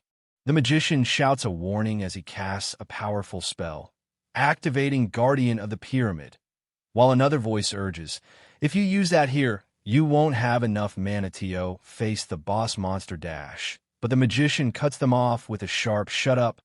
Old man shouting yells, "I'll use my full power to kill you," and prepares to unleash his attack. Old casts a powerful spell, shouting, "Awaken, Guardians," as the stone soldiers rise from the ground, ready to fight. And Guy crouches, clutching his staff, and admits, "It seems I've pushed myself a bit too much," while checking if the other is all right. Older man grabs the hooded man's shoulder, forcing them closer as the hooded one gasps, "See Cedric Nim?" Old man, unleashing a sudden burst of purple energy that catches everyone off man in dark hood with sweat. The hooded man in dark cloak reels from the purple energy strike as the older man orders, "Stay still. You'll only prolong your pain." Jinhyuk clenches his fist in frustration, realizing, damn, he's even absorbing his allies. Purple energy pulses from the figure on the ground as they declare, "Good. I finally feel better," signaling a dangerous recovery. Old man locks his intense eyes on the target, making a sharp hand gesture as he declares, "I've made you wait." Oldie clutches his head as stone soldiers stand ready behind him, declaring, "Then, shall we get back to it?" Mommy snarls and advances, releasing thick purple smoke from her mouth as she raises a clawed hand. Demonic man shouts defiantly, raising his fist and taunting, "Ooh ha ha ha, what do you think of my strongest army?" Mommy wraps her steel-like bindings tightly around the giant statue, striking with deadly precision. Jinhyuk strikes the older man's face, forcing him to recoil as he taunts, I was going to save them for the boss fight. Old man shouts, so die. You motherfucking masked punk, while wielding two staffs with Skullso. Guy fires energy beams at the giant statue, striking its armored head with a powerful explosion. Woman shields her eyes while Guy watches intently, noting the masked punk's unexpected skill. Guy calls out the obvious mistake, pointing out the gap in power between the two fighters. Demon Oldie raises his sword with a fierce laugh as skeleton soldiers stand ready behind him. Guy adjusts his visor, while the woman with red hair and bandaged looks sideways, trading sharp words. Woman turns sharply, eyes wide at the sudden explosion nearby. Jin Hyuk leaps forward, swinging his flaming sword at the giant statue's armored form. Someone explains how the blade's strength disperses its power despite its penetration. That man holds two ropes, claiming a true expert can cut them with the same power. That guy holds the ropes steady, matching the swirling wind with calm precision. Swings the whip sharply, shouting, then at the right moment. Jin Hyuk channels swirling energy, focusing intently as he commands. Release it with the right strength. Jin Hyuk challenges the bearded man with purple, asking, so, interested in learning my pendulum spirit sword arts? Jin Hyuk slashes his sword, unleashing a burst of red energy as his opponent raises an arm to block. Your mastery of the pendulum spirit sword arts skill has increased tremendously. Bearded man with purple leans back, raising his left hand while clutching his chest with the right. Bearded man with purple gasps, sweat dripping as he admits, to think that his vortex of magic would be strong enough to draw in his surroundings. Swirling a fierce vortex, the energy rips debris into its spinning core. Energy bursts downward as eyes unleash the pendulum spirit nirvana. Mommy charges forward, steel bindings raised, while the bearded man with purple reels back, clutching his staff in agony. The demonic man shouts as he activates his double shield, energy swirling fiercely around him. Old man shouting, this bastard. This world hasn't changed for even half a year. Old grits his teeth as purple energy slams into him, forcing a pained KUK from his lips. Guy crashes through shattered debris, energy crackling as he falls with a pained yes K. Both the giant statue and the figure in dark cloak with white lie sprawled on the rocky ground amid scattered debris. Old man struggles to rise, desperate to escape a fight he knows he can't win. Old man desperately, shouting orders to protect him amid the chaos. Jin Hyuk stands firm, mocking the demonic man's desperate retreat with cutting words. Old man spits out, you bastard. That means... With furious disbelief, Jin Hyuk stands firm as the dark-faced man taunts. Make sure to say HI to your disciple for me. The demonic man screams in rage, sweat pouring down his face as flames burn behind him. The demonic man screams, flames raging as he taunts the dark-haired figure. Tell him that I thought he'd be bored, so I sent you, old man. Jin Hyuk stands firm, fire burning fiercely in one hand while the other rests casually in his pocket. Skeletons rises from the dust, horns gleaming, while Oldie stares in shock, questioning the summons. The giant statue raises its sword as man telling, don't tell me Sir Kedrick was defeated. Jin Hyuk stands on the stairs, catching his breath and admitting, suddenly using the pendulum spirit nirvana at this level is pretty exhausting. Jin Hyuk holds vials of blue liquid, determined as he says, still, it'll be a waste if I don't go in, so... Jin Hyuk raises his hand, channeling energy as HP symbols swirl around him, declaring, let's give it all I've got. Jin Hyuk catches multiple flying shields, recalling memories as he stands surrounded by them. Jin Hyuk stands ready, gripping his sword and shield amid scattered leaves. Jin Hyuk stands amid shattered statue pieces, challenging with a sharp, isn't that right, guys? The giant statue raises its sword, standing firm as the four armored guardians unleash their energy. Jin Hyuk grips his sword, facing off against two towering armored statues that begin to stir. The armored warrior with sword swings down hard, but the man with beard and long hair blocks the strike with grim determination. Jin-hyuk blocks the strike with a shield while gripping a dagger, taunting, "I love that you guys are silent." Jin-hyuk dashes forward, kicking the cracked ground beneath him. Jin-hyuk dodges a volley of pink laser beams, weaving between the giant statues. Jin-hyuk demands a key, voice sharp and tired. "Spit out the key already." The giant statue unleashes a surge of energy, catching the other statue off guard. Jin-hyuk holds the broken object above his head, questioning the pattern with sharp intensity. Raises the object above the stone pagoda of enlightenment. Clutches the golden key shaped like a flower, ready to unlock what lies ahead. A fist strikes the giant statue's face as the key reacts with a sudden pulse. A figure in white robes engulfs in swirling energy as the giant statue's power surges. The giant statue's cracked face tightens with resolve as he admits, "Damn, he was more determined than I thought." A massive burst of energy erupts upward as the flame surges with fierce intensity. Towering multi-armed figure behind him while calling out. He's calling out his Hyung right off the bat. Giant statue lies fallen, calmly acknowledging the rare threat posed by a human among the invaders. Jin-hyuk grips his sword, declaring, "This is nothing. I'm going to be slaying the boss on this floor, too." Giant statue raises his hands, declaring, "What an impudent human. I'll acknowledge your bravery, if not anything else." Giant statue taunts, "You must think I'm joking. Let's end this." Jin-hyuk raises his sword and shield, declaring, "I'm not into chit-chatting with statues." Thousand-armed statue grips two blades tightly, warning, "Every second is a gift. What a foolish young man you are." Giant statue brandishes multiple swords and taunts, "Savor this moment, then. You'll long for even this moment when you're on the brink of death." Jin-hyuk raises a shield just as giant statue grips his sword, ready to strike. Giant statue releases a powerful energy blast, aiming straight ahead. Jin-hyuk staggers backward, caught off guard by the giant statue's energy blast. Jin-hyuk blocks the overwhelming blast with his shield, struggling as the redirected power threatens to shatter his body.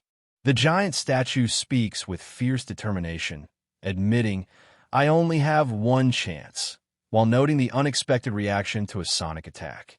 The armored warrior with sword descends rapidly while Jin-hyuk stands ready, taunting, "You're raising my interest in you more and more." Jin-hyuk activates ice formation, raising massive spikes from the ground as he raises his sword. Jin-hyuk unleashes a burst of ice shards, triggering explosive blasts around him. Giant statue glares coldly, his calm broken by the sharp accusation, "You bastard." Giant statue raises his sword, accusing, "You use filthy Western witchcraft." A golden robotic hand tightly grips a circular object. Giant statue smiles confidently, revealing a blade wound and mocking the shallow trick with folded hands. Jin-hyuk raises his fist, shouting, "You rotten bastard." Two shallow tricks in a row, while energy swirls around him. Giant statue recoils as a fiery object pierces his arm, muttering, "What did you do? Something like poison shouldn't work on me." Jin-hyuk channels blood demon chi in his hand, explaining it deals continuous damage after the first hit. Giant statue crosses his arms and dismisses the attack, saying, "It matters not. Such a petty trick will not work a second time." Jin-hyuk stands firm beside the severed golden arm, daring Jin statue with a sharp, "And what will you do for merely taking one arm from me?" Jin-hyuk kicks the giant statue's head, declaring, "Taking a single arm is nothing if I want to kill you." Jin-hyuk kneels, clutching an orb and a dark knife, declaring, "I got exactly what I wanted." The giant statue's serious face narrows as eyes fixate on the arm with the jewel. Jin-hyuk combines the grimoire and the jewel, holding the orb above the book as he declares, "Blame yourself for thinking that a single arm is insignificant." The book bursts with energy, sending beams of light shooting outward. The grimoire burns with flames and smoke, revealing its legendary power and strict limits. The giant statue activates the Eye of Gluttony, declaring, "This much is enough." The status screen reveals the thousand-armed and thousand-eyed Avalokitesvara's unknown level and sex. Giant statue holds his hands in a calm prayer pose, radiating silent authority. Jinhyuk reads the message and reacts with a sharp HM. Jinhyuk reads the message. Wait. I'm not seeing this wrong, am I? Jinhyuk raises a hand, pointing as giant statue watches, confused. Jinhyuk hovers his hand above the gramophone, determined to claim the mandala beneath the 25th floor. Giant statue snarls. "You bastard, just what do you think you're doing?" Jinhyuk raises a hand to his head and warns, "I'm begging you, don't ask anything from here on out." Jinhyuk grips his sword and snaps. "I fucking hate it too." Big statue shouts angrily, demanding, "You bastard, just what do you think you're doing?" Jinhyuk raises his arm and pleads, "I'm begging you, don't ask anything from here on out." Jinhyuk grips his blade tightly and shouts, "I fucking hate it too." Thousand-armed Avalokitesvara shouts in rage and activates a mandala with a fierce hand gesture. Thousand-armed Avalokitesvara descends with fierce intensity, shouting, "I'll let you experience pain worth 1,000,000 samsaras." Jinhyuk activates Glacier Formation, unleashing massive ice spikes from the ground.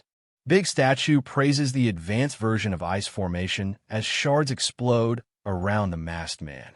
Debris flies as the explosion hits the ground, leaving the someone with long red hair back and the guy staring in disbelief. The guy questions the sudden music and advanced ice magic, while the someone with long red hair back watches with concern. Guy leans on the stone surface, questioning the sudden appearance of a consumable wig or possibly a hidden divine artifact. Woman pushes herself up behind the rock, glaring fiercely, while guy stands calm with hands in pockets. Thousand-armed Avalokitesvara extends his blades outward, embodying the overwhelming force that defines the third floor's second boss. Jinhyuk extends his hand, unleashing a power that defies human limits. The someone with long red hair back asks if teaming up would guarantee a win. The guy admits it'd be difficult. Woman walks forward, insisting they need help from an executive to stand chance. Woman with long red hair back argues fiercely against risking everything just to hold onto a fragile position. Guy holds the coin tightly and declares, "I think the time has come to use this." Guy holds the coin tightly and declares, "I think the time has come to use this." Big Statue stands firm with blades ready, eyes burning through the flames as he locks onto his target. Jinhyuk narrows his eyes, realizing the threat runs deeper than just Cedric. Jinhyuk slashes through the glass with a sharp energy blade, breaking the barrier in one swift motion. Big Statue bleeds from a fresh wound as thousand-armed someone reaches forward, shouting, "How dare you look away from me?" Jinhyuk kneels, igniting fire in his hand with a sharp, "Oh, sorry about that." The book floats, pages flipping as blue energy pulses around it. Raises an arm and shouts, activating Glacier Formation as a massive ice formation erupts from the ground. Big Statue raises a hand, channeling blue energy as his mask's eyes flare. Thousand-armed someone swings his golden sword downward as Jinhyuk raises a hand, unleashing blue energy. Clashing midair, the golden-armored figure and someone unleash an explosive burst of energy and debris. Thousand-armed Avalokitesvara points forward and declares, "Foolish." Thousand-armed Avalokitesvara activates the inescapable lattice, trapping the man in the long coat inside its hexagonal energy cage. Statue raises his arms to block the incoming blade, challenging, "Is defending all you can do?"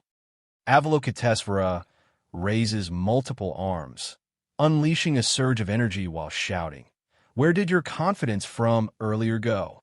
Big Statue summons energy beams, shouting heaven and earth amalgamation. Jin Hyuk activates glacier formation, summoning ice and energy with a raised hand. A barrier traps the figure as energy beams strike its surface. Avalokitesvara raises 2 fingers and holds an energy sphere, declaring a pointless resistance. The statue unleashes a massive energy blast that slams into the shield, triggering a sharp displeasure. Avalokitesvara raises his spear, activating the swastika spear with focused intensity. Avalokitesvara raises his spear, activating the swastika spear with focused intensity. Big statue performs precise hand gestures, mocking the failed trick with cold words. Big statue performs precise hand gestures, mocking the failed trick with cold words. Big statue raises multiple arms, preparing to strike as Avalokitesvara staggers backward with hands. Avalokitesvara is trapped inside a massive pillar of ice, sealed by the glacial prison. Jin Hyuk kneels amid jagged ice spikes, questioning the weight of his opponent's hatred for his magic. Big statue grimaces, questioning, how can Big statue said To have attained nirvana through self-discipline be so prejudiced? A giant blue hand rises from the ground as Jin Hyuk stands firm, declaring, there's nothing better than shock treatment for such an obsession. Avalokitesvara freezes in shock, trapped within jagged ice shards, stammering, why you? Avalokitesvara shouts curses from inside the ice, vowing endless pain and reincarnation as a bug. The condition is fulfilled, and the unique ability Mandala S is successfully copied. A braid of white hair falls as the warning echoes, don't waste your strength. A spear strikes as the person falling backward reels in shock, while thousand-armed someone braces for impact. Jin Hyuk activates the mandala, defying limits with a power copied from his opponent's own creation. Jin Hyuk grips the ring tightly, declaring, I'll be using your mandala very well from now on. Jin Hyuk launches a sharp energy blast while snarling. You can screw OFF now. Avalokitesvara traps the person falling backward in solid ice, leaving them frozen and stunned. Avalokitesvara reels back, caught off guard by a sudden, powerful energy strike. A golden hand stretches out, eyes fixed ahead with unsettling intensity. The figure shatters the debris, bursting forward with raw energy. Person with white hair lying down and another figure lies still, enveloped in thick purple smoke as the message, you have leveled up, echoes. Gripping the golden key, they gain the power to summon the zone's boss, only on the 3rd floor. Jin Hyuk clutches his shoulder amid the rubble, muttering, this guy's always so hard to deal with. Jin Hyuk walks past a burning body, muttering about pushing himself too far. Jin Hyuk walks past a burning body, muttering about pushing himself too far. Jin Hyuk stretches his arm, rubbing it as he admits, man, I'm always lacking in mana. Jin Hyuk raises his fists, acknowledging, oh right, there were still some pests remaining. The Tower of Trials shifts as night falls, chilling the air and sharpening the monster's attacks. Player shouts a warning while sprinting down the tower steps, fleeing the portal behind. Fire crackles as shrimp and wrapped food slowly roast over the campfire. Holds up a rare giant shrimp caught near the Tower of Trials' 3rd floor temple.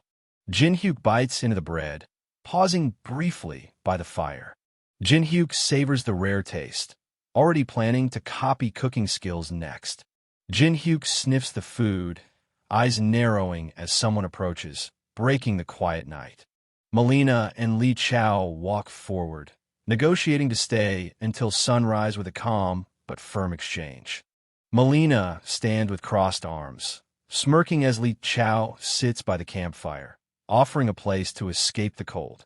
Melina introduces herself, while Li Chao and Jin Hyuk exchange weary words around the campfire. Jin Hyuk offers a large bowl of shrimp, asking, I've prepared a lot of food. Would you like some? Melina crosses her arms, refusing the food and warning, we try not to eat food offered by anyone we don't know. Jin Hyuk sits by the fire, eating shrimp while questioning the need for masks with a sharp. Isn't it obvious? You must be wearing a mask because you have something to hide. Jin Hyuk gestures while teasing. If you're really that bothered by it, I can take it off for you. Melina smirks as the man's shocked voice breaks the tension. What? Really? Jin Hyuk sits by the fire, raising a finger as he proposes a simple game, catching Melina and the dark-haired man off guard. A masked figure raises 3 fingers, demanding 3 questions answered before the mask comes off.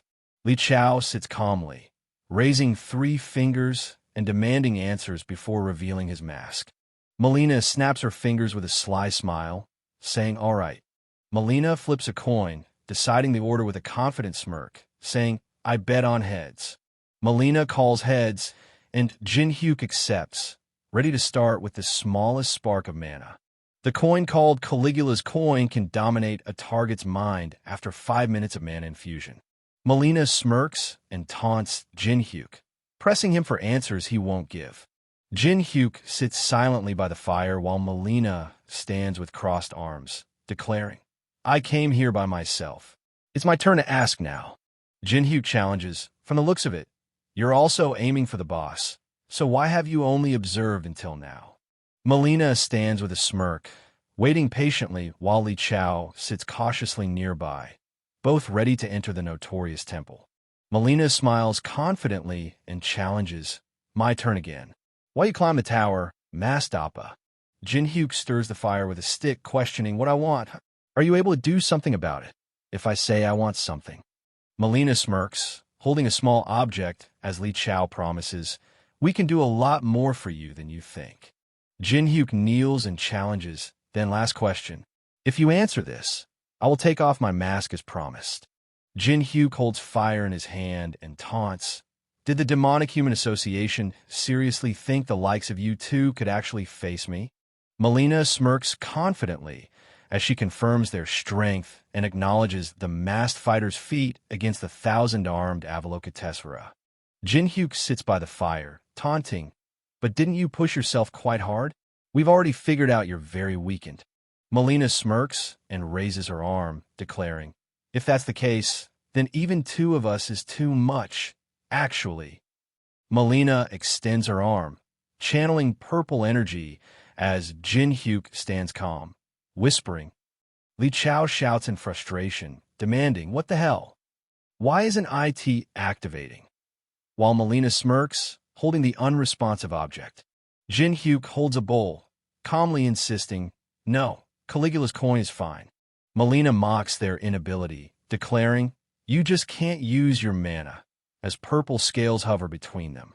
2 voices clash as Melina shouts, "None of my skills are activating," while the other demands, "Melina, we're switching TO Plan B." Jin Hyuk holds a bowl with a large shrimp and taunts, "You sure are scrambling like crazy." The person bowing at shrine receives the divine spirit's approval for their sincere offering. The totem pole's eyes ignite as blue energy swirls, declaring it the chosen warrior for the judgment of Anubis. The totem pole's eyes flare as it's declared the great general of the underworld. Melina and Li Chao look up, their faces tense as they react to something unknown. 2 massive wooden golems crackle with elemental energy as human figure left and another stand ready to face them. Li Chao stares at the shrimp dish, sweating as he realizes it wasn't just a meal, but the trigger that awakened the totem poles. Jin Hyuk reclines on the ground, warning, "You shouldn't move carelessly. Running away will be impossible." Giant fiery skull erupts as talismans float, while the great general of the underworld activates no admittance. Jin Hyuk unleashes energy from his hand while lying on the cracked ground, shouting, "These damn things will disappear as long as you die." Li Chao shouts a warning as he summons a dark spirit wreathed in blue flames, activating exemplary punishment. Jin Hyuk's clawed hand reaches up as a dark hand crackles with blue energy, warning, "I told you not to move." A giant stone skull unleashes a devastating energy strike as Jin Hyuk shouts, "Great General of all under heaven is activating exemplary punishment." A giant stone skull unleashes a devastating energy strike as Jin-hyuk shouts. Great General of all under heaven is activating exemplary punishment.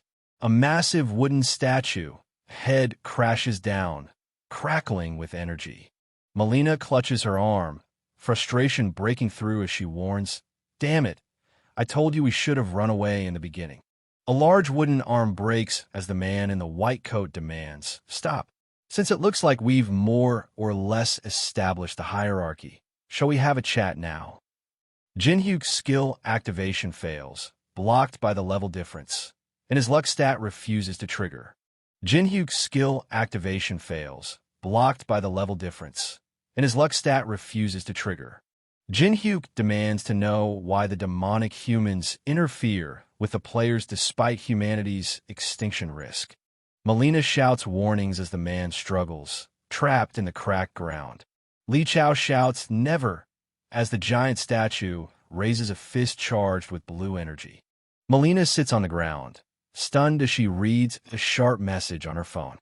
Melina turns her head, laying down a ruthless rule with a summon warning. Jin-hyuk holds his sword steady, warning that information from the inside comes at a deadly price. Leader reveals the codename, Lancelot, and admits limited knowledge about the other executives while Melina kneels, someone and worried. Jin-hyuk activates the Eye of Gluttony and commands, "Continue." Melina explains that gathering all 12 cursed divine artifacts promises survival beyond humanity's end and immense rewards.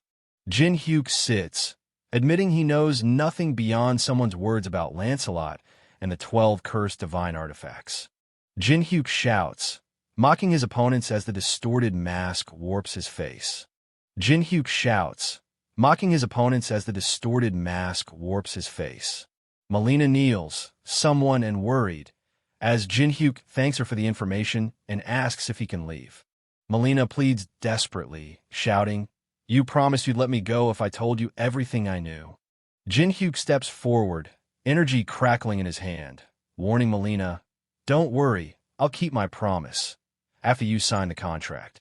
Jin-hyuk steps forward, energy crackling in his hand, warning Melina, "Don't worry, I'll keep my promise, after you sign the contract." Melina grits her teeth, tears and sweat mixing as she clings to the desperate hope of survival. Alonyon breaks the quiet under the bright sun and swaying bamboo, taps the screen, reading the heated comments under the notice. Jin-hyuk steps forward on the path and challenges, "Now, then, shall I begin?" Jin-hyuk holds the key near the portal as the stone statue's key starts reacting. Jin-hyuk unleashes a powerful energy beam straight downward. Jin-hyuk glares up at the energy beam slicing through the sky, calculating his next move. The building splits with purple light as particles scatter, signaling the master's response. Two massive pillars surge with energy, spewing smoke as they dominate the courtyard. The giant statue stands firm, crackling with raw purple energy. Armored statues and soldiers hold their formation, gripping polearms and shields as lightning crackles around them. Muhan holds a cup and demands, "Who dares to interfere with my break time?" The red eye activates the skill, Eye of Gluttony, nullifying the level difference with luck and adaptivity stats. Muhan sits cross-legged, arrows lodged in his back, calmly holding a cup as purple energy pulses behind him. Muhan sits firm on the stone structure, calmly drinking from his cup while purple energy pulses around him. Muhan stands firm, gripping his sword as stone soldiers rise behind him, eyes with silent threat. Jin-hyuk stands calm on cracked ground, hand in pocket, and smirks while asking, "My army?" Jin-hyuk summons the first chessboard, declaring its arrival with a fierce shout. Jin-hyuk stands firm, activating the first chessboard beneath his feet with a sharp command. Jin-hyuk extends his hand, summoning 2,851 mana-infused chess pieces in a precise line. Jin-hyuk smirks, holding a small cup as he mocks, "What can you possibly do with those little things?" Jin-hyuk activates the pills with a confident smile, declaring, "Just wait. I'm not done yet." The giant statue and armored figure charge forward, their eyes and the horse head crackling with blue energy. Muhan calmly holds a cup and admits, "Chimum, I must admit that you're not like the other humans who came before you." Staring down 2,851 giant chess soldiers, they stands unshaken as the halberd-wielding giant readies for battle. Jin Hyuk shouts defiantly, gripping his sword with unwavering resolve. Giant stands towering with sword raised, mocking the small, exhausted force that dared approach. Jin Hyuk strikes the ground with a smirk, calling out, "Why don't you cut the bullshit? I know you open up a path for me on purpose." Muhan calls out the trap and mocks the weak troops guarding the crown. Muhan extends his hand, casting a powerful spell with energy and a magic circle, declaring, "I'll finish this right here." Jin Hyuk slashes forward with his sword as the two giants roar, ready to counterattack.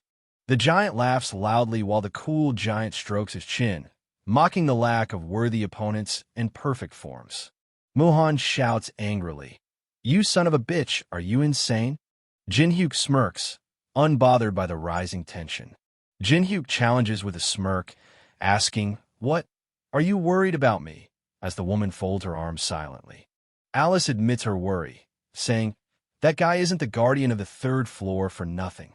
Jin Hyuk smirks as the angry woman lashes out, accusing him of praising a rival too much.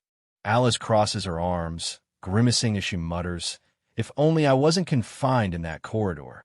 Alice raises her leg and turns her body, confidently declaring she can leave the rest to others despite her condition. Alice stands firm with arms crossed, unmoved amid the swirling shadows.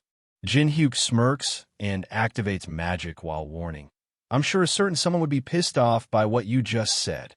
Alice stands firm, arms crossed, as spears and swords hover around her while she snarls, "Damn small FRY." Alice lunges forward, shouting, "How dare you try to lay your hands on my head?" The figure in the dark cloak unleashes red energy beams, striking the armored figures and sending debris flying. Armored figure left clenches a fist as chains lash forward, tightening their grip on the fight. Alice unleashes a swirling blood explosion above armored figure left, turning the fight volatile. Alice raises her hand, casting a deadly spell while shouting, "Die." An explosion erupts, sending debris and energy bursting upward around Alice. Alice crosses her arms and turns her head with a sharp humph amid the smoky ruins. Muhan shouts in disbelief, questioning how such a feeble girl can wield that much power. Jin Hyuk smirks, channeling dark energy into his arm as he taunts, "Your biggest blunder was letting me get this close." Activating Blood Demon Chi, the black leaf symbol pulses in response. Jin Hyuk grips a cylindrical object crackling with red and purple energy. A new item attribute grants continuous decay damage and causes targets to lose friend or foe distinction. Jin Hyuk charges forward on his black horse, swinging his massive weapon with fierce intent. Three armored figures look up, frozen by a towering beam of energy piercing the sky. The giant and armored soldier front right lock eyes, their purple energy crackling between them. The cool someone clenches his fist while Hyant stands firm, declaring, "I never liked them from the start." The giant shouts and swings wildly, but the cool giant takes the punch squarely without flinching. Hyant raises a massive hand as armored soldiers ready their polearms, bracing for the next move. Armored figure left stands firm atop the statue, spear raised as others form a defensive circle below. Giant shouts, "My tactics," as debris flies from the force striking him. Muhan clutches his head in shock, shouting, "I can't believe they're all being ruined by one man." Jin Hyuk lunges forward with a smirk, taunting, "Stop freaking out. IT makes you look weak." Hyant activates Glacier Formation, summoning sharp ice shards as the orb on his chest pulses. Muhan clutches his chest, grimacing as he utters, "I am possible." Jin Hyuk fires an arrow as a woman shouts, "Stop that bastard." Hyant slams his fist down, shattering the ice beneath as a rider charges forward. An explosion rips through the air, hurling debris and everyone nearby backward. A massive sword crashes down, scattering debris and knocking riders from their horses. Jinhyuk activates Mandala, raising his spear as Hyant recoils under the pressure. Jinhyuk draws his bow and releases an arrow as Glacier Formation and Mandala resonate. Jinhyuk smirks and strikes with a decisive blow, declaring checkmate. A dark figure crashes hard into the stone wall, sending sparks and debris flying. A fiery impact slams down as Muhan falls backward, barely holding on. Muhan roars after a powerful energy beam straight from his chest. Muhan kneels, channeling intense energy beams that crackle amid the jagged crystals. Muhan kneels, channeling intense energy beams that crackle amid the jagged crystals. Alice smiles slightly as the crown appears above her head, announcing, "The fourth floor of the Tower of Trials, IS opening." A timer counts down the time left to conquer the next floor. 89023H, 55M, 55S. Zinho stares at the timer, counting down nearly 90 days, while Maria smirks, clearly unfazed by the ticking clock. Teresa reads the countdown. Time left TO, conquer the next floor, 8D. 23H, 55M, 55S. Jinhyuk stands confidently amid the ruins, phone pressed to his ear, declaring, successfully conquered. Jinhyuk stands on rocky ground and reaches out to a floating interface, ready to put all his stats into mana. Jinhyuk studies the gems closely, noting how their colors mark the treasures from different floors. Jinhyuk studies the gems closely, noting how their colors mark the treasures from different floors. Jinhyuk claps his hands with a confident smile, crediting the Monopoly effect for his solo hunt's best reward. The chest bursts open, releasing a pink diamond, a top priority ticket, squishy grain, and natural water. Jinhyuk holds the cards and grins, saying, "Wow, what a haul." Jinhyuk's chest opens, revealing the sun-shaped eclipse stone floating above it. Jinhyuk grins with eyes, clutching the fiery sun-shaped object, while the woman glares, clearly displeased. Alice scowls, muttering, "You're incorrigible." High-level meeting. Everyone is tense after hearing about a successful solo raid. One man admits internally that the guy really succeeded alone. Jealousy starts. Maria exhales in relief as the man laughs, celebrating the hard-won time they secured for the next floor. Another reacts angrily to "thank God," showing irritation, not relief. The man in red explodes, shouting that the raid benefits them in no way. He complains the successful guy will now take all the attention and views. Another reacts angrily to "thank God," showing irritation, not relief. The man in red explodes, shouting that the raid benefits them in no way. He complains the successful guy will now take all the attention and views. Teresa clenches her fist, declaring they almost joined forces with the demonic humans, but gained 90 days of time without their help.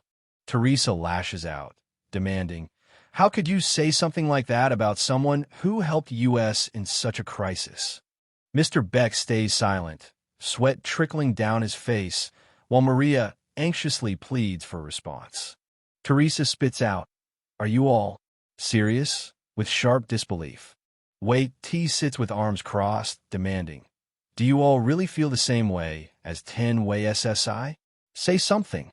Teresa stands firm, declaring, "I will withdraw myself from the conference from today onwards." Maria demands, "Teresa, what are you talking about?" While Teresa looks down, serious and conflicted. The man explains that the conference is an exclusive group only open to those capable of saving humanity. Maria, give warning to Teresa. Once you leave, you can never come back. Teresa points sharply, declaring, "With my life." Jinhyuk walks alone on the beach, debating whether to splurge on a luxury hotel despite feeling exhausted. Jinhyuk catches a call from Yao someone, eyes fixed on the screen. Jinhyuk answers the call, explaining he was in the tower when someone tries to speak. Jin-hyuk holds the phone close, his voice tense as he reports, "Someone isn't opening his eyes." Jin-hyuk holds the phone to his ear, demanding, "Where are you?" Yanawa clenches her fists with a confident grin, standing firm beside Alice amid the smoke and flames. Yanawa grins while Wei-T sweats nervously as a tearful "Opp" breaks the tense silence. Jin-hyuk grabs the other's shoulder, asking, "Don't cry. Can you tell me what happened?" The hospital marks the outbreak's origin, tied to the Tower of Trial's sudden appearance. Jin-hyuk recalls, "Oh, when Park Hannah and I were in the labyrinth, I saw it on the news, as the wolf snarls nearby, and Park Hannah stands confidently." Yanawa leans against the doorframe, recalling how her someone fought monsters but never fully recovered from his injuries. Jin-hyuk and Yanawa stand over the older man, grimly noting, "And his condition has gotten worse recently." Alice lies weakly in a hospital bed, hooked up to N4 as they reveal, "So this person is Yu Chien-yong, the man who used to be called the strongest man in Korea?" Jin-hyuk smirks, eyes sharp as he processes the deadly stakes and the unbelievable claim about Yu Chien-yong. Jin-hyuk steps forward with a sharp question as Yanawa glares sideways, tension rising between them. An A-rank healer, Hyo Jin-soo, steps in and claims even an S-rank couldn't do anything there, trying to downplay the achievement. Jin-hyuk admits he's known Yanawa for a long time and just came to see if he could help. Jin-hyuk leans forward with a calm smile, easing someone's nervous tension with a sharp, reassuring remark. Woman clenches his fist in frustration as Jin-hyuk leans on the bed with a calm smile. Yanawa shouts angrily, clenching her fist as she demands, "The greatest experts of this field are looking after him, but why isn't someone showing any signs of getting better?" Jin-soo sighs and wipes his glasses clean, muttering, "We're doing our best." Hyo Jin-soo raises a hand and stresses, "We're severely lacking time to research every disease caused by the Tower of Trials." Yanawa apologizes, admitting she let her emotions take over as she activates Eye of Gluttony. Yanawa urges someone to leave so the doctors can focus.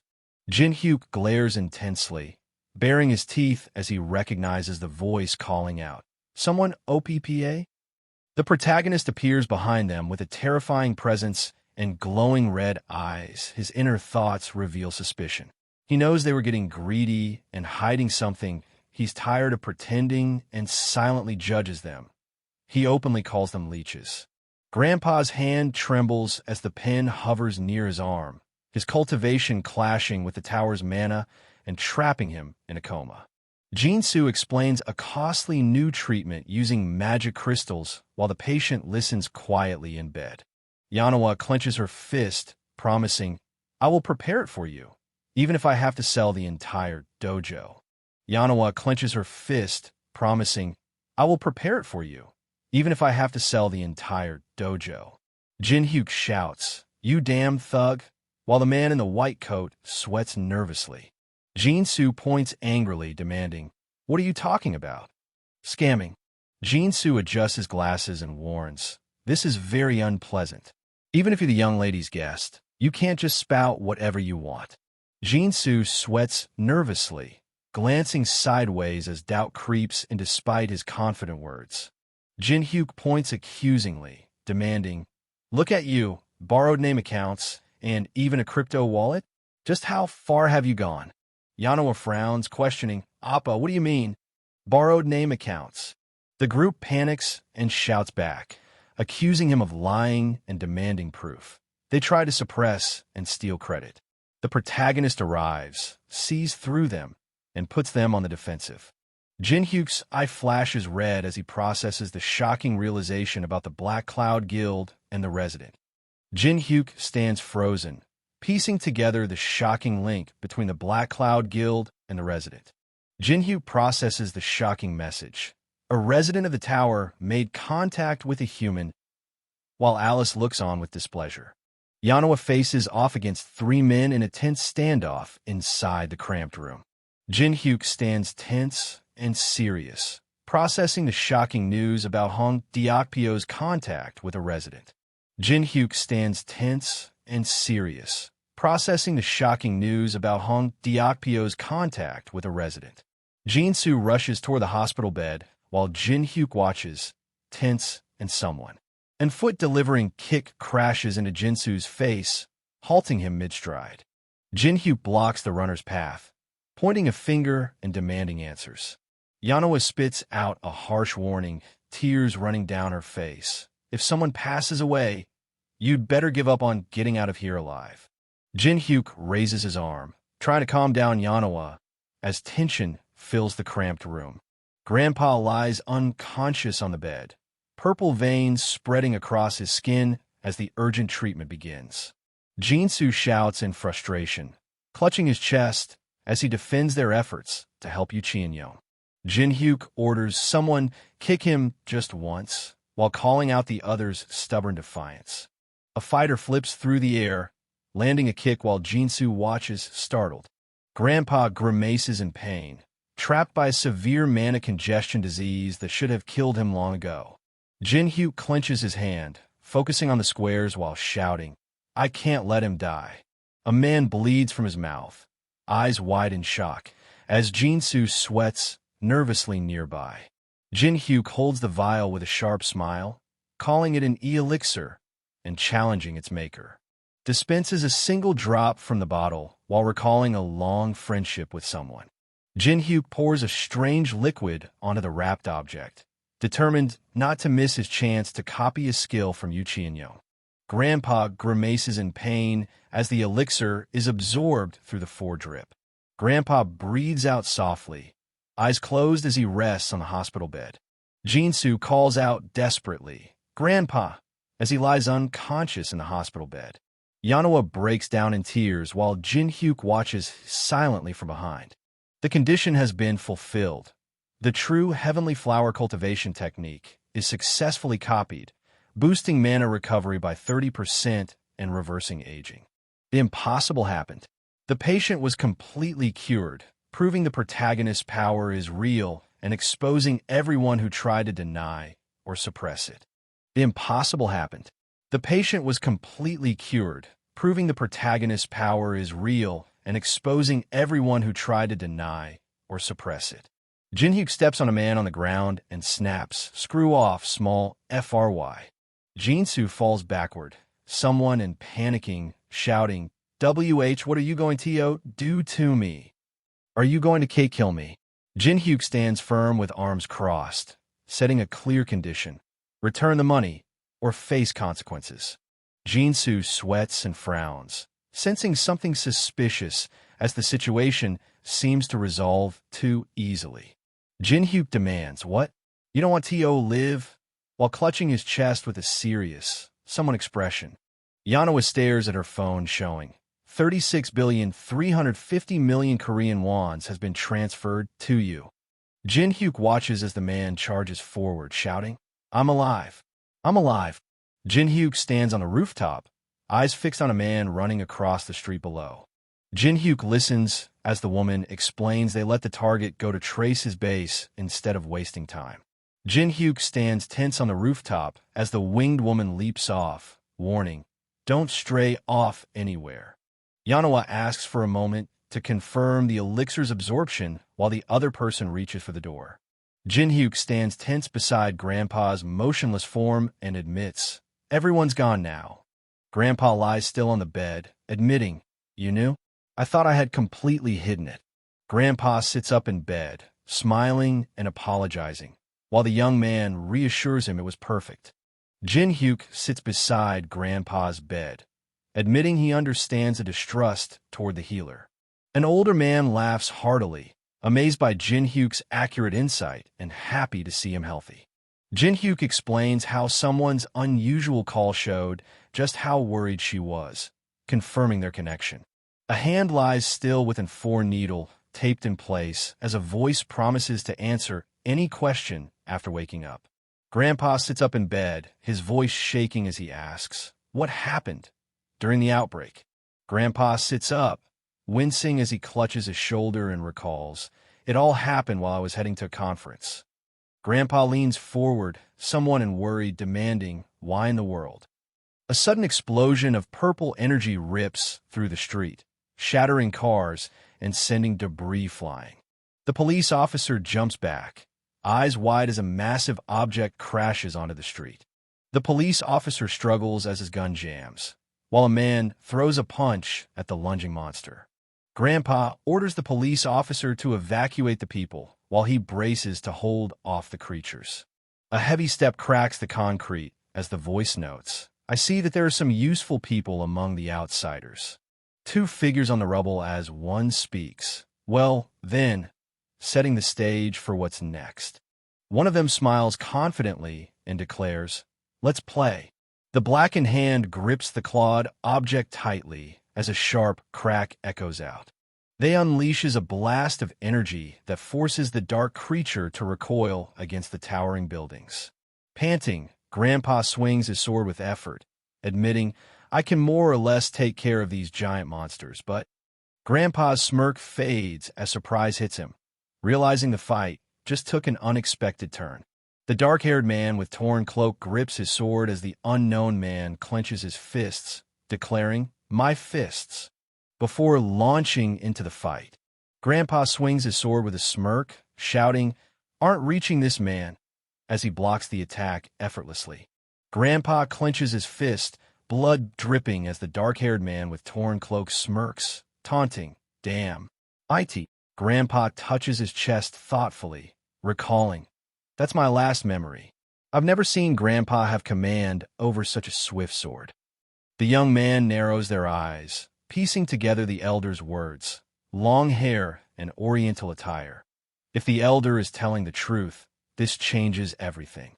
They clenches their fist, realizing the elder's warning points to a hidden threat closer than anyone expected. Boy narrows their eyes, piecing together how far they'd go to break the boundary between game and reality. The woman in pink suit reveals, "The man who attacked you is one of the tower's residents," turning the situation inside the hospital room sharply more complex. Yanawa confirms their long acquaintance, making the connection between them undeniable and raising the stakes in this tangled tower mystery. Grandpa laughs off the black-haired man in dark outfit's denial, demanding, "Proceed with your marriage to my granddaughter immediately." Grandpa admits aging sharpened one skill he never wanted, his eye for people. The hand rests on the hospital gown as someone reflects. There's a saying that you need to dedicate at least 10,000 hours to a field to truly know it. I don't think that's wrong either. The dark-skinned man with sunglasses calls out the harsh truth. Only a few months after the tower appeared, the most overestimated are those awakened or self-proclaimed experts. Jin-hyuk acknowledges a change, saying, "It's like you've been endlessly tempered," recognizing the harsh lessons behind every victory and defeat. Jin-hyuk admits humility, but can't hide the natural composure that Grandpa notices despite the hospital setting. Grandpa sits up, touching his chest as he offers, "Well, that's that, but I'd like to repay my life's savior somehow." Boy smiles softly, asking, "Something I want? Can I really ask you for anything?" Grandpa laughs, cutting through the tension with a sharp, "Don't worry and just tell me." Yanawa asks about someone's condition while holding hands, and the black-haired man in hoodie assures her, the elixir has been properly absorbed. He'll make a full recovery in a few days. Yanawa expresses deep gratitude, saying, "What a relief. How can I possibly repay you for this?" And he calmly replies, "It's all right, Yanawa." Jin-hyuk smiles calmly, leaving the elder confused despite the overflowing gratitude. Grandpa smiles through tears, overwhelmed as he whispers, "I can't believe he asked me to give him that." Jin-hyuk steps into the apartment and stares out the window, lost in thought as the city lights stretch before him. The man mutters, "Money sure is nice," while eyeing the towering building lit against the starry night. Fingers press the phone buttons as a voice cuts through. "When you're somewhere expensive, room service." Cutting into the steak, the knife slices smoothly as the fork steadies the meat, signaling a moment of brief calm before the next move. Jin-hyuk tastes the food and declares, "This flavor, it's insane." Jin-hyuk listens as the other recalls surviving on cup ramen months ago, joking about how people once paid to watch them eat. Host introduces Dangun Jang as an expert ranker from Korea's strongest guild, inviting the audience to welcome him warmly. Host breaks down the two main ways to get stronger in the Tower of Trials, emphasizing that strength is the key to climbing. They explains the first way is to raise your skill and level, then prompts for the second method. Alice lies upside down on the couch, explaining it's using coins, revealing the Tower of Trials has its own exclusive currency.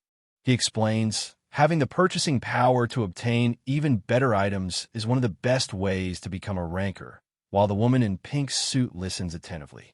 Lying back on the couch, the man holds a plate stained with red as they declares, if the dollar was the key currency that made the world go round until now, then the coins will be that same key currency from now on. Jin Hyuk touches his neck and says, to rest, ignoring the question, as the woman watches from behind the counter. Alice casually pours wine and smiles, explaining, it's because of the third floor clear privileges. Man points at the map, explaining the fourth floor's challenge. The key is to occupy a base and protect it through 100 large-scale waves. Arrows shatter the hourglass, sealing the fourth floor for 20 days if all players fail to defend a base. Man warns that the risk of calamity grows if each floor isn't cleared in 90 days, meaning even unknown can announce his entry recklessly. The shower knob twists open, water flowing as the voice questions humanity's fate and the tower's power beyond causality. Jin Hyuk stands under the shower as the chilling truth sinks in. It is highly likely that humanity could become extinct. Host grabs the man's arm, confirming, you're really free for a month, right? As they discuss the tight deadline to clear the floor. Host grabs the man's arm, confirming, you're really free for a month, right? As they discuss the tight deadline to clear the floor. Dangun Jang reads the sudden announcement on the windshield display and mutters, HUH, in surprise. Dangun Jang reflects the urgent message. We ask all players who will challenge the fourth floor TO, get ready. The first wave will begin in 8 hours. Dangun Jang reflects the urgent message. We ask all players who will challenge the fourth floor TO, get ready. The first wave will begin in 8 hours. Dangun Jang explodes. WTF is going on, Hyung? Do we have a plan? The blue sports car tears through the street, sending debris flying as the angry man yells. What the hell are you thinking, T.O.? Pull something like this. Lying awake, the dark-haired man's eyes fix on the keychain beside the sleeping white-haired woman, whispering, unknown. Jin Hyuk stretches his arms and grins. You are GH. I slept like a baby, ready to face whatever comes next. The black-haired man with eyes sits on the bed, eyes fixed on the city sunrise as he asks, shall we head out? The female zombie leads a relentless charge, flanked by the muscular zombie and a horde of aggressive zombies pressing forward. Some player raises his hammer to block as female player stands ready behind her shield. A foot presses down on the map, highlighting a base marked for defense. Jin Hyuk steps forward, announcing the first entry into the fourth floor of the Tower of Trials while noting the usual dreariness. Smoke billows from damaged cars as the street lies in chaos. Jin Hyuk stands silently amid the rubble of Sangam World Cup Stadium. Jin Hyuk presses the high-priority base ticket against the cracked wall, activating it with a steady hand. The flag rises steadily atop the stadium roof, sunlight catching its edges as the base is declared. Jin Hyuk stands firm amid debris as seeds spread across the cracked street, water flowing naturally around them. A group gathers at the fourth floor starting point, swords drawn and tension rising among the famous guilds. Yanawa and the man with grayish hair call out loudly, OPPA, and Hyung, as they wave eagerly at the man in the. Teresa waves her hand and calls out, someone SSI.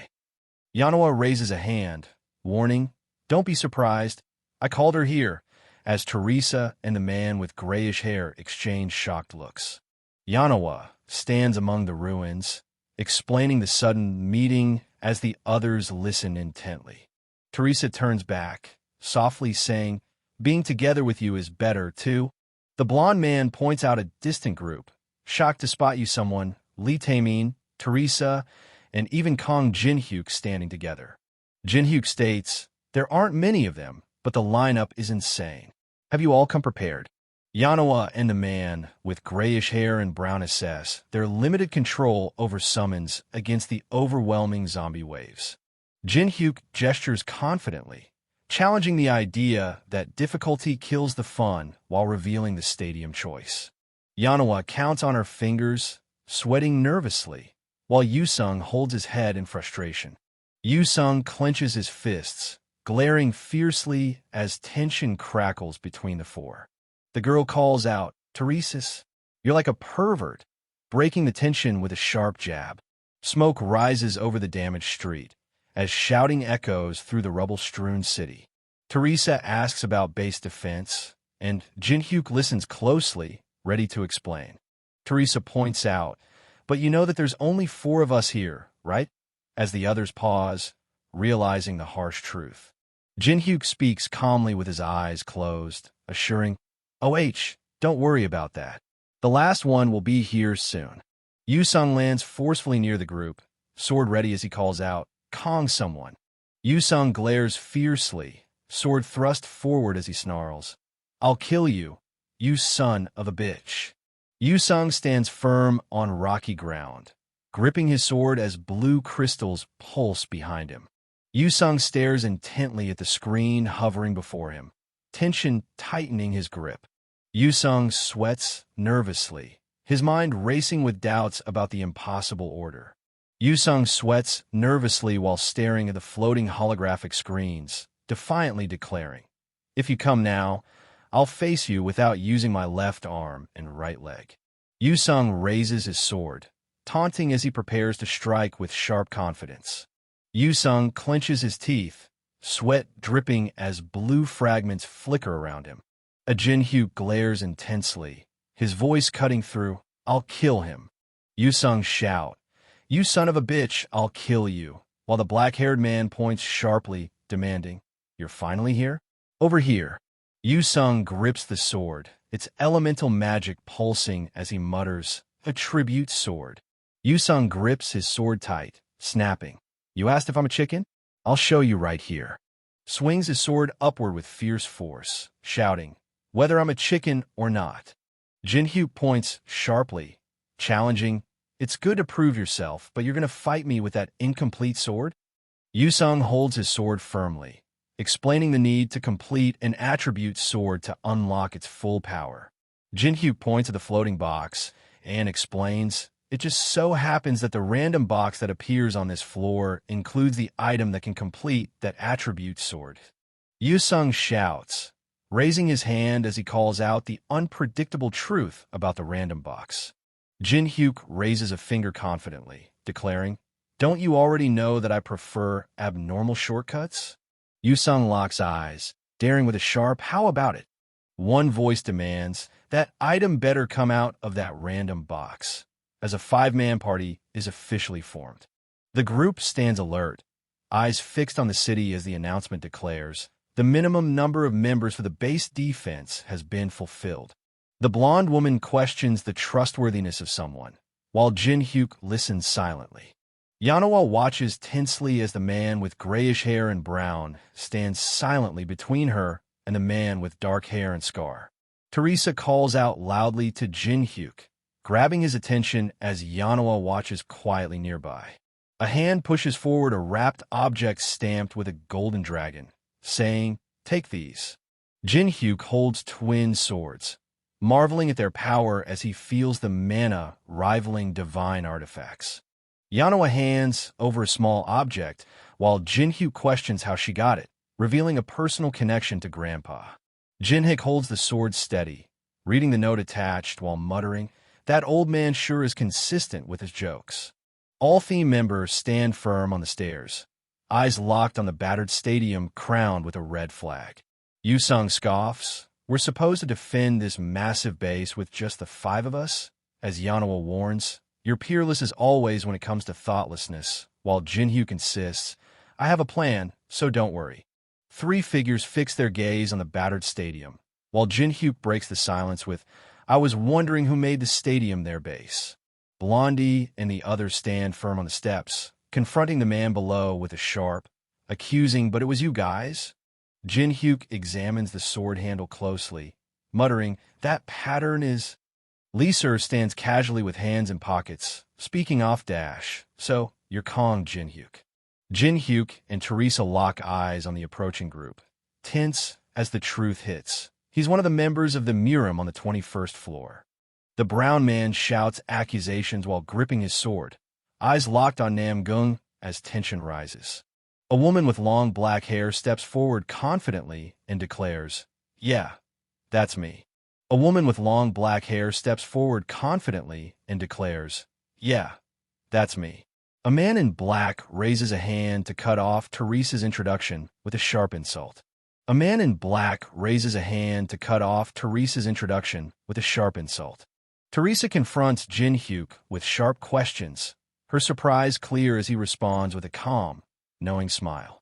Jin Hyuk declares the Someone family's elite status and arrogance with sharp conviction. One man shouts furious threats, clenching his fist as the tension explodes between them. Teresa snaps back with a sharp glare, refusing to tolerate the empty threats, while Nuna stands firm, unshaken by the bitter words. A man with black hair spits out a brutal challenge, questioning the Jin Hyuk family's pride and mocking their only value, name. Nam Gung shouts furiously, unleashing his rage with a fierce insult. Draws his sword, blue flames flickering around the blade as Nam Gung prepares to strike. Jin Hyuk questions sharply, "There are other residents here, besides Someone, Hyun? This is a bit excessive for simply just coming to pick a fight." Teresa asks urgently, "What should we do?" Jin Hyuk SSI. While Jin Hyuk listens, his face serious and unreadable. Jin Hyuk smiles confidently and declares, "Whatever their goal is, I just have to copy his skill. Let's prepare for battle." The man shouting with hood orders, "Cut off these bastards' limbs," as he charges forward. The gray-haired boy shouts orders while Nuna crouches, ready to strike on the left side. Boy extends his hand, activating Machine King as gears whirl around him. The boy activates a large machine, summoning drones that buzz into the damaged street. Nuna clenches her fists, activating a red energy shield with a fierce declaration, refusal to retreat. Teresa declares, "I will handle the rear," her voice steady as she prepares to take control. Teresa braces with her shield raised as two men stand back-to-back behind her, ready for whatever comes next. Yusung demands 3 minutes, locking eyes with Jin Hyuk as the tension sharpens. Jin Hyuk steps forward with his sword drawn, declaring, "There's no need for that," as Yusung holds his blade ready to block. Jin Hyuk swings his sword fiercely, sending multiple opponents flying back as he declares, "Since I'll take care of them all by myself." Teresa swings her sword, activating Sacred Reinforcement and Battle Song with a sharp command. Nuna clenches her fists, energized and ready as the man cheers her on. Missiles streak through the sky, detonating in a fiery blast as the attacker shouts, "Take this, you sons of bitches." She lands a fierce punch to Enemy's face, sending him reeling backward. Teresa swings her sword, sending 2 men flying backward with a single powerful strike. The man with light hair shouts, "This is crazy. Those bastards are strong," as Nam Gung and Jin Hyuk react seriously to the chaos around them. 3 swords clash, blue energy beams exploding on impact as Jin Hyuk and Teresa block the dark-haired attacker's strike. Yusung blocks an attack with his sword as 2 men recoil and a bald man turns away, tension crackling in the air. Yusung blocks a fierce sword strike with his hand, eyes locked on his hooded opponent. Jin Hyuk grimaces as he slashes his sword, pushing through the pain. Nam Gung stands over the person on the ground, sword raised, acknowledging their skill with a sharp, good reflexes. "You seem to have handled a sword before." Nam Gung grips his sword tightly, declaring his mastery over empty attacks. Gripping his sword tightly, Jinhyuk prepares for whatever comes next. Namgung charges forward, sword raised high, shouting King's sword form. Jinhyuk swings his sword, unleashing a swirling energy that cuts through the air between the towering buildings. Blocks a barrage of swords with a shield, sweat dripping as the weight pushes hard. It's heavy, compared to the triad. Yusung clashes swords with a fierce opponent, shouting, "He's on another level." Brown Man shouts, and swings his sword as the other man grimaces, bracing for impact. Teresa blocks Jinhyuk's sword swing with her shield, eyes wide in surprise. Teresa swings her sword as the man in black outfit kicks an opponent, grinning and saying, "Nice timing, Teresa." Jinhyuk raises his hand and commands, "That's 3 minutes. Switch." Jinhyuk casts fire with a sharp gesture, flames erupting from his fingertips. Jinhyuk stands firm on the edge as flames burst fiercely below him. Namgung stands firm amid roaring flames, clutching his sword behind his back as he mutters, "Tricks like this." Namgung shouts as he swings his sword, sending a man flying through the air between tall buildings. Namgung raises his sword, shouting a fierce warning to his opponent. Namgung raises his sword, eyes widening as jagged ice shards burst from the ground nearby. Jinhyuk activates an energy from his hand, warning, "You should always double-check." Jinhyuk extends his hand, unleashing a powerful energy blast with a sharp shout. Namgung grimaces, sweat dripping as fear flashes across his face. Dark figure with polearm jumps, swinging a long weapon in a fierce cross-dividing slash. Namgung stands calm with his sword sheathed as a red energy slash cuts through the sky above. Jinhyuk locks eyes with his opponent, his expression sharpening with fierce determination. A sword slams into the ground, cracking the earth beneath with brutal force. Hyung Nim stands alert with his sword drawn as Namgung calls out, "Hyu, Hyung Nim." The group arrives at the ruined stadium and immediately feels the tension in the air. Everyone stops, sensing danger. Hyun holds his polearm thoughtfully, while Member smiles, noting the rare power from outside the tower. System, announcing, "They're finally all here. You have discovered all the residents within the triad. They successfully copy and fuse the skills Infinite Steps and Grave of Swords. You have acquired the skill Sword Demon King Steps. Movement speed increases by 70% upon usage. It can also be used as a form of attack if mana is focused on the feat." Jinhyuk smirks and activates the digital interface, saying, "All right."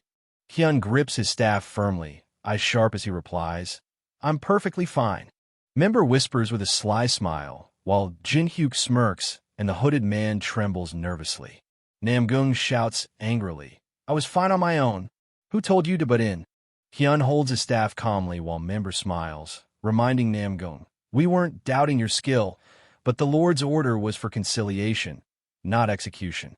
Member insists, "Brother Wangbo gun AK, IS right. If you're planning on being with US, then there is no need to fight." Namgung admits, "I already know something like that." Jinhyuk touches his ear with a smirk, claiming, "Already knew that we were from the tower." Member smiles confidently, while the two men react with shock and sweat. The group goes quiet as the realization sinks in. If the enemy already knew about them, this whole situation wasn't random. Namgung glares fiercely, gripping his serrated sword as he declares, "Screw conciliation. I have to kill at least that guy, of all people. I don't like him." Namgung raises a hand, urging Namgung to leave despite his burning anger. Jinhyuk warns of a zombie wave 3 minutes away while Hyun grips his staff, eyes sharp. One of them waves his hand dismissively, basically telling the others to back off. The message is clear. This place is already claimed. Hyun holds his staff over his shoulder and orders, "Try to hold out. We'll be back once the first wave is over." Hyun points forward and orders, "Move to the base and build a strong point," as the group of armored people advances. Namgung warns sharply, "Consider yourself lucky. I won't let my guard down next time," as the others walk away. Nona warns, We need to save as much stamina as we can. As Taemin urges, Hyung, we should go get ready too. A damaged supermarket stands firm with tall walls and plenty of food, making it perfect for a long-term siege. Jinhyuk points out the fatal flaw while his group prepares to move out. Enemies rush forward with furious shouts, closing in fast through the hallway. Taemin studies the holographic zombie images while a man places a hand on his shoulder, asking, Hyung, can we really stop all those zombies by ourselves? Taemin listens as the woman questions his motives, tension rising between them under the metal roof. Jinhyuk points at the massive plant defense tower, explaining, these things are more useful than they look. Jinhyuk raises his staff and commands, now, I'll explain the plan. All of you, gather around. Jinhyuk plants the flag at the stadium's center, declaring at the base to keep zombies from taking ground. Jinhyuk stands firm beside the cracked ground, explaining how plants guard each stadium entrance. He explains the strategy clearly. As long as those plants remain intact, this massive base stays protected. Jinhyuk points out the plant's 1-minute recharge time, forcing them to hold off zombies during that critical gap. Jinhyuk warns, don't push yourself too hard and get bitten by the zombies, as the other man commits to taking the West. Jinhyuk smirks and taunts, do you seriously think we'll be done in by mere zombies? Yoo-sung walks away, dismissing the taunt with a sigh while Hyun challenges him. That's different from this. Taemin takes charge, instructed to monitor the center and assist with drone surveillance. Teresa smiles confidently and offers to take the north while the other woman claims the south entrance. Jinhyuk commands sharply, all right, everyone, to your positions, as the team braces for what's next.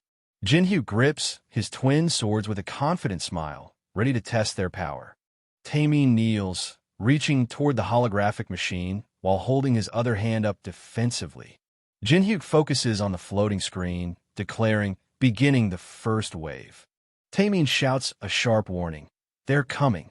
The person with light brown hair, holding aims their gun steadily, while the other clenches their fist, tension rising between them. Yoo-sung grips his sword tightly while Taemin steadies his gun, both ready for the clash ahead.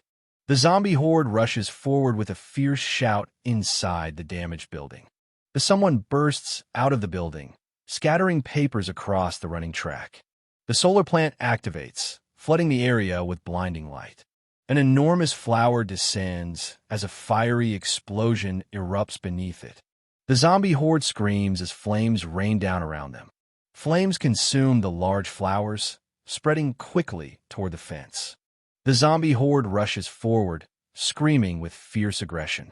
Nuna raises her arm to summon her face, overwhelmed by firepower that dwarfs any normal defense tower. Smoke and embers rise from the scorched ground near the bleachers as debris settles with a sharp crack. A large flower bud swells on the vine, ready to burst open. Nuna shouts as debris flies and chaos erupts around the damaged arena. Taemin reaches out desperately as the zombie horde closes in, snarling and clawing from all sides. Taemin reaches out desperately as the zombie horde closes in, snarling and clawing from all sides. Hyun shouts, this is when it really begins. Hold out for 1 minute, while gripping his twin swords. Teresa stands ready with her sword while Hyun watches carefully, gripping his staff. Jinhyuk smirks and looks back, sizing up the situation with calm confidence. Teresa smiles calmly, her confidence unshaken as she faces the challenge ahead. Woman with light brown hair and smiles with blood on her lips, while Mechanical Arm Man watches her with concern. Woman with light brown hair and declares, I'm just doing what needs to be done, showing steady resolve. 066, analyzed 0066.png. The woman with light brown hair and raises her sword, someone ready, declaring her faith in someone SSI. Queen reveals her deadly reputation as the mother of the dead, known for her lethal poison attacks. Teresa explains the fourth floor's core defense rule, while the two men listen intently in the icy base. Zombies with eyes right surround a pile of skulls beneath a red flag, their mouths open as they advance. A figure plummets rapidly between towering buildings as the warning echoes. If the someone is in the Sangam Stadium, that means the base is completely empty.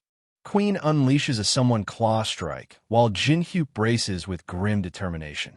Queen's eyes blaze as she admits, "She figured it out faster than I expected." HUH? Jinhyuk smirks, confident as he taunts, "However, you're still too late." He looks out over the city, and everything is already in chaos. The sky burning red as monsters flood the streets without warning. In the middle of the destruction, towering mutated beings step forward, their presence alone turning the battlefield into pure despair. Man with black hair, grimacing, activates Grave of Swords and Blessing of the Star, while descending with his sword. Jinhyuk raises his sword behind his head, readying a powerful strike. Jinhyuk, wielding whip, swings fiercely, sending people and debris flying through the damaged building. Jinhyuk, grimacing, sweats through the chaos, grimacing as he mutters, "This place is as repulsive as always. I'll finish this quickly." Jinhyuk's eye locks onto the flag planted atop the skull pile as realization hits. It's the flag. Jinhyuk, grimacing, swings his sword fiercely, shouting exclamation point as he strikes. Jinhyuk, grimacing, holds his sword ready, eyes darting sharply to the side.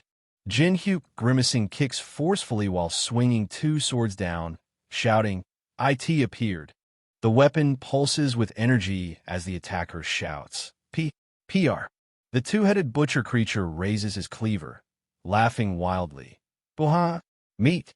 Jinhyuk, facing left, lunges forward, gripping an object, taunting, "Now, then, how should I take care of you this time?" The two-headed butcher creature raises its large cleavers, ready to strike with brutal force. The two-headed butcher creature swings a massive cleaver as Jinhyuk blocks with his sword, gritting his teeth.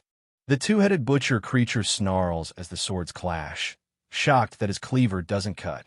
Jinhyuk, grimacing, activates the fire element on his sword, declaring, "It's not your average sword." Jinhyuk, grimacing, leaps onto the creature's head, slashing down as flames burst around him. A massive hand bursts into flames, roaring with raw power. Enemy burns fiercely while the man with black hair, grimacing, kneels, gripping his swords amidst the rocky debris. Jinhyuk, grimacing, holds two swords, acknowledging, "IT's recovery speed alone truly is legendary." Jinhyuk, grimacing, swings both swords as the two-headed butcher creature raises its hands, warning, "However, this is more than enough to restrict IT's visibility." Jinhyuk leaps through the air, sword raised to strike the two-headed butcher creature, recoiling from sudden light beams. The two-headed creature with red eyes snarls, "I won't die." Jinhyuk, facing left, raises his knives, ready to strike the two-headed butcher creature. The man with black hair, activating mandala, clenches his fist and smiles as he shouts, "Activating mandala." The two-headed creature with red eyes grimaces and lets out a two-headed creature with glowing red eyes, mocking Boha. A massive orb rises behind the cliffs, casting long shadows over the rocky terrain and building. Jinhyuk holds up his scissors with a grim smile, declaring, "My 31st victory." Jinhyuk, in cloak, stands atop a pile of skulls by the flagpole, challenging, "Shall I put an end to this now?" Man standing on skulls turns his head sharply, muttering, as the ruined city looms behind him. A red flag rises above the skulls as a voice calls out, "Would you look at this?" Jinhyuk smirks, revealing the infamous Black Hound alias. Anyabu's eyes burn as he mutters, "I thought he'd be dormant after my scolding. Interesting." Jinhyuk, standing on skulls, looks up and declares, "I'm listening." A massive black hound roars low above the man, standing on skulls, asserting its presence. Jinhyuk grips the pole tightly, taunting, "HUH, what? Are you getting angry?" Anyabu grips the staff tightly, eyes blazing with intensity as the warning echoes. Black Hound is getting very flustered. Anyabu grips the staff tightly, eyes blazing with intensity as the warning echoes. Blackhound is getting very flustered. Jinhyuk questions the motives behind the proposal, refusing to accept it. Jinhyuk, holding staff, grips the flagpole tightly, insisting, "I can win if I just pull this flag out." Jinhyuk, holding staff, grips the flagpole tightly, insisting, "I can win if I just pull this flag out." Jinhyuk looks to the side as the Blackhound proposes a contract. Jinhyuk touches his chin and smiles slightly, remarking, "WHOA? You sure are generous, aren't you?" Queen floats above the rocky canyon, claws ready and anger sharp at her eyes. Queen crouches low, pressing her clawed hand into the cracked ground as debris shifts beneath her.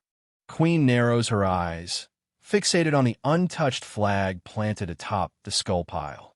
Queen stands with claws extended, challenging with a sharp question. "You're asking why I didn't pull the flag out when right away?"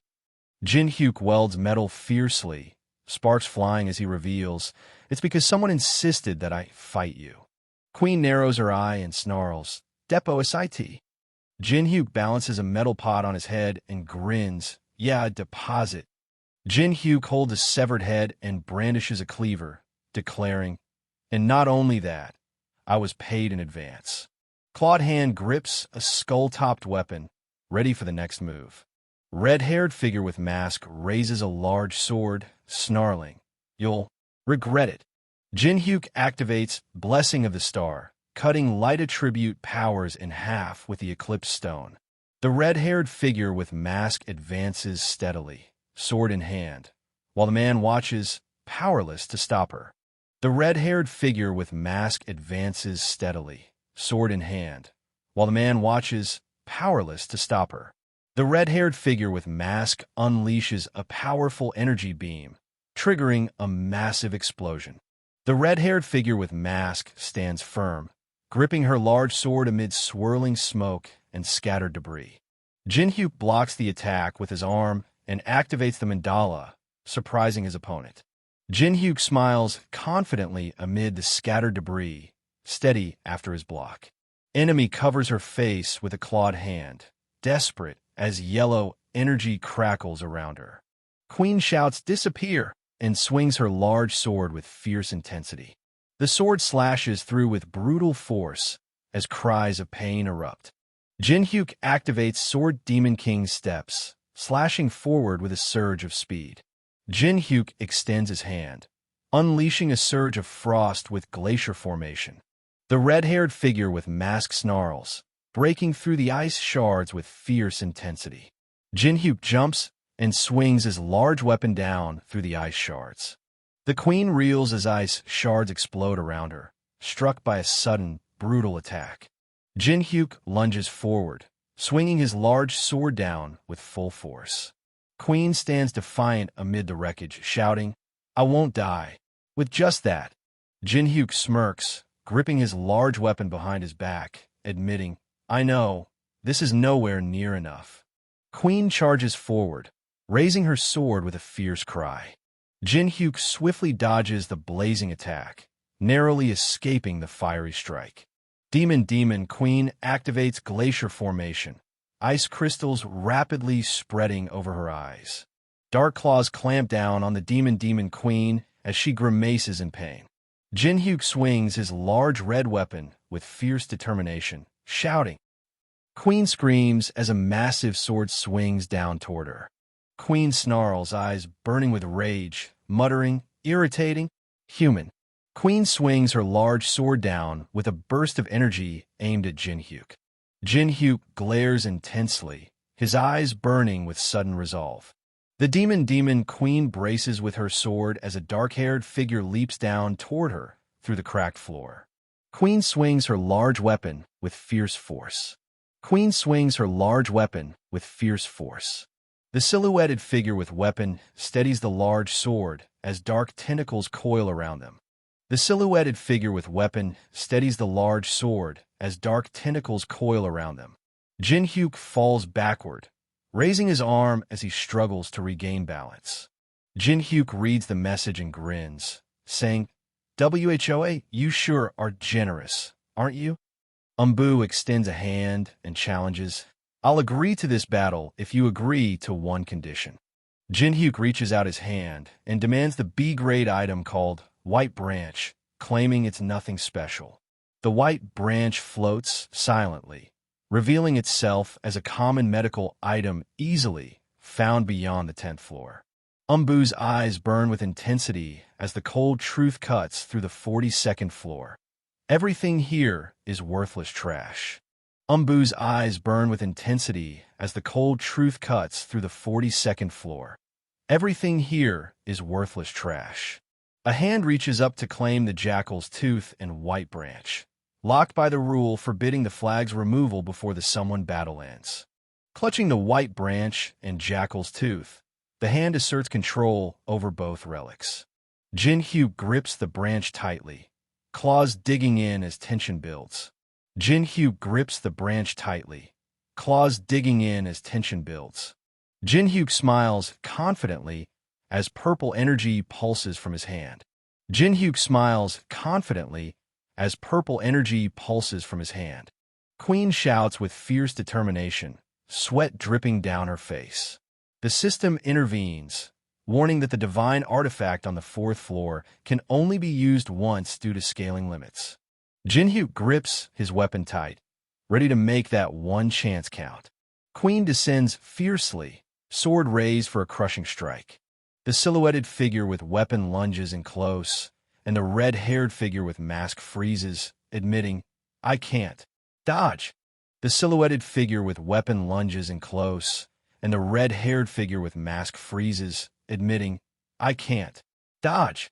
Jinhyuk swings his large weapon downward through swirling energy rings as the red-haired figure with mask looks up in alarm.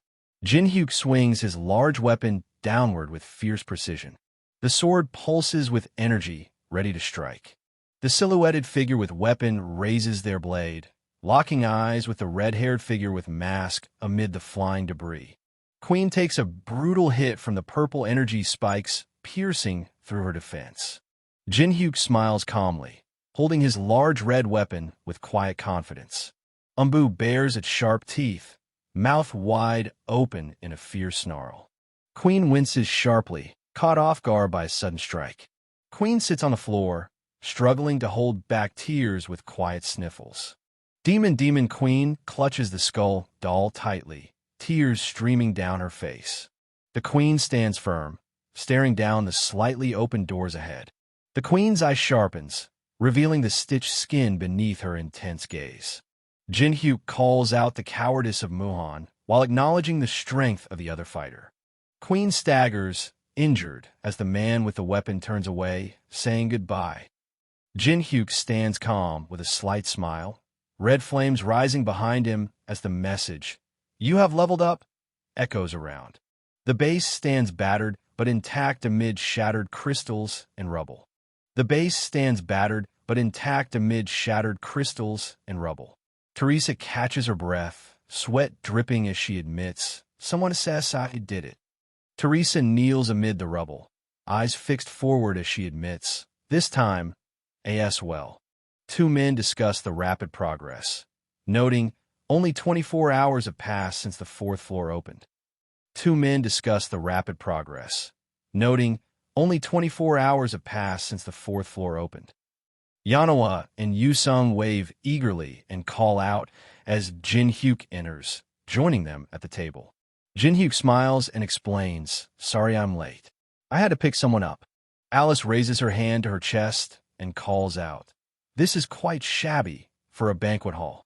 He casually introduces the quiet white-haired girl as a member of their so-called veteran company, leaving everyone confused. As the name sinks in, the group can't help but question what kind of squad would even call themselves that. Yanawa asks about Ms. Teresa, learning she'll arrive in about an hour, and told them to eat first.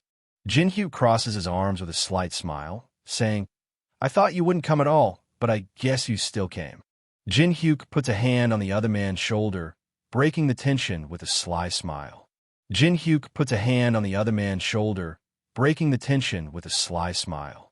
Guy shouting congratulations yells, Congratulations on clearing the fourth floor, director. While Jin-hyuk smiles and thanks them with a casual thanks. Jin-hyuk offers a coin purse with a smile, declaring, "Eat as much as you want tonight. It's all on her as a commemoration for clearing the fourth floor." Alice spins 2 coins on her fingers with a confident smile, shouting, "Yay!"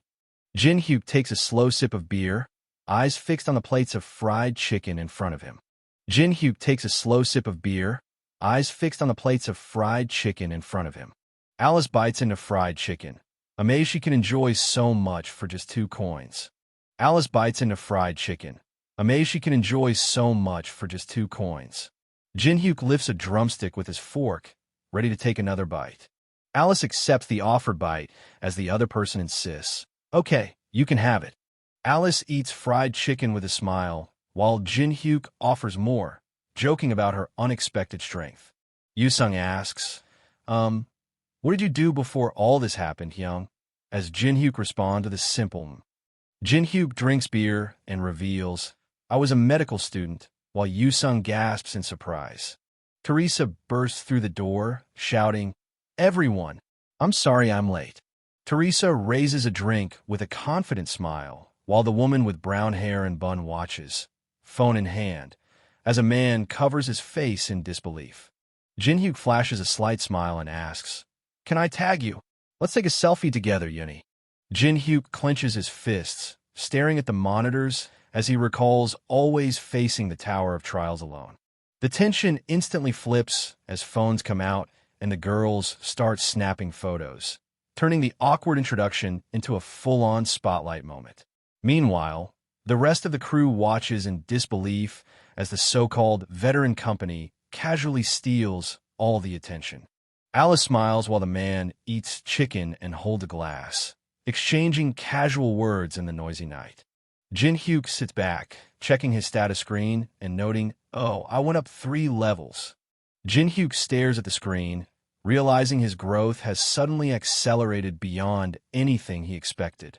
Jin-hyuk studies the floating screen with a slight smile, weighing the unpredictable variables against his steady profits. A scroll is sealed inside a transparent cube as the reward for the 4th floor is revealed. Jin-hyuk holds the scroll and declares, "I'll use this on glacier formation that I'm making the most use of." Man in uniform shivers, asking, hasn't it gotten cold all of a sudden?" while touching his arm. The man shouting in suit lashes out, demanding Jin-hyuk stop faking sickness and wear more clothes.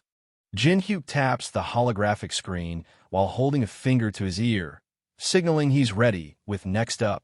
Jin-hyuk spins the roulette wheel labeled A-grade random gacha box, chasing a rare item with a slight smile. Gripping the lever, they pull down hard as the wheel begins to spin. Jin-hyuk folds his arms, a slight smile crossing his face as red digital warnings flash. There is not much time remaining. The roulette wheel spins down to 1 as the countdown ticks closer to 0. The roulette wheel spins again as the timer runs out and the system demands another round. Jin-hyuk holds his sword handle with a slight smile, revealing he's uncovered hidden bugs in the system. A hand pulls the lever, spinning the roulette wheel as the timer expires. Pressing the button triggers warning cards to appear as electric sparks fly around the roulette machine. Jin-hyuk nervously challenges the door, questioning if he can really pick an A-grade item this way. The man with brown hair and coat questions the other's experience, revealing he let Chun Yoo-sung pick a reward the same way. Yoo-sung grips his sword tightly, a confident smile breaking as he declares, "I can finally beat him." Yoo-sung grips his sword tightly, a confident smile breaking as he declares, "I can finally beat him." Jin-hyuk smirks while pressing his phone, mocking the joy of completing the attribute sword. 3 tricolored pills appear inside the device with a message. "You have obtained tricolored pills." Jin-hyuk holds the capsules, weighing their limited use as the key to clearing the next floor. Jin-hyuk activates the Great Magic Library entry ticket, preparing to unlock its power. Jin-hyuk stands as the Great Magic Library opens, contemplating a long-awaited meeting. Rick Hennessy sits at his desk, absorbed in a large, open book. Rick Hennessy adjusts his monocle and mutters, "HM." Jin-hyuk walks through the library, questioning the sudden clearance of the fourth floor. Rick Hennessy dips his quill into the ink, muttering, "I didn't expect to see a guest already." Rick Hennessy adjusts his tie and announces, "Welcome. My name is Rick Hennessy, the someone of this library." Rick Hennessy adjusts his monocle while holding an ancient book surrounded by floating magical objects in the library. Jin-hyuk smiles and introduces himself. "Finally, my first encounter with a tower administrator. My name is Kong Jin-hyuk." Jin-hyuk smiles and introduces himself. "Finally, my first encounter with a tower administrator. My name is Kong Jin-hyuk." Rick Hennessy stands calm, hands behind his back, acknowledging Jin-hyuk's unexpected progress through the labyrinthine library.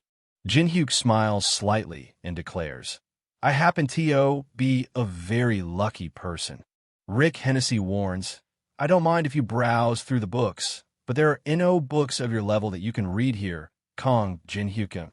Rick Hennessy warns, "I don't mind if you browse through the books, but there are no books of your level that you can read here, Kong Jin-hyuk."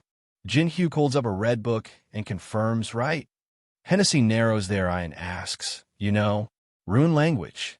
Rick Hennessy confidently claims, "I know a lot of people, so I've picked up things here and there," while Jin-hyuk listens with a knowing smile.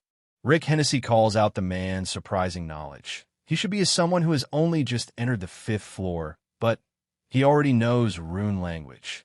A figure breaks the silence, asking Kong someone a direct question amid the rows of books.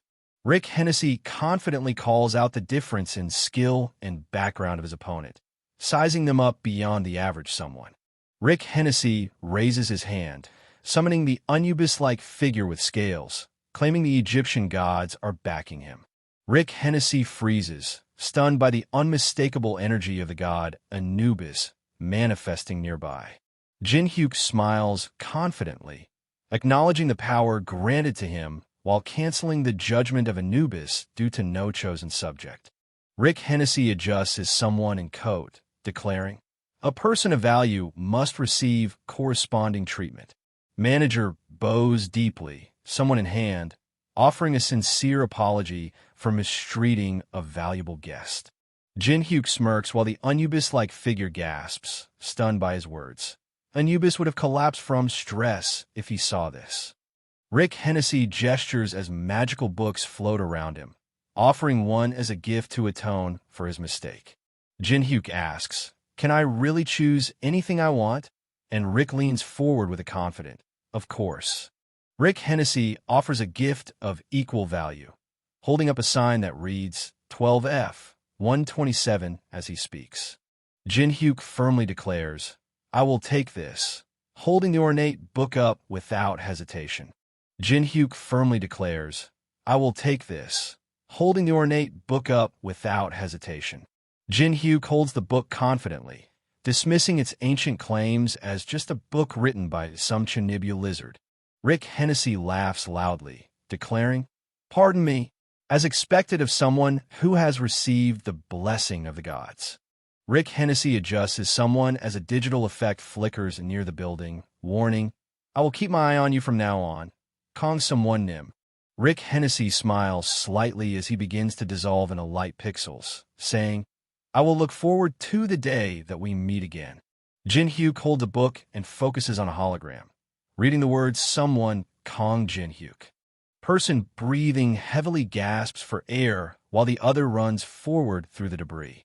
Person breathing heavily gasps for air while the other runs forward through the debris. Guy shouts orders, raising weapons to capture the target amid the chaos. Man runs forward, eyes sharp with urgency as chaos surrounds him. Man holds up a paper and questions, "Why did you decide to run away without fighting?" Man holds up a paper and questions, "Why did you decide to run away without fighting?"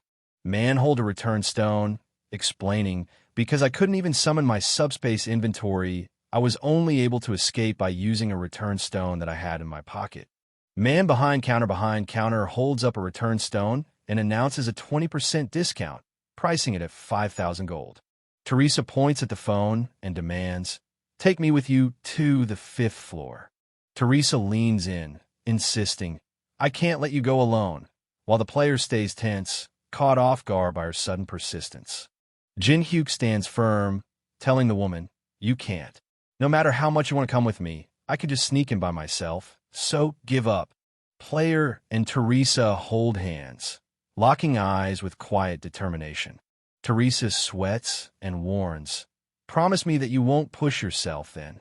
Man fastens his seatbelt, repeating someone's warning, "Don't push myself, huh?" Jin-hyuk notices a floating message and reacts with a curious, "HM?" The king stands firm with arms crossed, eyes sharp near the leaning tower. "You have acquired faint odor, a skill that erases your odor, breathing, and even your presence." The man smiles, holding a blue object as he realizes the tower is now rewarding players with potential. A black car speeds through the city streets as the driver declares, "I'll make very good use of this skill." Man crouches in the hallway, spreading his cloak as blue particles flicker around him. A warning flashes, "You will receive a random F-grade item." There is only one rule. Jin-hyuk holds the ancient grimoire as a symbol appears on his forehead, unlocking the skill, Eye of Gluttony, free from restraint. Jin-hyuk holds the ancient grimoire as a symbol appears on his forehead, unlocking the skill, Eye of Gluttony, free from restraint. The player and someone in cap sitting collapse to the floor, struggling to stay conscious amid the chaos. The player and someone in cap sitting collapse to the floor, struggling to stay conscious amid the chaos. While others are already struggling and getting injured at the starting point, he stands calm and watches the chaos unfold. The game has begun, and the difference in levels is becoming obvious from the very first step. Jin-hyuk activates the pursuit scroll on his wrist and prepares to move. Jin-hyuk's shocked face breaks as he reads the words, "Pursuit scroll." Jin-hyuk's shocked face breaks as he reads the words, "Pursuit scroll." Jin-hyuk grits his teeth, sweat dripping as frustration boils over with a sharp, "You stubborn." Jin-hyuk grits his teeth, sweat dripping as frustration boils over with a sharp, "You stubborn." Teresa speaks with sharp resolve, revealing she followed the promise she doubted. He coldly reminds her that he warned her not to follow him this far. Tension thickens as the others watch, realizing they may have stepped into something serious. Jin-hyuk clenches his jaw, frustrated, while Teresa warns, "Please don't berate someone who followed you out of worry so much." Jin-hyuk clenches his jaw, frustrated, while Teresa warns, "Please don't berate someone who followed you out of worry so much." Teresa holds up a flashlight and challenges, "What about you, someone SSI?" Jin-hyuk holds up a pen, dismissing it as useless while Teresa insists it can still be of use. Jin-hyuk holds up a pen, dismissing it as useless while Teresa insists it can still be of use. Teresa holds up the flashlight just as a man grabs her hand, cutting off her words. Man holding strikes a lighter, breaking the darkness as he mutters, "What a dreary-looking place." Man holding strikes a lighter, breaking the darkness as he mutters, "What a dreary-looking place." The group points forward and shouts, "Over there! Sacrifices!" Man shouting in foreground leads the group of hooded figures with torches as they charge down the corridor, shouting, "Wah!" Man shouting in foreground leads the group of hooded figures with torches as they charge down the corridor, shouting, "Wah!" Person running darts up the stairs, urged on by a distant shout. "Over here! Hurry!" Teresa and Jin-hyuk cautiously peek over the ledge, eyes sharp for any sign of danger. Teresa points firmly and asks, "Shouldn't we save those people?" Woman kneels firmly and commands, "Teresa, now that you're here, you must follow my judgment, no matter what." Jin-hyuk holds onto the stone surface and warns, "We must not unnecessarily expose ourselves for the time being." Jin-hyuk holds onto the stone surface and warns, "We must not unnecessarily expose ourselves for the time being." Teresa holds up 2 exit return stones and insists, "Here, take a look. I bought one for you too." The man with light brown hair holding peeks through the door, gritting his teeth as the masked man with yellow mask reacts with shock. The man shouting in foreground orders backup as the man with dark hair back view braces for what's coming. The woman shouts, "What the hell are you guys doing?" as the person with short light hair holds a orb, eyes shifting between the room and the orb. The woman shouts, "What the hell are you guys doing?" as the person with short light hair holds a orb, eyes shifting between the room and the orb. Shatters the blue orb in hand, catching the black-haired figure off guard. The woman shouts in frustration as the man with light brown hair raises his arm defensively, but the large object crashes down, striking him hard.